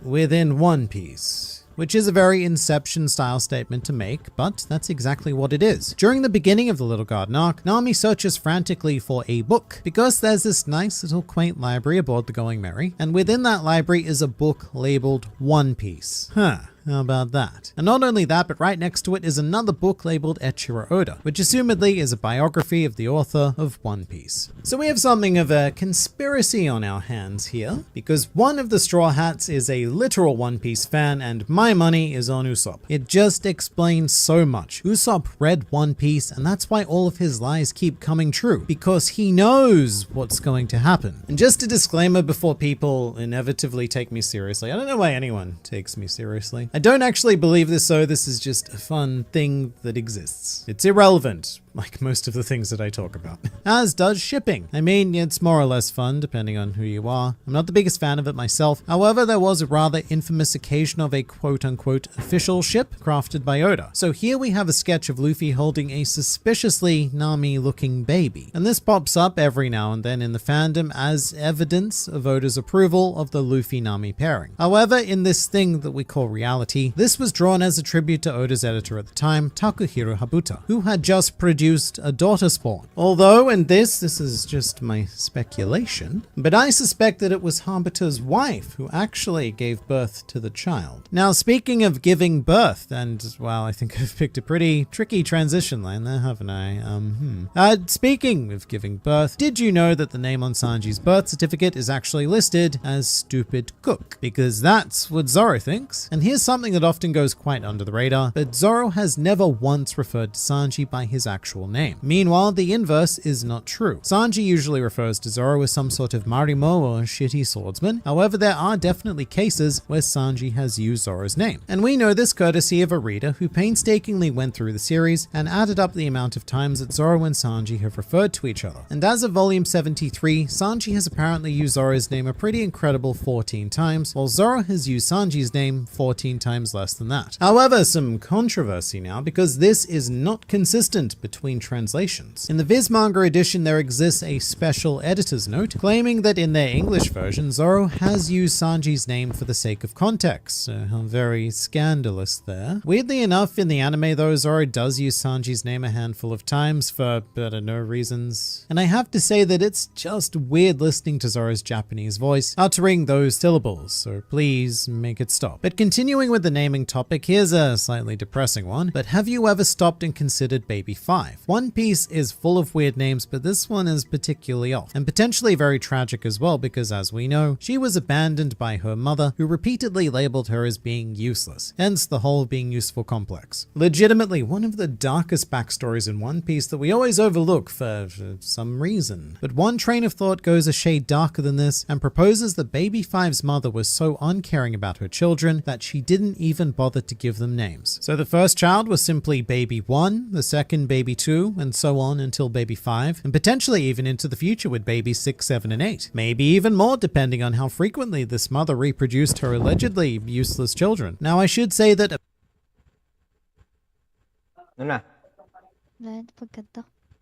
apparently, Baby 5 did reveal her actual name as a child to Law and Buffalo, but this doesn't take away from that thought, because it could simply mean that she has a family name and then her first name is Baby 5. Sort of like how Trafalgar Law's real name is Trafalgar Law, just with some water and a big old D in the middle, which to me sounds like the world's worst cup of tea. Here's a question for you though. If I asked you to tell me which character has appeared on the most volume covers of One Piece, you'd probably say Luffy, yeah? And for good reason, because you would be right. Good on you. Who's a clever viewer? It's you. But what if I was to ask which character has appeared on the second most amount of volume covers? Your mind brain would probably wander through all sorts of possibilities like, say, Zoro, Zami, or even maybe Zonji. But all of those are wrong on several levels, because the character who has appeared on the second most amount of volume covers is actually Panda Man. This sneaky dude guy is absolutely everywhere. But the trick is, and you would never notice this on the English volumes because their covers are like this nice thick piece of cardboard, whereas in Japanese all of the volumes come with dust covers. And if you look underneath these covers, well, you generally find a nice fun panda surprise. And the Panda Man lore in the series, which is generally played out in secret on volume covers, runs so much deeper than you could ever imagine. Through these covers, we have learned that Panda Man has several enemies pursuing him throughout the world, such as the debt collector Tomato Gang, as well as Panda Man's ultimate rival, Unforgivable Mask. And within this lore also exists a love interest being Panda Woman, although it is currently unknown if she holds mutual feelings. And furthermore, are pandas, are they even capable of love? Well, according to research, no, they are not. Apparently pandas are very solitary and selfish creatures that don't construct any meaningful relationships at all, very much assuming the sociopath role within the animal kingdom. They come together to mate and then they discard one another. So in many ways, pandas are quite similar to Big Mom. They exist purely as babby production factories, and once your usefulness to them has expired, you will end up as a turnip in the ground. However, back to something moderately more relevant. Very excitingly, we have recently confirmed that Panda Man is in fact a mink, because on the cover of volume 98, you can actually see him in his glorious Sulong form. Also, for whatever reason, an integral aspect of the Panda Man lore involves this creature, which we've actually seen in the canon of the series, because this is a long bear, which we encountered on Long Ring Longland. But a lot of people know about the Panda Man sightings in the series or even the volume covers, but here is the true secret. Now, what people seriously neglect is the back of the volume covers, because you probably can't see this on camera. You can confirm. Can't see crap, but this is where the bulk of the Panda Man story plays out. Such as the back of volume 54, where it is revealed that Panda Man may or may not have been abducted by aliens. Aliens do exist in One Piece, by the way, like lots of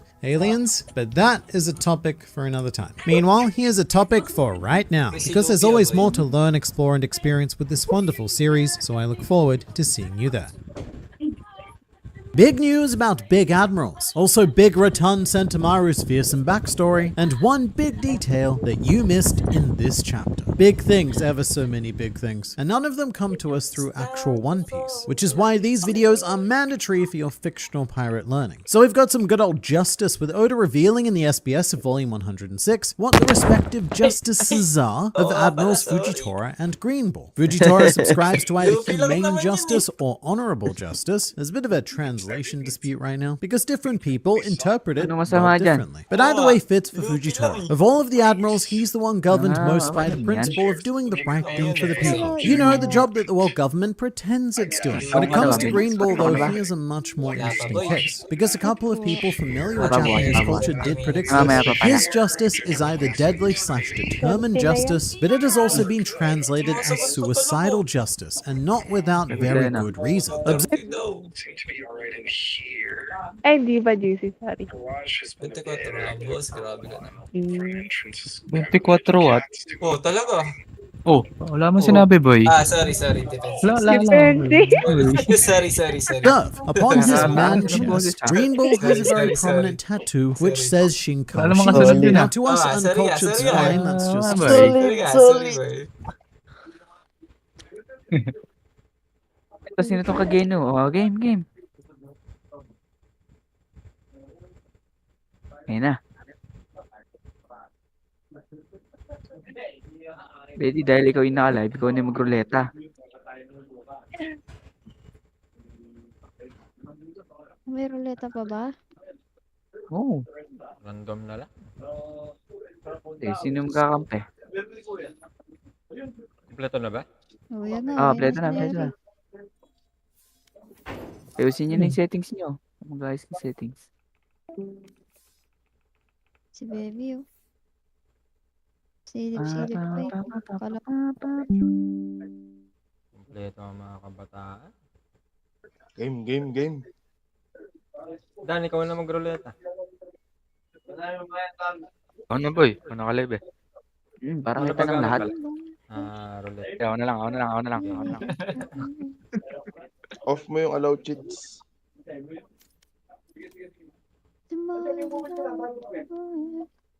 Sino tayo dito?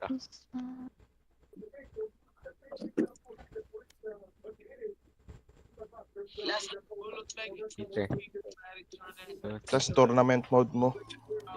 Dami namang ano.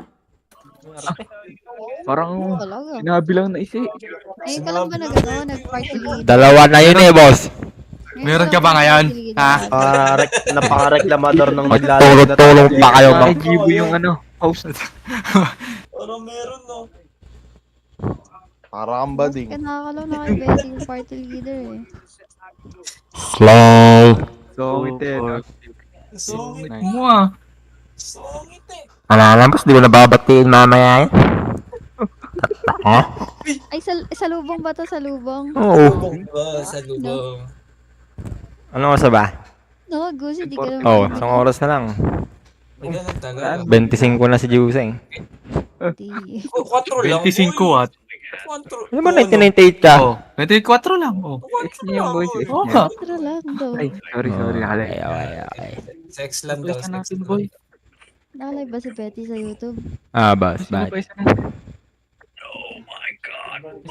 Ang ginagawa nyo kami content ah. Dapat may hati kami dyan. Oo. Ay, unemployed. Hindi ko lang nakikinabang ah. What?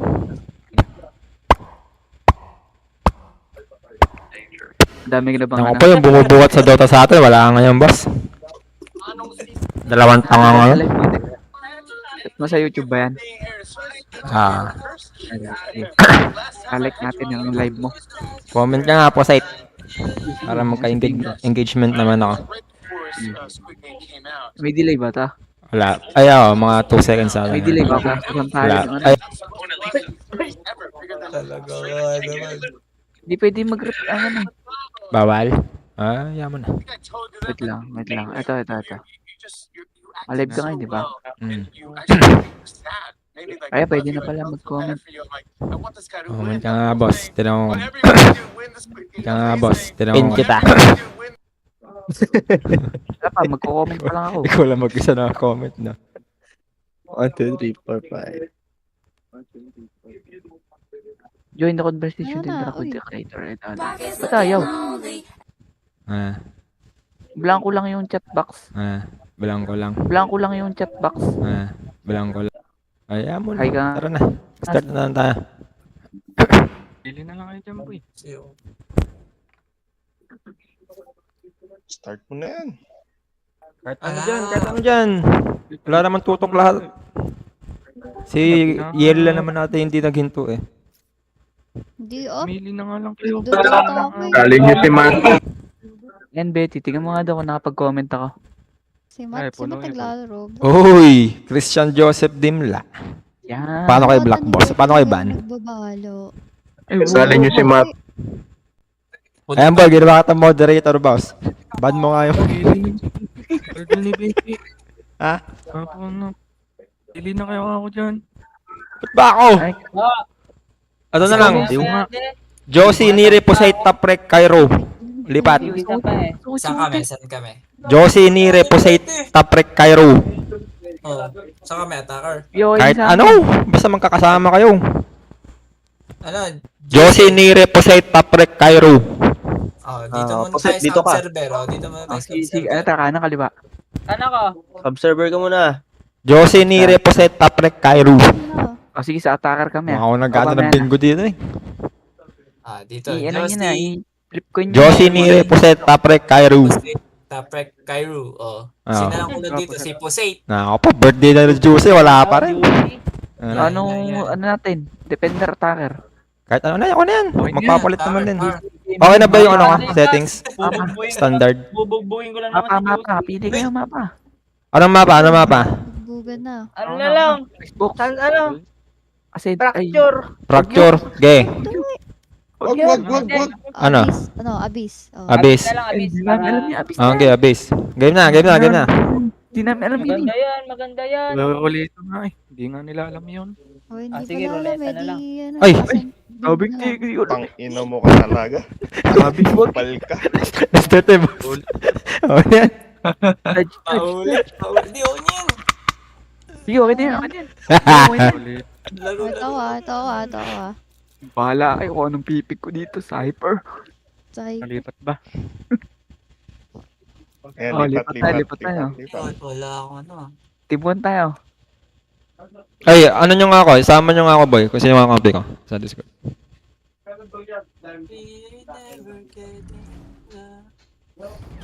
Gamitin ko. Ay, maganda na dito yung bagong Sentinel. Sina dun. Ito, Vice, kasi di ako marunong. Ano pipiliin ko? Sino isa natin? Si Onsi. Ayan yung 11Z. Tropa. Momo Sun Clove.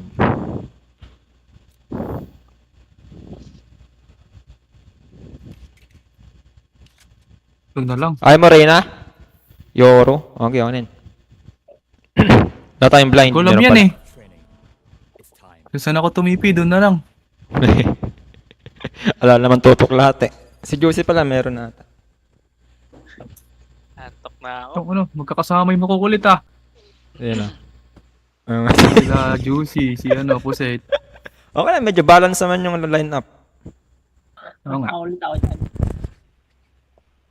Boy, mas makulit si Puset. Ay, si Boss Eh, may Nas. race sila, boy. Satchalan ako niya sa mukha. Sino yung race? Shoko? Kageno, Clove? Uy, iniwan niya si Shojiro. Ha? Dito ko na pala si Momo. Si Butch yata. Ano ba to? Saan to? Team speak, party. Regen Shield. Aba, may ganito na. Ano to? Paano to? Regen Di ko alam kung paano yun. Parang nag-ano ata. Anong mapa ba to? Nag-regen. Oh, regen shield na. Bobo na. Hindi, paano siya nag-work? 11 si meron kong Discord.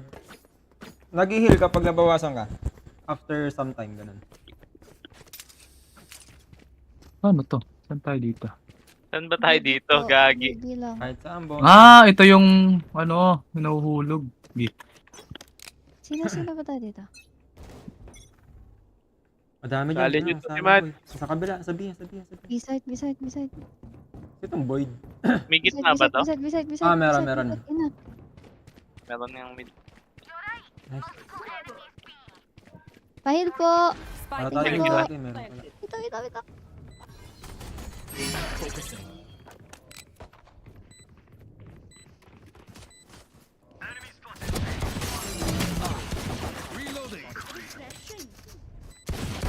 One enemy remaining. Ako na boy. Nice one. Ano boy? Okay, hindi ka rin tapos nakatim ka. Ang taas sa trip party mo sir. Ano boy? Taas doon. Ano? Paano mag-party boys ka? Alam mo yan. Maaari ka lang eh. Hindi ko alam saan settings eh. Maganda yung mapa na to eh. Yabang mo, Inas! Ay, biling ka. Bay na ba tayo? Bay na. Alam. Ba't dalawa yung armor ngayon? Dapat. Nagre-regenerate yung isa pagka natamaan ka tapos hindi ka namatay. Daming sniper ah. Enemy spotted A. Concussing. Huwag mo akong harangan. On C. Sino ba yan?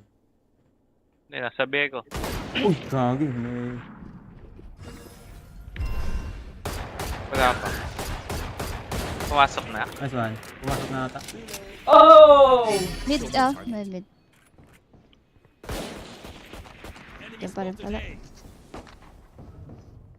Kill kita. Sino ba to? One enemy remaining. Down A. Hindi wala yan. Ha? Kahit pala wala akong gawin dito. Wow, Okay. yan. Instinct only goes so far. Skill covers the rest. Akala ko pa nag-heal tong shield. Pag nabawasan ka. Pagka nabawasan ka. Linasip Nabawasan ka ba? May yan yung bar sa gilid. Ayun lang yan. Pag naubos na, hindi na magre-regen. Bagay, ang laki ng range ng light armor sa heavy armor. 400 plus 1k na. Parang full armor din. Pero one tap ka.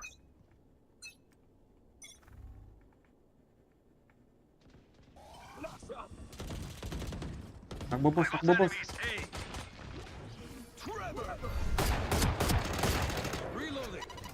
Spike down A. Pyramid ah. Ang lakas niyo na. So, 65 sa ano, sa race. May mid ba? Not sure. Ingat na lang ah, butas yung mid nyo. Yung bench. Left and right meron. Hindi ko alam yung mapa na may daanan ba dito? Ay, kagi. Sorry. Saan ba daan dito?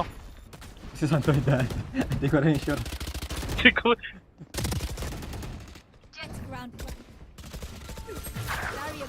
Puro low lang. Mag-rotate yan. Winal ko. Daan pala to.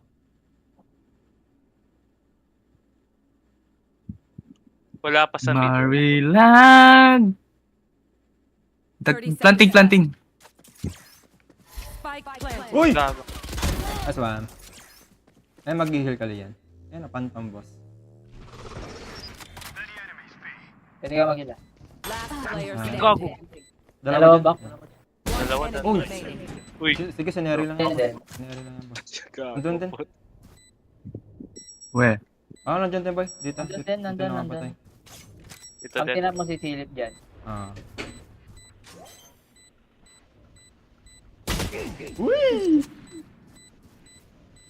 Wala kang oras boss. Ano mo na, laban mo na. Ay, inis mo kan, hindi niya makikita yan. Diretso mo na, wala na rin oras eh. Gago nag... Gago na po. Hindi na ping ay. Wala nang ping ngayon, boy! Wala nang ping. Hindi nakita yung ping, boy. Ikaw na mag-ping.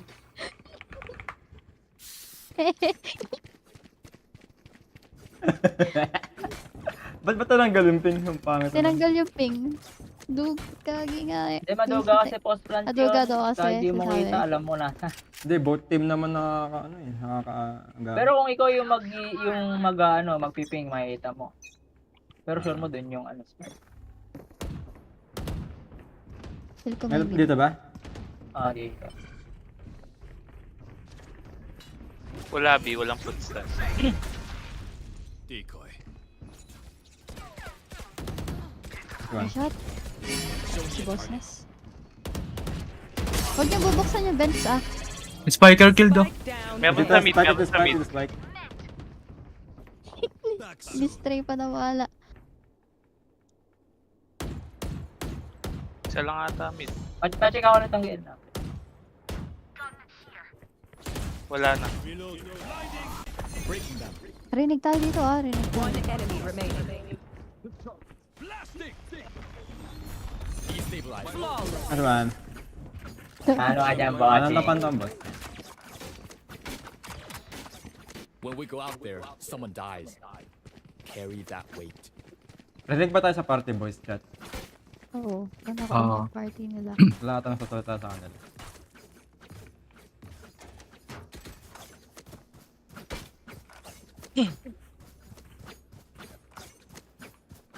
Dito pala si Matt eh.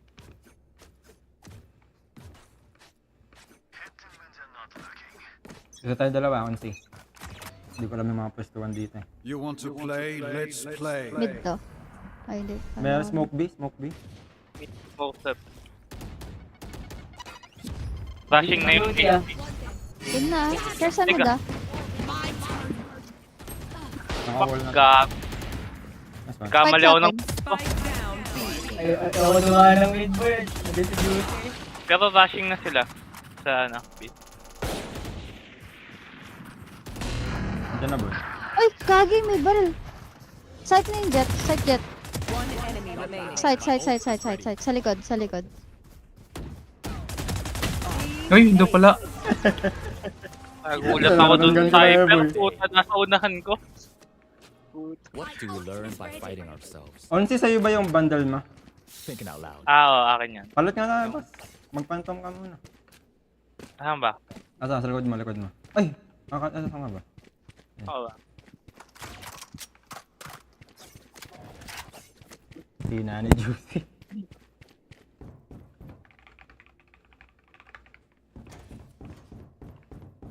Ano ba to? Ganda naman na to.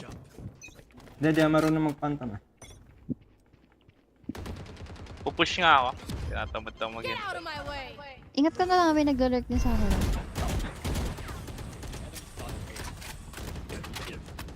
Uy, kaya smoke na ako ah. Bulag, bulag, bulag! Ay, sayang.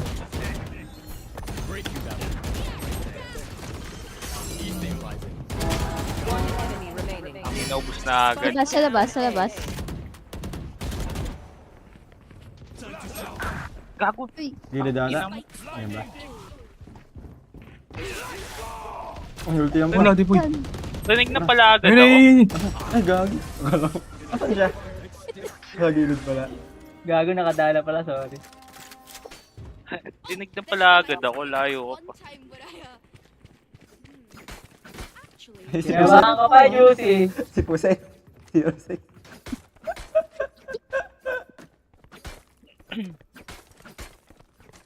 C, bandal naman yan, boss.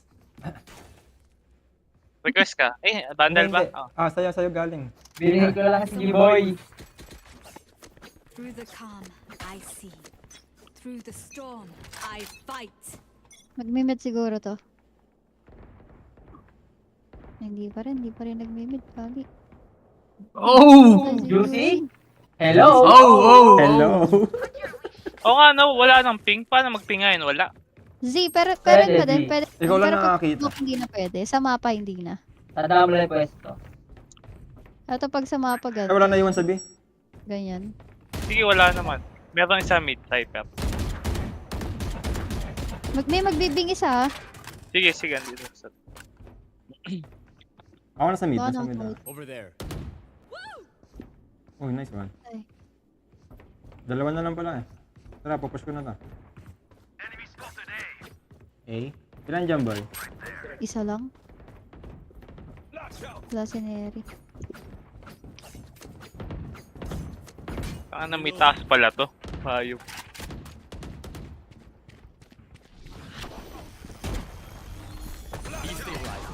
Blinded. Putik! Dito yung spike. Nagulat ako kay Neri. Down A. Asan? Nasa mid. Nagulat ako kay Neri. 30 seconds left. Breaking them. Making cover.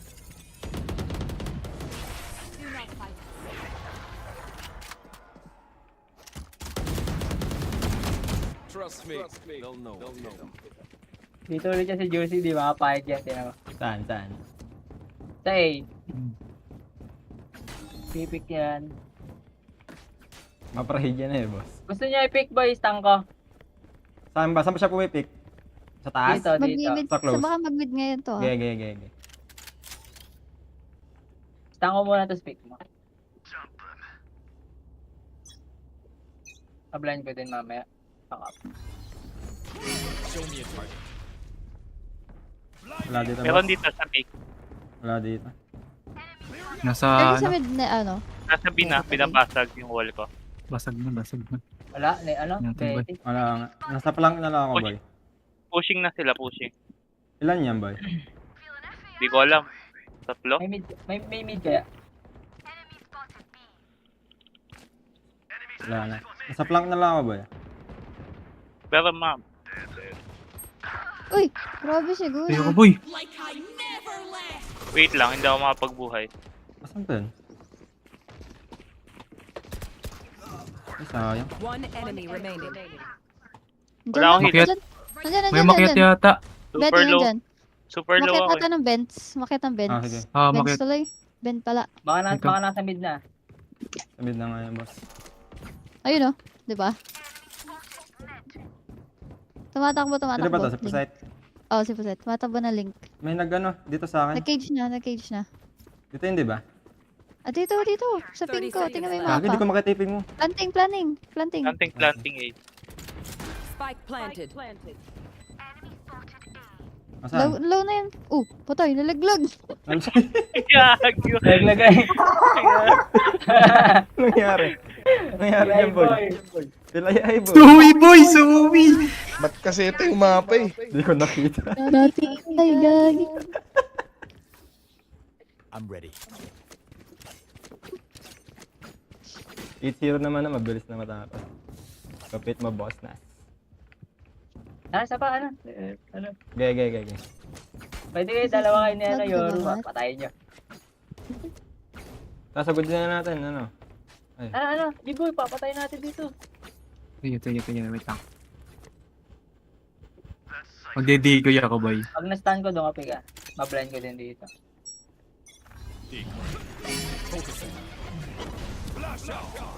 Walang footstep dito. Gago na, uluhan agad ako. Dami. Dami, gagi! May stun lahat yun, boy, no? Oo. Kaso na-smokean kami. Ada lahat. Nag-smoke kasi. Ayun na, boy. Boom! Aray, tumabit pa rin. Hindi, meron ko pang 30. Ayan o. Spike planted. Hindi pa yan, boy. Last player standing. Bitaw ba dito? Oh, meron dyan. Sad, uy. Ayun. Dami nila doon. Ginawa ko. Yaba mo yun eh, spray mo ako ah. Pwede ka mag-wall dyan. Ayaw na dun, boy. 5 pala. Sana pe. Ayun lang nga palang skin. 11C, magbaba ka naman bandal dyan. Oh, meron. Saan ka? Dito sa taas. Sige, baba ka lang. Bibilan na lang ito. Oh, meron, Betty. Ayaw mo? Okay, mag-regards ka, ano ba? Bandal. Lumalap. Okay. Next round. Palit. Kami. Sige, heal kita agad pag nag-push. Punta na Wall kami, ko boss. din. Dito na, in na, boy. Okay. Okay. May nasa taas Baka ata may mid nito up. May mid. Sino mid? Teka lang, hindi ko alam. Planting. Dami, boy. Ano naman yun? May nasa taas na ba? Pwede kang buhayin si mama. Okay. Wait lang, may tao dyan ah. Wala, ito. Ayun, wala. Nice one. Gago. One enemy remaining. Saan yun? Sa? Uy. Nabuhay. Namatay ba si G? May gagi. Nabuhay pala yun. Biglang nag-ulti eh. Team A.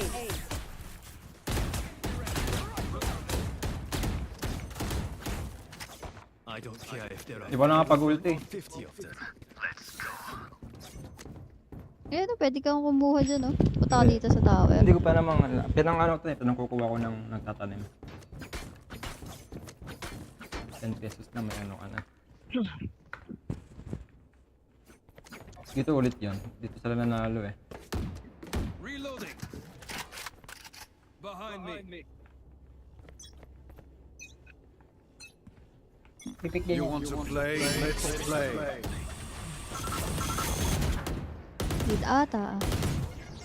Pushing ako dito. Sige. Ang lakas ni Dan. Ayan, Sige, pushing ako mama. Aswan. Spike down. Nandiyan pa rin yan. Taas ba? Wala. Ay. Papuntang B sila, papunta.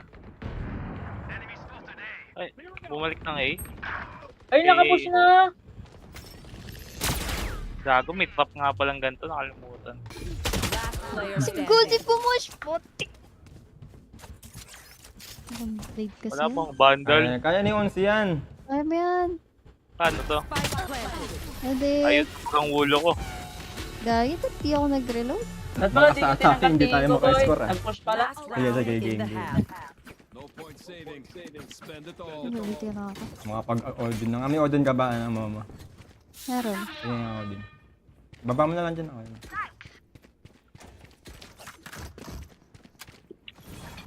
May pan-drop pa ako sa... J. Ako din. Try ka sa J. Pon din ako. Uy, magpulara mo ka na. Momosan. May ulti ako. Biglang mag-o-OP si Gozi. Night ko yun eh. Andito ah? Wall ko na. Pwede ka namang kuha, Betty. Kuha ka na. Hindi ko alam kung nasaan eh. Hindi, may ko naman ah. Ay, meron na nakuha. Si Dan. Ay, putik na yan. Inamali ako. Mute, boss, mute. Mid ba yung naririnig ko? Alam, mag-rotate na yan, Papers boy. na lang gitna. Nasa B na yan, ah.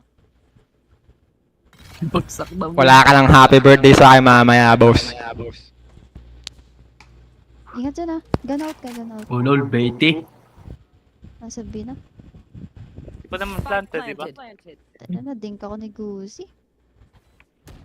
Uy, yun, oh. Taktakin ko kaya to. Wag na, wag. Barili mo na. Hindi na. Alam kang lurk ka, alam kang lurk. Alam kang lurk.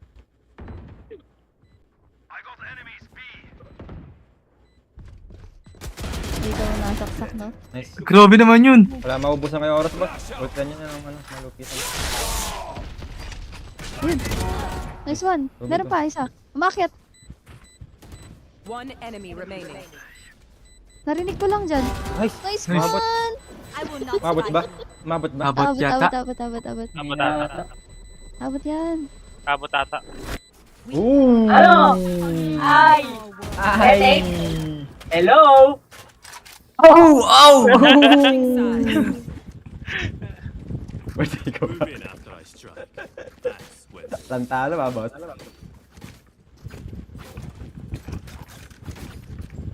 Sheriff nga, Momo. Gusto mo ako na mag-plant, mama? O may... Sige, ako na lang. Mag-i-spam mo na ako. Para may ult agad. Happy birthday, Juicy. Bigyan tayo sa round mamaya. Para masaya. Tayo talo. Meeting nga ako.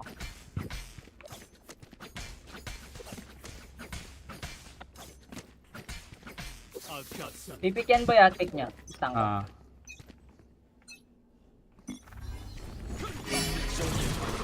Bakos?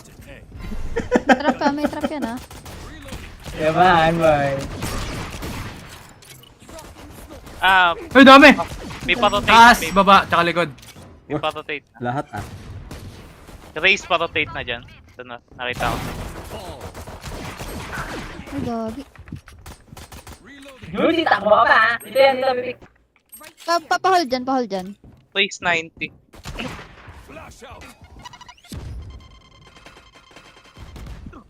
Ano ba tawag dito? Ayun, tower eh. Race tower. Akin na yung bomba. Akit ako ba ya?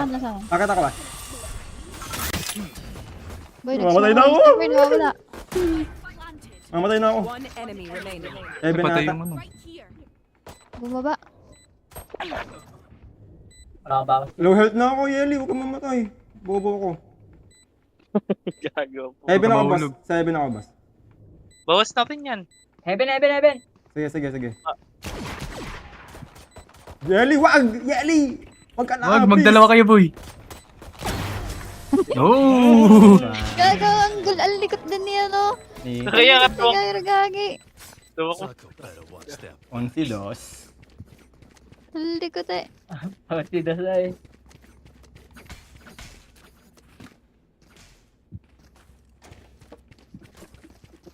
Bayad na ba tayo? Tara, wala. Hmm. Babay na ako. Bye. Diretso lang tayo, diretso lang. Pwede. Bye, ikaw yun eh, di ba? Oo, boss. Diretso lang. Okay. Basta i-smoke ko to, ah. Pati Sige lang, i-smoke sige lang. ko. Diretso yung ulan to.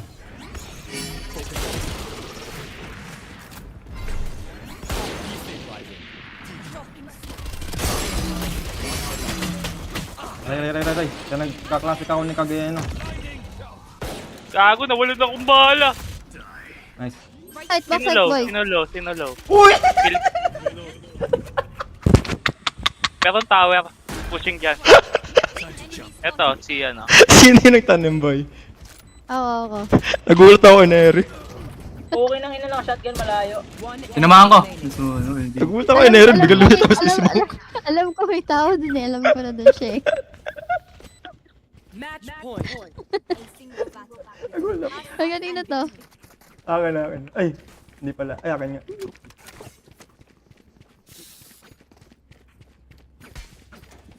Dito tayo ulit. Oo, Pwede yan, kayo. Bahala ka. Tara, diretso lang tayo ulit. Dami Nasa bili search wala ko silang po, baril. May barilan. Kukuha na lang ako sa inyo. Pinagkaklase Blind ako ka to agad. ni Neri.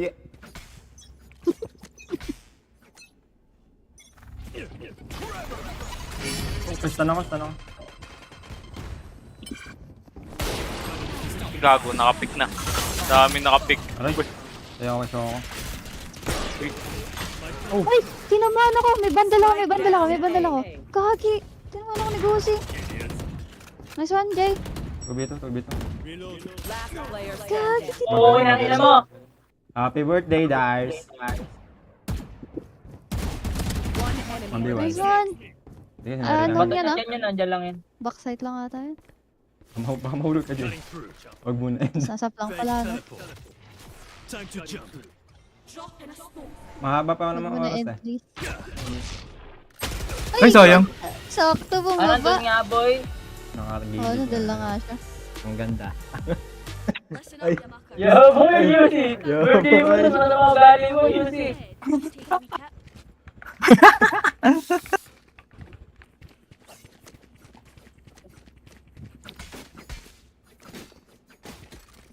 May pambati na ba kay Yusi? Happy birthday lang, boss. Luluhod ako ngayon. Tayo na natamaan ako ni Yusi Lakshot. Show me a target. Kuha ako or ba? Wala ako nakita sa mid.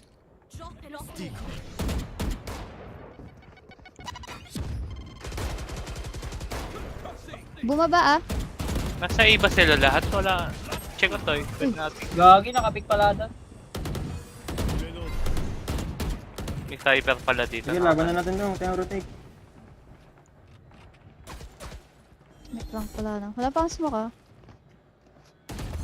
Lahat nasa baba. Nasa baba lahat, boy. Nasa mid na Red cyber. mo to Mid cyber. Pwede tayo commit sa BI.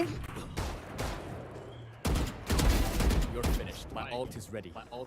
May mamamatay dito. Gago, hindi na mag... Distraction, duty. Agay!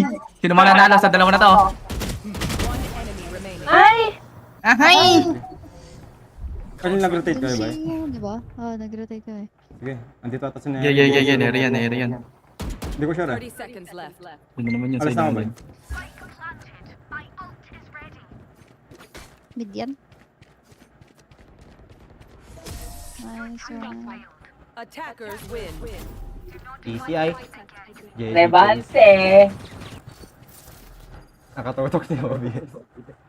Birthday ni Gusi. Uy, isang laro pa. Birthday na Juice. Anong map?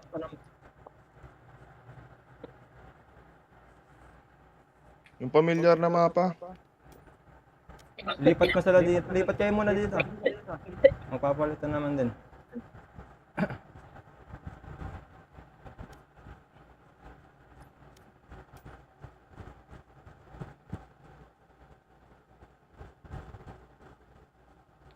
Lipat mga bossing. Anong map? Sila na papiliin mo, boy. Kayo na mamili. Kayo sila talo eh.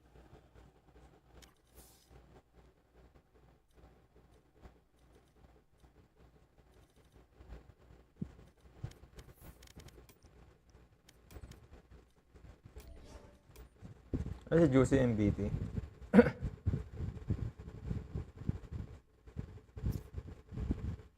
Pochinki ay.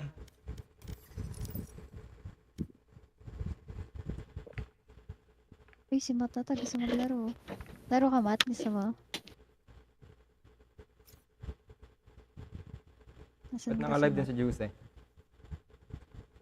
Matt. Lipat na yung ano. Magkakampi. Laro ka, Matt? Gusto mo?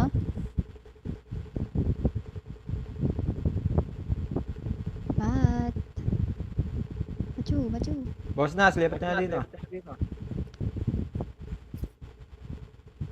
Who wins? Matt. Dinig ba ako ni Matt? Matt. Ano map daw? Mat. Achoo. Tawag mo ba, kabay? Si Mat, pamangkin ni Oswa. Ah, Pangyakap.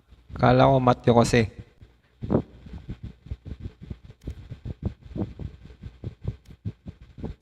Oh, ano daw? Bend. Ano yung bag may butas-butas?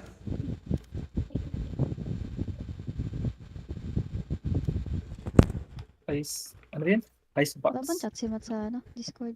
Haven. Bind. Ano, bind. Bindo, sabi ni Juicy. Okay. Lipat na, boy! Queensways! Ayaw nga pala. Sumama pagkain. Mo saan? Ay, Tara na. si Mat papapalaroin ko. Ah, okay. Attackers ka agad. Nahulog si Posete.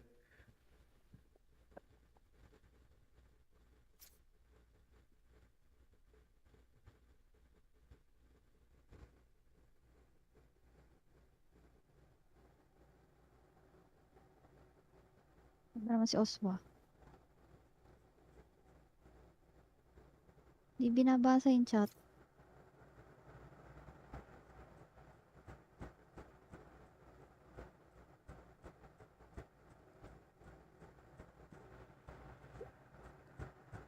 Ashes.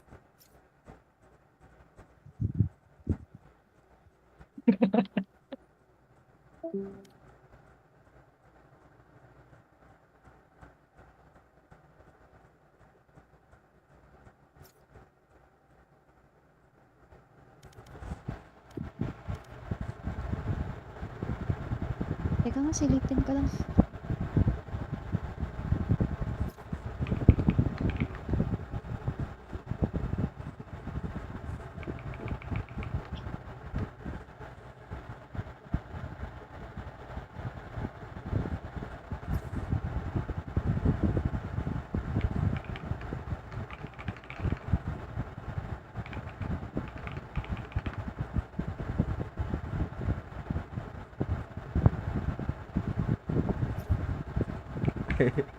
Derla daw eh.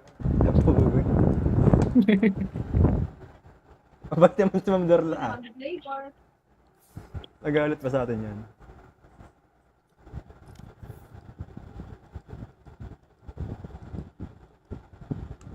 Maanod nga ng ano.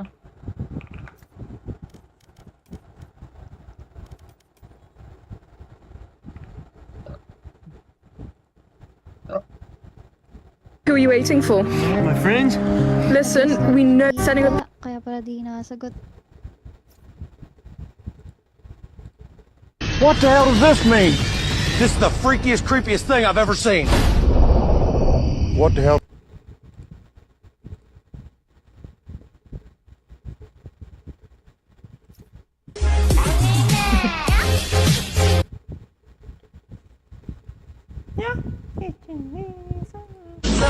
Make it flow, make it flow, make it go far. Better, better, feel the water crash.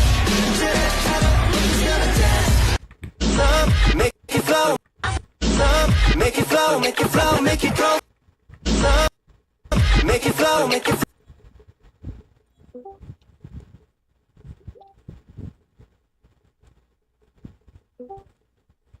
Si parang si Katar.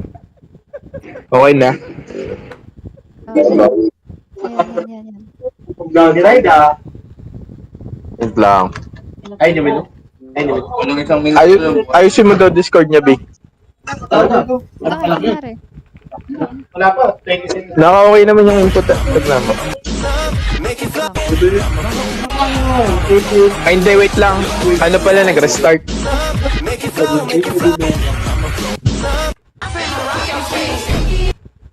Akala ko ba?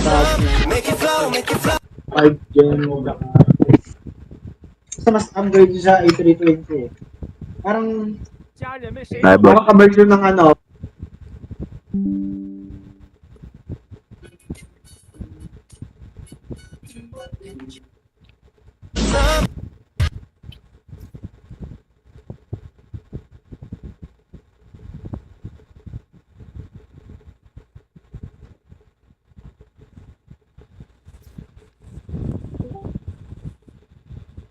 make it flow, make it flow, make it flow, make it flow.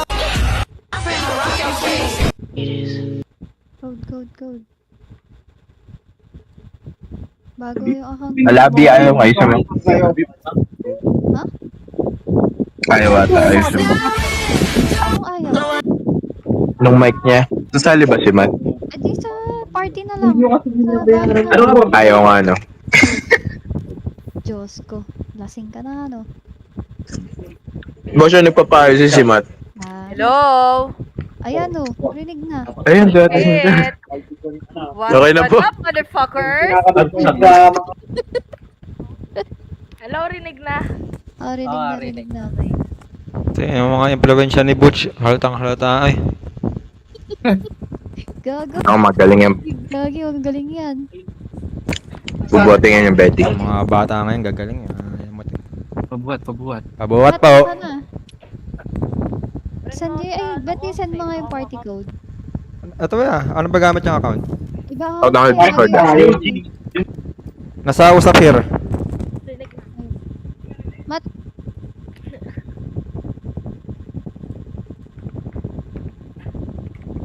Matt, copy mo yung yung party code. Yung party code sa usap here. Tapos lagyan mo dyan sa party para makasali ka.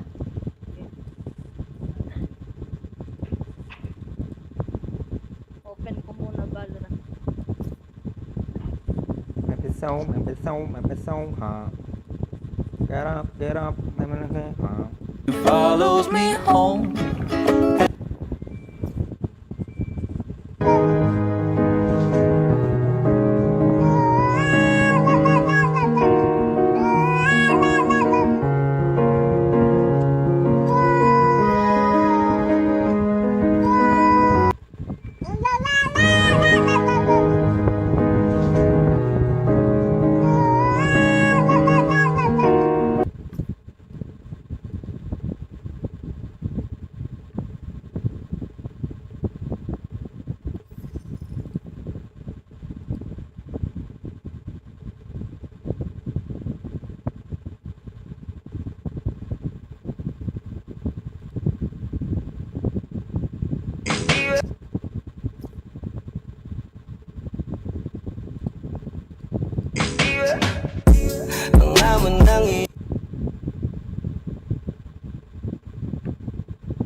Kain mga boys. Let's go, BT. Ano, game na? Start na ba?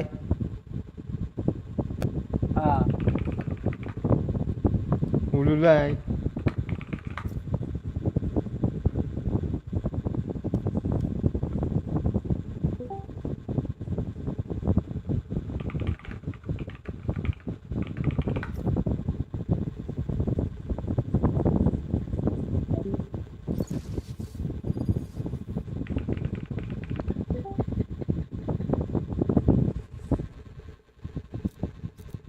Get up, am I home?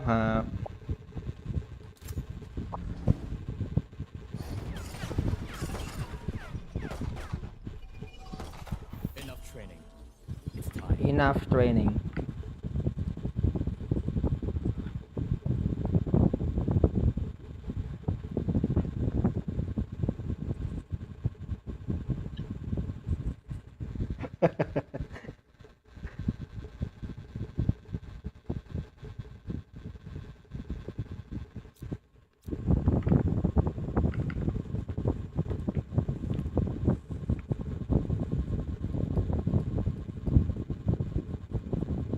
Paano maganda party?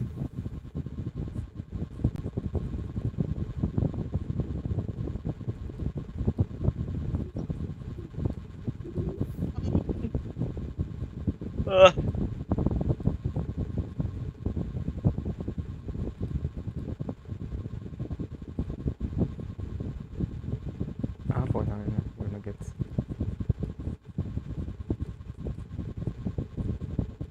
Baby better hype me up. Baby better hype me up. Baby better hype me up. Okay. I paid a heavy price to create a nightmare.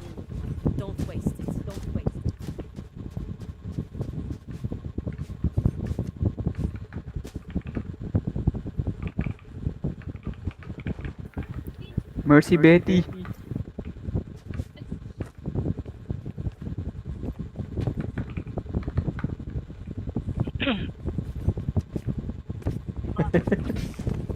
Ano nakapagsalita kayo sa ano? Party. Party boys. Rinig Paano nila yan? yung rinig. Ay, hindi ko alam. Ano ba? May hotkey. Biyata yung hotkey. U. Yung Ayu. default. Yung default. Okay, kung iniba mo. Wala akong binabago dito. Ewan ko Yan, pala. U. Show me a target. Okay, boss. Yun na ako. Blade down, blade down.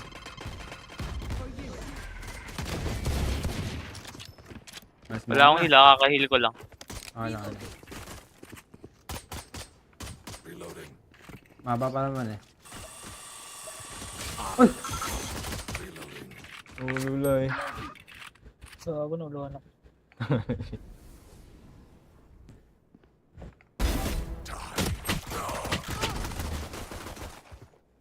Wait lang, magkakahila ako 18. Napunta din. Boss na, bundle, boss na. Puset. Make it flow, make it flow, make it go far. Get up, feel the water crash. Okay, the fuck? Gecko's gone. Makain ako, boy. 30 seconds left. Basta takbuhan. Nice one, 2v2. Pushing ako. Plant to.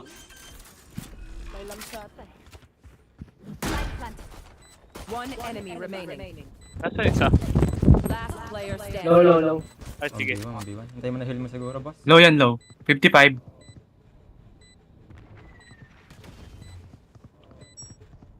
Hindi nga kita, gagi. Uy, gagi. Balik mo.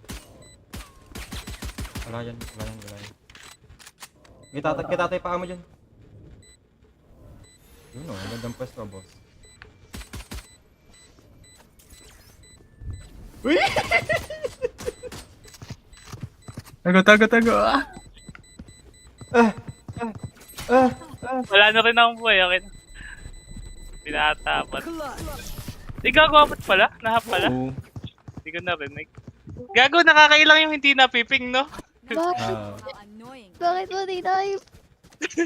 Sorry na. Wala na ba yung bala? Nakita mo? May Bala lang, May bala. bala pa. Ah, may bala pa ba? Wala. Walang bala. Meron Wala? ka pa din bullets eh. Okay lang yan, nagpanic sa One hit na lang yun eh, one hit na lang. Na-prepare mo sa smoke eh. Na-prepare mo sa Nagpanic smoke. si Idolo. May bala pa pala ako. Gagi, ba't wala kayong duelist pala? Ay, si Betty. Ako. Uy, ayoko na dyan, bossing. Sige, nasa likod mo ako. Ano Si ba Lucy naka-Reyna pala ah. Baba. Heal mo muna isa. Dyan pa rin na. Baka malikotan tayo. Wala akong hila. 30 seconds. Tangina, delikado tong pinapasok natin. Hirap ataking. Ano na tayo? Bonus round tayo. Tara.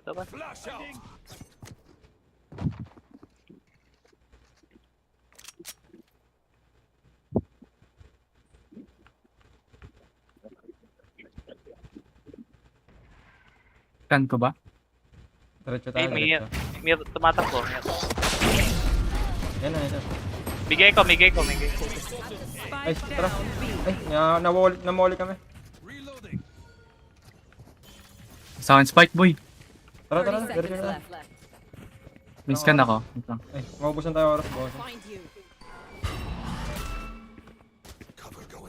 Isa lang ata nasa andyan. Nandun, dalawang headshot ka agad. Sakit. Naka-specker.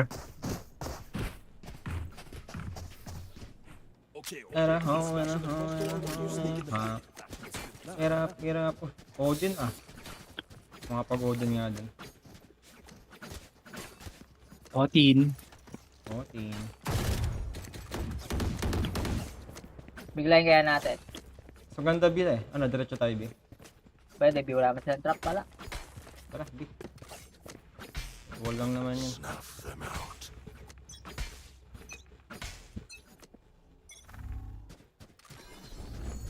Show me a target. Bring them down. Making cover. Ina ako ba?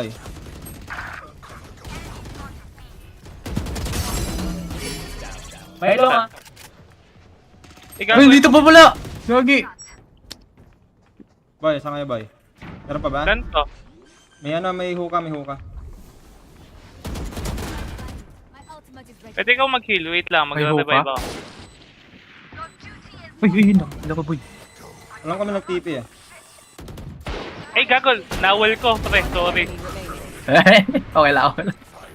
Kala ko na ano ko. Wala silang trap boy, madali. Pumasok. Gave us a window. Kaya nagko-close na lang sila. Wala din tayong trap. Ako. Tingnan sabihin ko, nasan sila? May spy pala tayo dito. Wala, nanonood ako dito. Kaya nyo na Naku, yan. birthday boy, 0-2. Sabi mo. Buti na lang talaga birthday. Mga ganyang score. Ay, sorry to. Hoy, Spike, naiwan. Uy, spike. Sorry to ay. Iniiwan eh. Nasado yung kanina, pinupulot na agad ni Momo. Ba't ito si Momo? Ay, ikaw ba nagdadala? Oo, lagi nagbibit-bit niyan eh. Ba't nasa party ka, Momo? Disappear. Wala, nanonood lang ako. Bawal ba? Show me a target. Ay, bumalik yung ano ko. Tara, Boy G. Teka lang, Kaya slow ako. may mamamatay in 3, 2, 1. Sige, sige, dito. Ayun o. Saan tao? Ay, gago. May tao sa gilid, may tao sa gilid. Sige. Hindi ko na-check, sorry. Blind ako, hindi ako makapag-plan. Okay, dito ako. Kaya hindi ko malaman sino yung kalaban. May low sa inyo. Ayun, narinig niya na.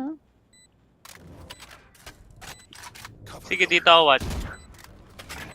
Wala, hindi Gago. ko nakikita. Uy, kasta siya, Gago, ano, nag-reload ako. Gago. Pin. Watch daw siya, sabay reload. Ba't hindi nakakapag-ping yung ano? Yung... Hindi na nakikita. Nasa long, may nasa long. Wait lang, di ko Yung mapipig. scroll? Nakapag-ping yung scroll dati ah. Si ano ba ta? Ay, huwag sila pala. Last player standing. Ang anak kasi may tumatawag. Pwede pa manalo yan, boss. Nice one. Nice one. Yung scroll button nakapag-ping dati, di ba? Tumalong kasi ako. Wala ng ping ngayon. Wala ng ping talaga. Pabili nga. Ayun, salamat boss. Pabili po. Nag-ping, bumatal tuloy yung akin pa. Kailangan. Alam na yung galaw sa long eh, no? Yung... Onsi. Bundle Ano? Bundle. Can someone get this? Iba tayo ulit. Pwede na ata tayo mag-A. Eh na. Slow na, slow. Okay.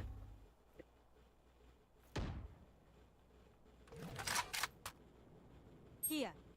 Meron ba? Oh, Ba't nakikita ko yung ping mo? Yung say, wala yung scroll. yung... Yung Zay lang. Yung say Pahila ko boy, pahila ko. Wait, heal ko muna. Kapatay ko isa din eh. Thank you bossing ah. Wala akong heal ah. Blind si ano, si Betty. Yan, naka... Jujje?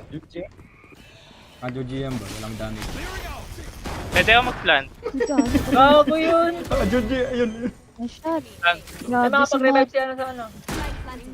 Sa lamps pwede. Revive. Wala akong revive, nag-revive. Gago na gult ako.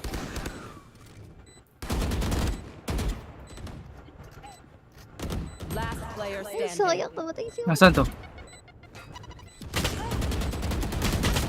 MTJ. Walang tutok, boss. May revive ka? Nakita ko. Ala? Or busy. Ako wala. Nasa may revive. Ayun no, ready nakalagay. Ay wala nga. No. Sino nakalagay ng revive? Ay, iba pala yung nakita ko. Kay, If I kineri may, yun. I'll go in first. Thin out there. Nire. Ano yung bug? Mahirap sa ano, mahirap sa lamps. Naka-juji Wala sila. boy, magjujuj. Spike. Kung may bomba tayo, pwede tatakbo mo.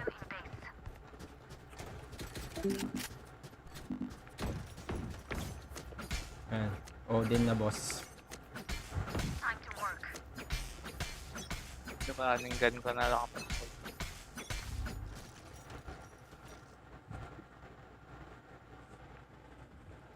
Sige, ako nakatingin dito.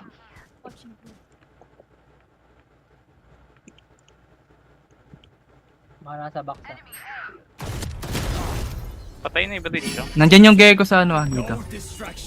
Naka-slow ako, pero watching pa rin ako.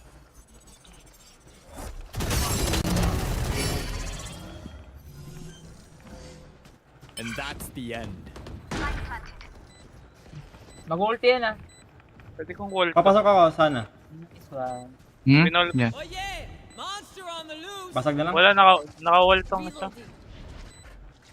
Onsi, hindi ko kita yung ano, hindi ko kita yung short.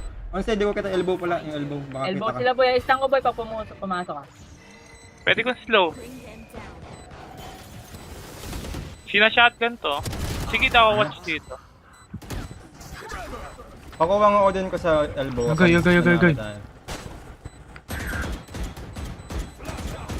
Bulaga ka, wait lang.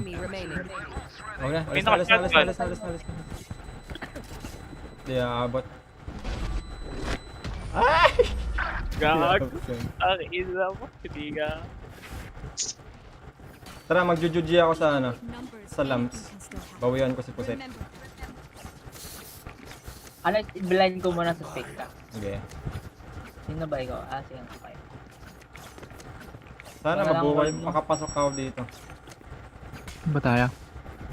Chi.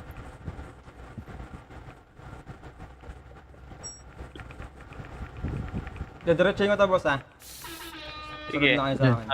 respect din ako. Ano sa akin yung bomba?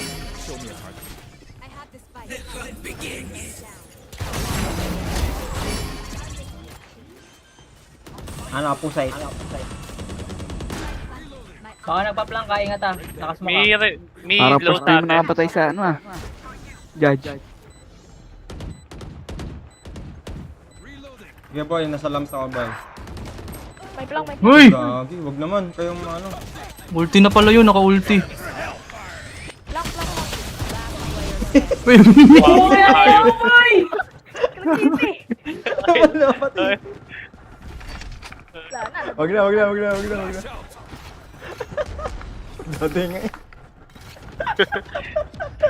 Nag-ulti yan lahat, gagi.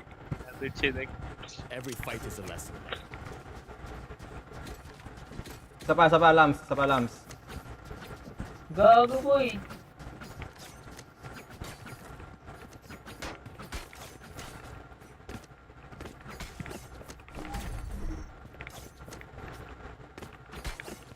Agay, 1-6. 6 ka lang eh. Isang kill na lamang mo eh, boss. Sabi lang lamang doon. Yabang mo yung Yossi. May close ah. May revive ako. Ay, na ano kami, Molly. Ako. Ay, gago. Hinil kita. Namatay to. Tumabog ulo ko. Ako lang, babawali kita, bossing. Ako bahala sa'yo. Nakaplank to si Sana, mga ano niya. Makapasok ko lang ako sa lamps. Open ba yung lamps? Pa-ulti nyo.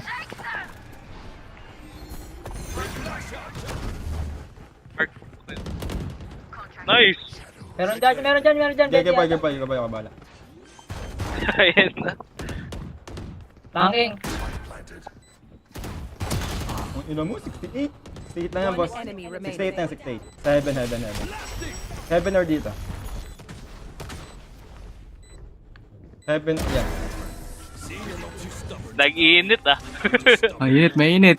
Nag-iinit. Ang tutok si Juicy.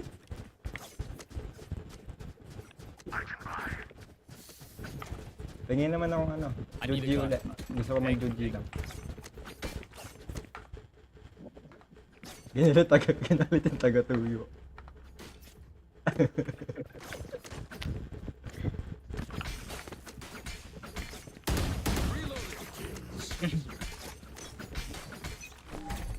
Mamaya na, halaman nila yung galawan eh.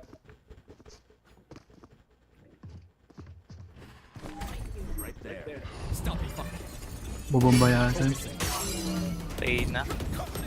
Uy, butoy ako. Pwede Nakapag-tipan. pwede ko itang revive. Ay, ay, ay, ay, ay, ay. Gago na ano. Right!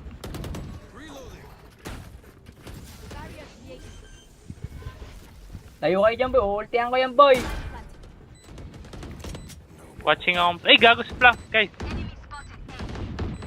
Uy, lahat kayo nakatingin dyan. One enemy remaining. Sa plank ba yan? Nice one. Tingin mo ng baril ito. Jujuji lang ako sa lamsa boy. Ganyanin mo lang, boy. Pabili kayo sa akin, boy. Wala, napulot ko lang ito eh. Yung namatay. Ako na lang. Namatay. Tapos full armor na si ano.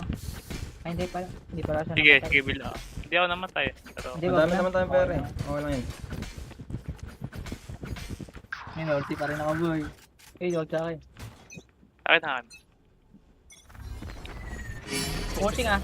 Ay, gagi, naka-andyan na. Close. Gagi, close. Eh, sinugod. Gago, mamatay ako, pahila ko. Ay, gago, nag-push na pala. Nag-push yung gecko. Sulit Nag-push sila. Sige, crossfire tayo. Aray. Pipik yan, ayun na. Ayun na. Last player standing.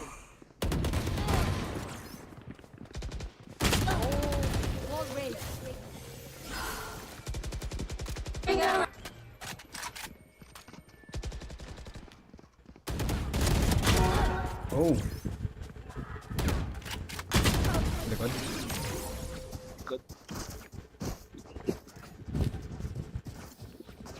Let them try to get Game Odin time. So, may Odin ka, ano? Onsi. Wala. Skin, wala. Pupush lang ulit nila yan. Ay lang. Nare-raise tayo. Alam na gawain natin eh. Hintayin na lang natin.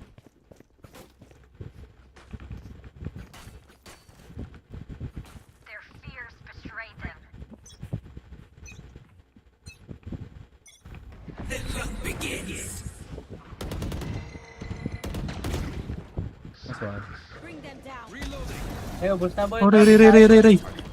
Santa. Nire-revive yan ah. May nagano, portal ba yung tawag ko? Naka-judge. Well fought. Odin. Sige, watch out sa likod mo. Nakawall dito ah. Meron dito sa ano, sa lamps. Meron dyan, close. Sige, wait muna natin. Nice one. Sige, gago, pasok na ata sila. Sige, okay lang. Diyan na kayo. Ay, nakaball. Ay, ay! Reyna. Gago. One enemy remaining. Nice. Sige, mag-isa na yan. Si Kageno. Pa-revive daw si O. Ayan, pa-heal daw. Silip. Mahil. Ba't bawal? Baka nag-elbow ah. Okay. Hindi ako nakatingin sa elbow. Dito ako nakatingin. May wall pa naman si ano. May wall. Gago. Elbow nga. Nakaupo. Wala Hindi yung pag gano'n na. Hindi yung pag Pinitik.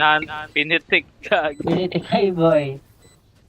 Last round before the switch. Agay. Nakuha ko si Puset naka-shotgun sa ulti. Lakas si ano boy. Binubuwa tayo Lakas si yun. Matt. Ay, bulot Si ka Matt ba yung tayo? kasama natin, di ba? Yusi, panis ka pala kay Matt eh.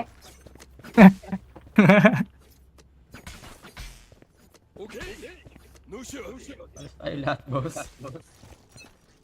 Got the spike. Monster on the loose.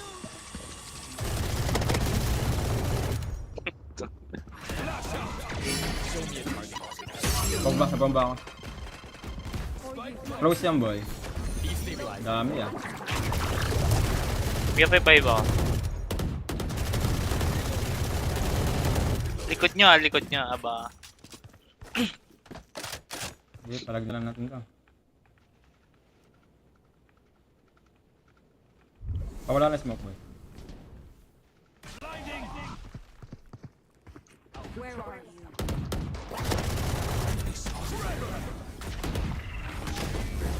May molly.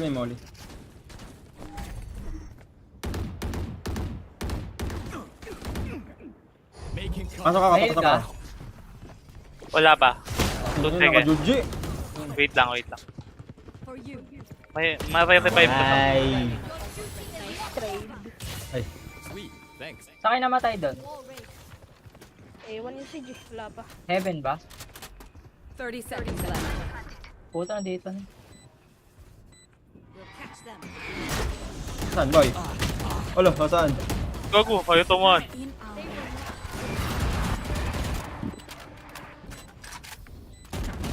Switching sides. May sheriff ka, Onsi. What will Wala, it be? banda lang sa Any Phantom. patterns emerge yet? Matt, meron kang ano? Sheriff. Overlay. Overlay. Mandal lang meron.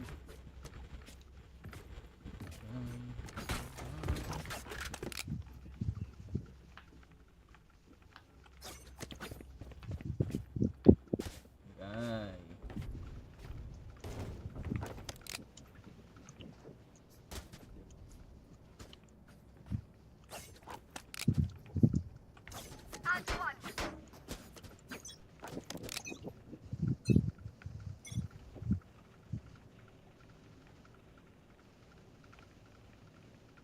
Ala dito ah.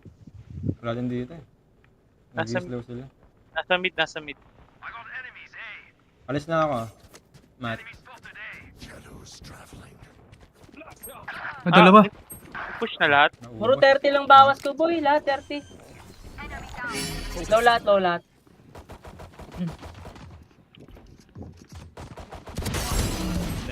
Gago na naparil Planting ako. nga dito, ano?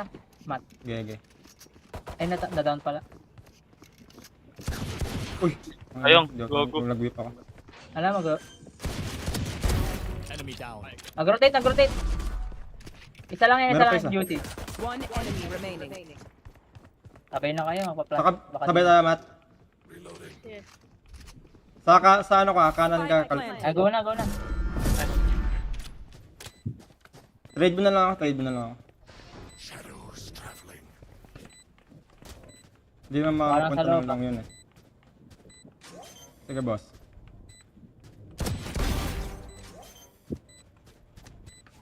Patay.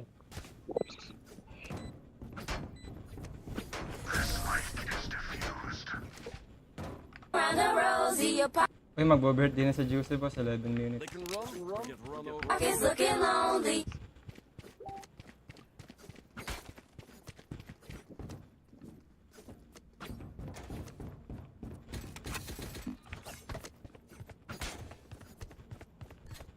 Bay na ba tayo? Ay, nag-buy na ako. Kaya bala. Okay. Oh, bye tayo. Bye. Bye. Kahit half yan. Na mag-isa si Matt. Where are you? Mark 2. Take hold. Namatay. Pwede kong i-wall yan. Enemy A. Reloading. Ang dami ni Juicy ah. Show me a target. Gago butas, what the fuck? Sinas low. I stopped their raise. Wala pa lang low. Bahala kayo dyan. Wala na shield pa. Patay ka din naman eh. Bigot sila bro. Rotating.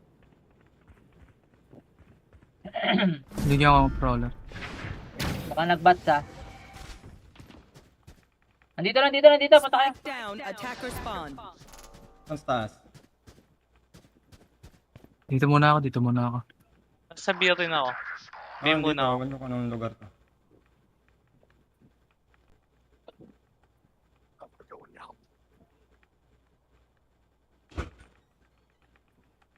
Sa base nila.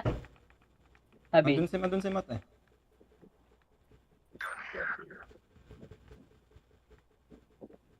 Seconds left. One enemy remaining. Hey, Nice 别往 one. 心里去，别往心里去。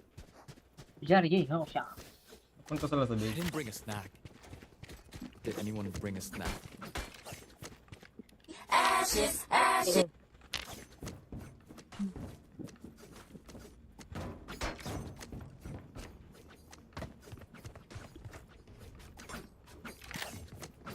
Nagbay ba sila? Hindi yun.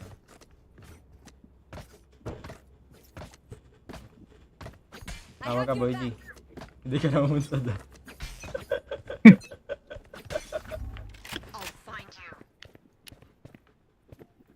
Bian, B. Oh, B, B, My B, B. ult is ready. On the way.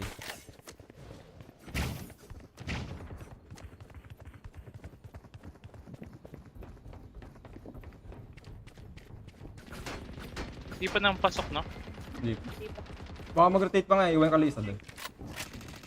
Walang Hindi hook, nasa walang lik- hook. Punta sa A. Sa A. Nice one. Oh, Go, go, go, go. Oh, shit! Spike down B. asan yung mga barel? Fight the best. Yan. May barel dito, boy. Gun here. I'll do my job, you do yours. Inaaway kasi ka agad eh. Bagsak tuloy.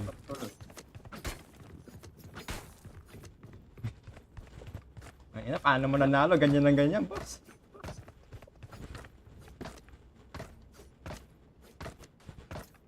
Oh, 8 minutes. Panalunin yun naman.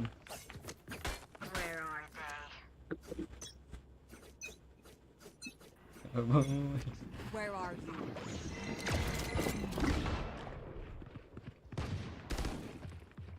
Tango ano, to speak.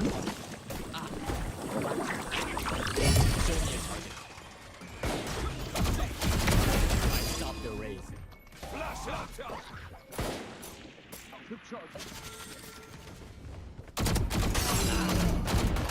Pahilang ka, pahilang ka, pahilang ka.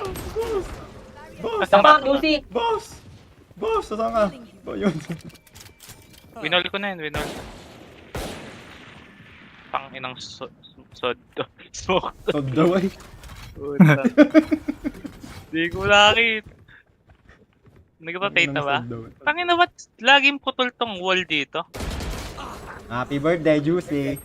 Uy, Last player standing. Ang ilan to ah. B, B, B, B. Kuha mo ng baril siya. Bigan ako, bigan ako. Uy! Gago. Waksak. Iba na. Kapa. Again, Cool. their fear is a trap, and the Nasa ere ka na nun, no? Save ako? Pwede ka lang pabili. Sige. Bili ka, bili kita. Shotgun na ako. Kaya yun ko yung ginawa niya. Sme. Malaking kamera at nakatulong Manong. Parang artista na tuloy si Manong sa com shop. Sila ang mga taong nanaliksik at magawa ng kwento para ipalabas sa telebisyon. Kinuha na ng video ang com shop pati kamera. The hunt begins!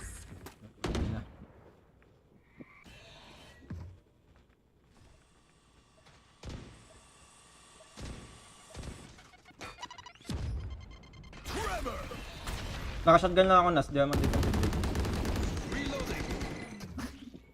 Clearing out. Reloading. Ay, may satchel na. Oh, may satchel na. Nag-out.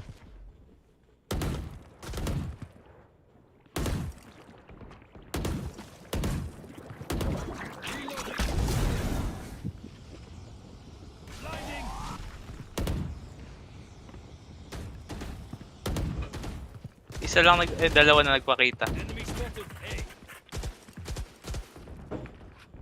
Tig-dalawa, magkahiwalay.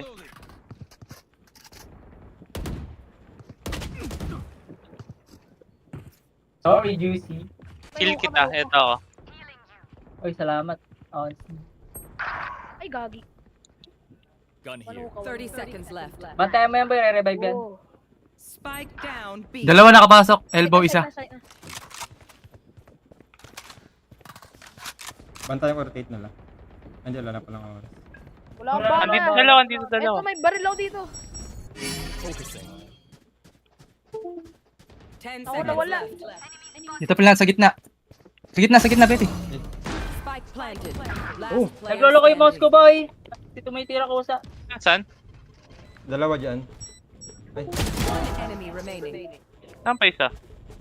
stage. No, Ito ito po. Stage. Oh! Stage deep. 7-11.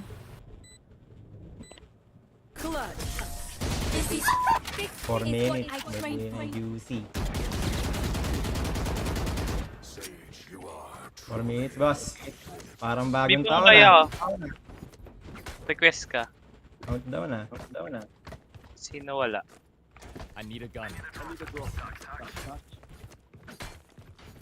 Ay, si Matt, paano ko na lang? May isa pa ako, may isa pa ako. Wala kang Request ka armor na. ah. Ano? Ansi. Hindi, okay lang yan. May heal naman ako. May revive din ako. Oh yeah! Monster on the loose! Uy, boy, alis, alis, alis, alis.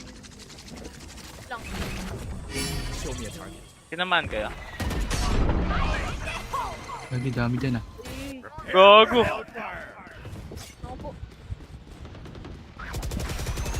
Oh. Ang ina, wala na patay lahat nakatalikod. Pushing. Flashing isa oh. Oh, running gun. Spike planted. Uy, dalawa sila. Daming smoke, boss. Pa-revive nga. Ayun pala. Ay, ako niya revive. Okay lang, okay lang, okay. Huwag nyo nang puntahan. Naka-Joji ito. Ah. Sa lamps. Lamps ba? Ulti ako na yan, boy. No distraction. Nakulti ako nga, boy ah. One enemy remaining. Ayun isa. Nice. Contract complete. Ano sa mga play?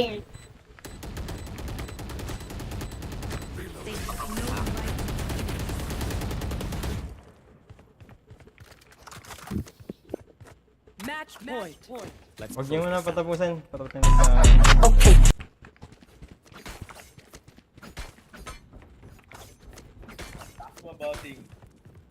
Favorite hype me up. Anong bading? Ay, na boss, rinig na rinig. Rinig na. Malakas yung bading. Namabaw. Oh, wala kang barrel, Queen's Face. Nag-iip kay. Ay, magbe-birthday na si Juice, diba? Pushing na sila. Happy birthday, Juice! Favorite hype me up. Sa Kapokay! Favorite hype. Andali, AFK ako eh. Ayun na, birthday na natin. Happy birthday, boy.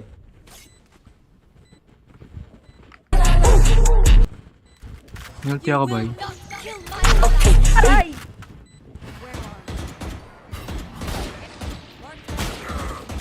Bayang pa! Favorite hype me up. Favorite hype me up. Tubo to. Uy, dalawa. Sorry, AFK ako. Forgive me if I overextend. Old habit. Anyone feeling generous? Happy birthday to you. Uy, happy birthday, Newsy! 25 ay. 25 ka na, Juicy. Di pa rin ng burat mo.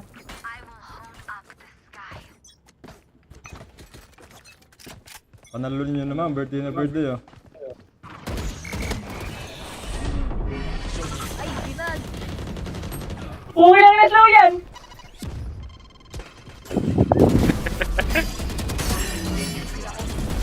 Lumipat, Gagi.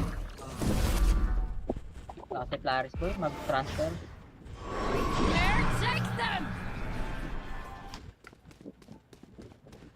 Wala. Bumalik yata. Ano ba to? Bumalik. Nagtipi din ba yung ano, Brim? Ah, dalawa sila.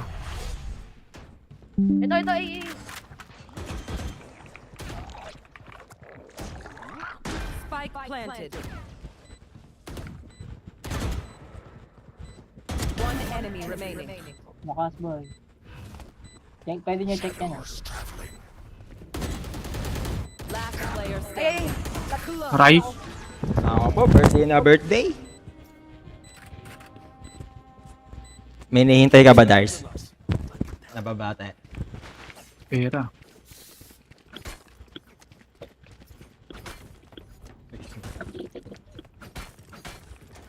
Di ba pala tayo panalo? Para panalo na.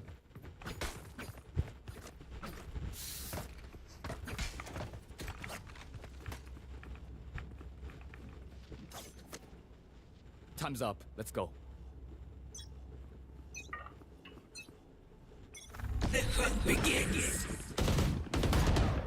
Gusto mo wall kita dyan? Not enough. Pwede kitang heal. 136. Cover going out. Nakita. Oh yeah! Monster on the roof! Wala, boss. Tapos na ang prime mo.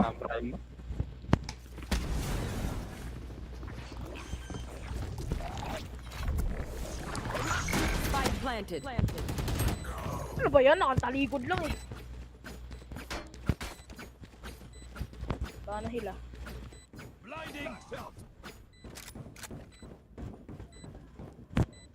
Kung ano, nakasara.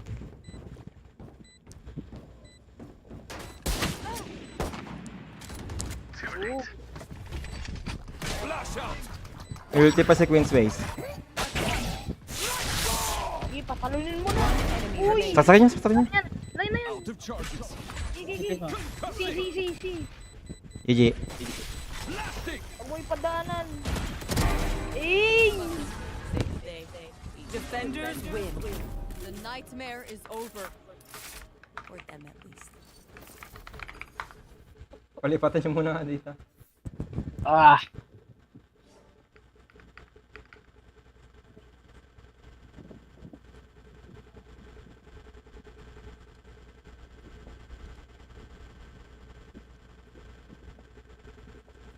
Hello? Tara, lipat. Hello? Happy birthday, Newsing. Thank you, kaibigan. Meron ka bang inihintay, boss? Birthday boss. Wala eh. Day boy. Ay, sorry. Umaasa ka pa, tay. Ako nga ng black. Ano si Betty? Unblock mo nga, mali mo ba ma-judge? Hindi na, boss. Hindi na, boss. Betty, masarap ba ma-judge? Ha? Sarap ba ma-judge? Sarap ma-judge daw eh. Pangit ang laruan mo. Ikaw nga ba? Oding. Inam mo. Nahuli ko si Positin naka-judge ulti. Charge na lang siya iba.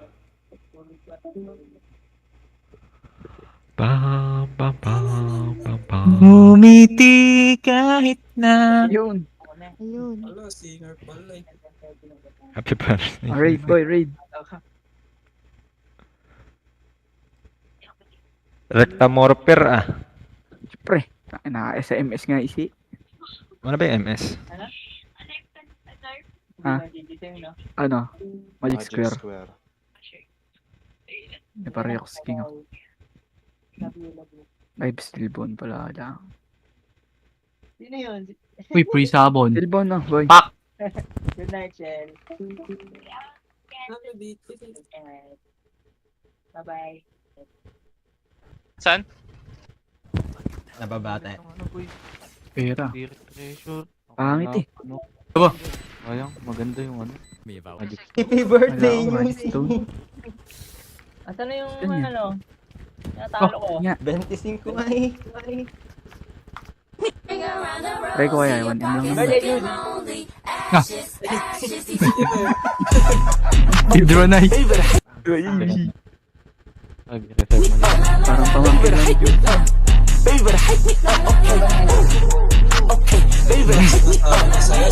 Eh, serve mo daw. Serve mo daw yung ano. Ako lang, gigas. Ayun. Serve mo daw yung ticket mo.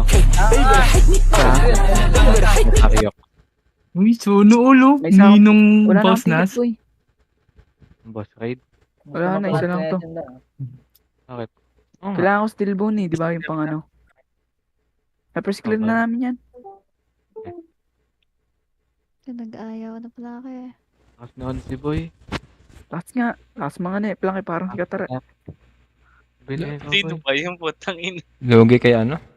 Hindi, Mat. klase namin yan. Happy birthday, Josie! Ay, Parang thank si you, boss. Katara, ang likot eh. Malikot eh, malikot. Wala pang tutong si Lars, boss. na kita. Wala, boss. Pinadalan mo ako. Ang grabe naman si boss Nas, no? Yung pamilya, birthday, Josie! Antok na ako ah. Ako din eh. No, GG. Josie, happy birthday! Josie, 30 na 30. Hoy, Ano, dali. Josie? Ayos ba? Salamat. Salamat ka sa Josie. Sinenda na kita. Bakit? Di ba tapos? Hindi pa. Piso eh. Lalamay, boy. Sabi mo, sendan lang kita. Di ba sinabi magkano? Ayos ba, Josie? Ayos, solid ka. Ako wala laman Salamat. gigas ko. Pag nagkita na lang tayo.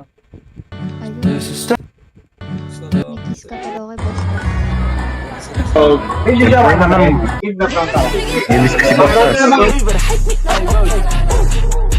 Bye-bye, Blaster. Miss you to boss na.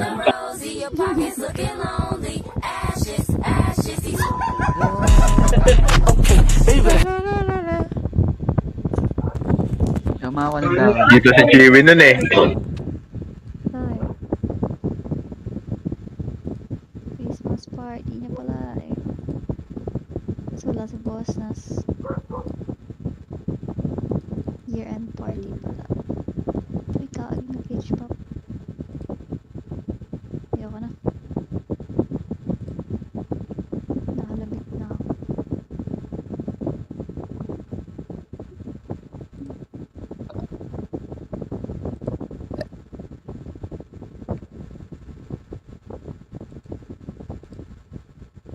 Wala nang kaya-kita. Ganda ng bagbagan sana ano. Labyrinth. Ako yung hehemlay na. Naku, di. Birthday po. Happy birthday! Nasusundan Birthday, bukas. boy. Saga. Happy birthday! Thanks mga boss. Happy birthday, Okay, yun siya. Josie. Baka mayak ka pa niyan, boss. Ha? Saga. Baka mayak ka pa niyan. Siyempre. Iyak! Bakit Ka hindi? mo. Pagka-alis Discord, sabay iyak. Josie, palaki Stand ka tayo, ng boss. Josie, ha? Iyak ba, iyak? Iyak yan, boss. Yan, block muna yan, din naman. Tas, ay, paano Josie pagka, namimiss ilat ka talaga. na yan, tapos Pag ano. pag tilat ka ngayon, happy birthday. Miss ko na yung titi. Ganun. What the fuck? Happy mga maliit. Grabe naman po. Ay, sorry, sorry. Yun. Unsi talaga. Napapa-open ka pa eh. Ayun na ako guys, may Tapos pasok ka bukas. na ako. Sige boy. Ah, tara, nice G. Nice Bawi ka mga bukas, boss. Josie. I-imply na.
Okay, baby better hit me up. Baby better hit me up. Baby better hit me up. Okay.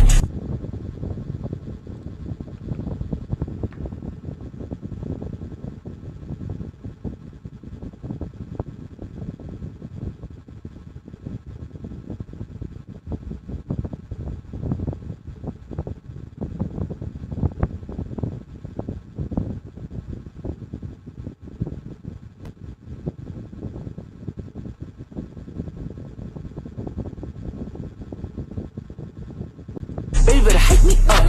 Baby better hit me up. Baby better.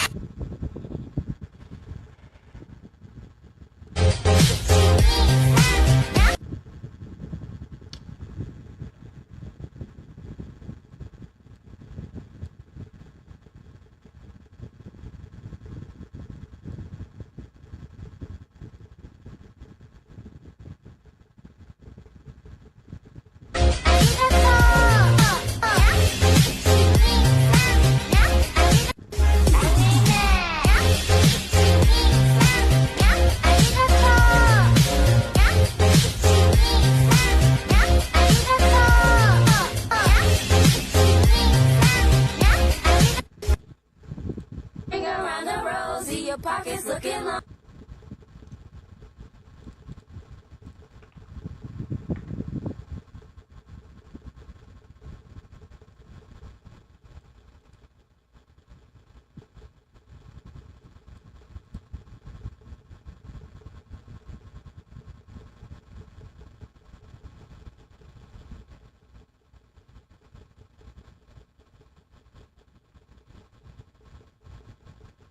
Only ashes, ashes. Okay, baby better hit me up. Baby better hit me up. Baby better hit me up. Okay, baby better hit me up. Baby better hit me up. Baby better hit me. Around the rosy, your pockets looking lonely. Ashes, ashes. Okay, baby better hit me up. Baby better hit me up. Baby better hit me up. Okay, baby better hit me up. Baby better hit me up. Baby better hit me. Around the rosy, your pockets looking lonely. Ashes, ashes. Okay, baby better hit me up. Baby better hit me up. Baby better hit me up. Okay, baby better hit me up. Baby better hit me up. Baby better hit me. Around the rosy, your pockets looking lonely. Ashes, ashes. Okay, baby better hit me up. Baby better hit me up. Baby better hit me up. Okay, baby better hit me up. Baby better hit me up. Baby better hit me. Around the rosy, your pockets looking lonely. Ashes, ashes. Okay, baby better hit me up. Baby better hit me up. Baby better hit me up. Okay, baby better hit me up. Baby better hit me up. Baby better hit me. Around the rosy, your pockets looking lonely. Ashes, ashes. Okay, baby better hit me up. Baby better hit me up. Baby better hit me up. Okay, baby better hit me up. Baby better hit me up. Baby better hit me. Around the rosy, your pockets looking lonely. Ashes, ashes. Okay, baby better hit me up. Baby better hit me up. Baby better hit me up. Okay, baby better hit me up. Baby better hit me up. Baby better hit me. Around the rosy, your pockets looking lonely. Ashes, ashes. Okay, baby better hit me up. Baby better hit me up. Baby better hit me up. Okay, baby better hit me up. Baby better hit me up. Baby better hit me. Around the rosy, your pockets looking lonely. Ashes, ashes. Okay, baby better hit me up. Baby better hit me up. Baby better hit me up. Okay, baby better hit me up. Baby better hit me up. Baby better hit me. Around the rosy, your pockets looking lonely. Ashes, ashes. Okay, baby better hit me up. Baby better hit me up. Baby better hit me up. Okay, baby better hit me up. Baby better hit me up. Baby better hit me. Around the rosy, your pockets looking lonely. Ashes, ashes. better hype me up. Baby better hype me up. Baby better hype me up. Okay. Okay. Baby better hype me up. Baby better hype me up.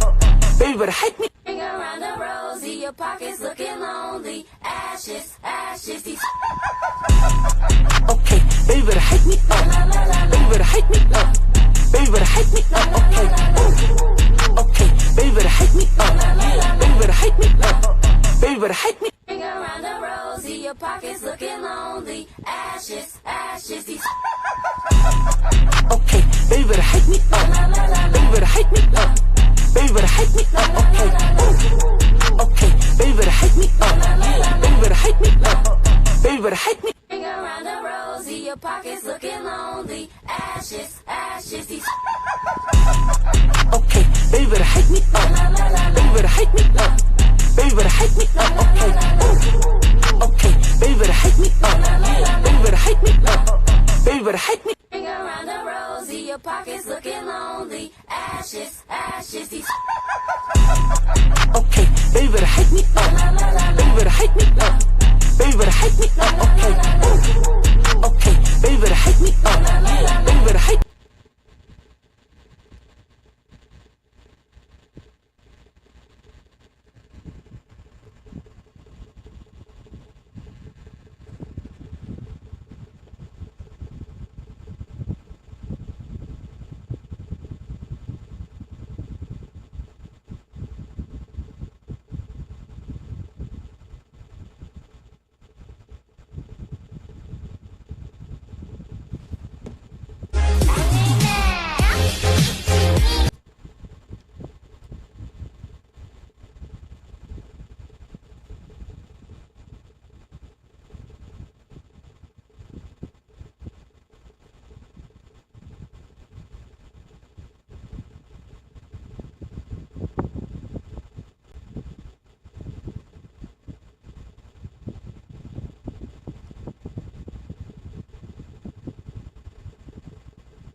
Kuna Matata.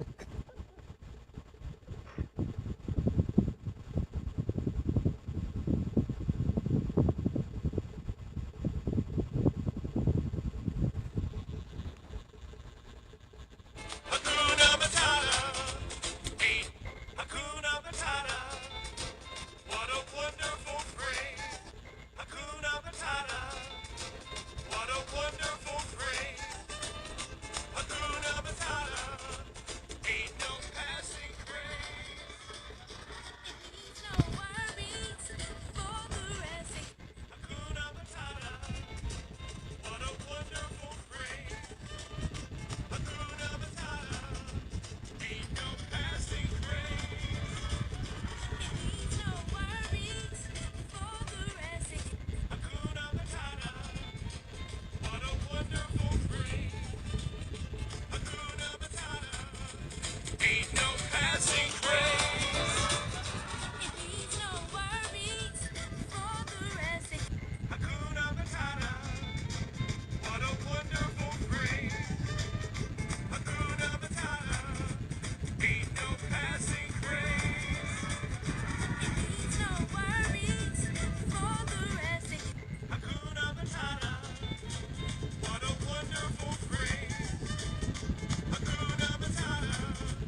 Bye.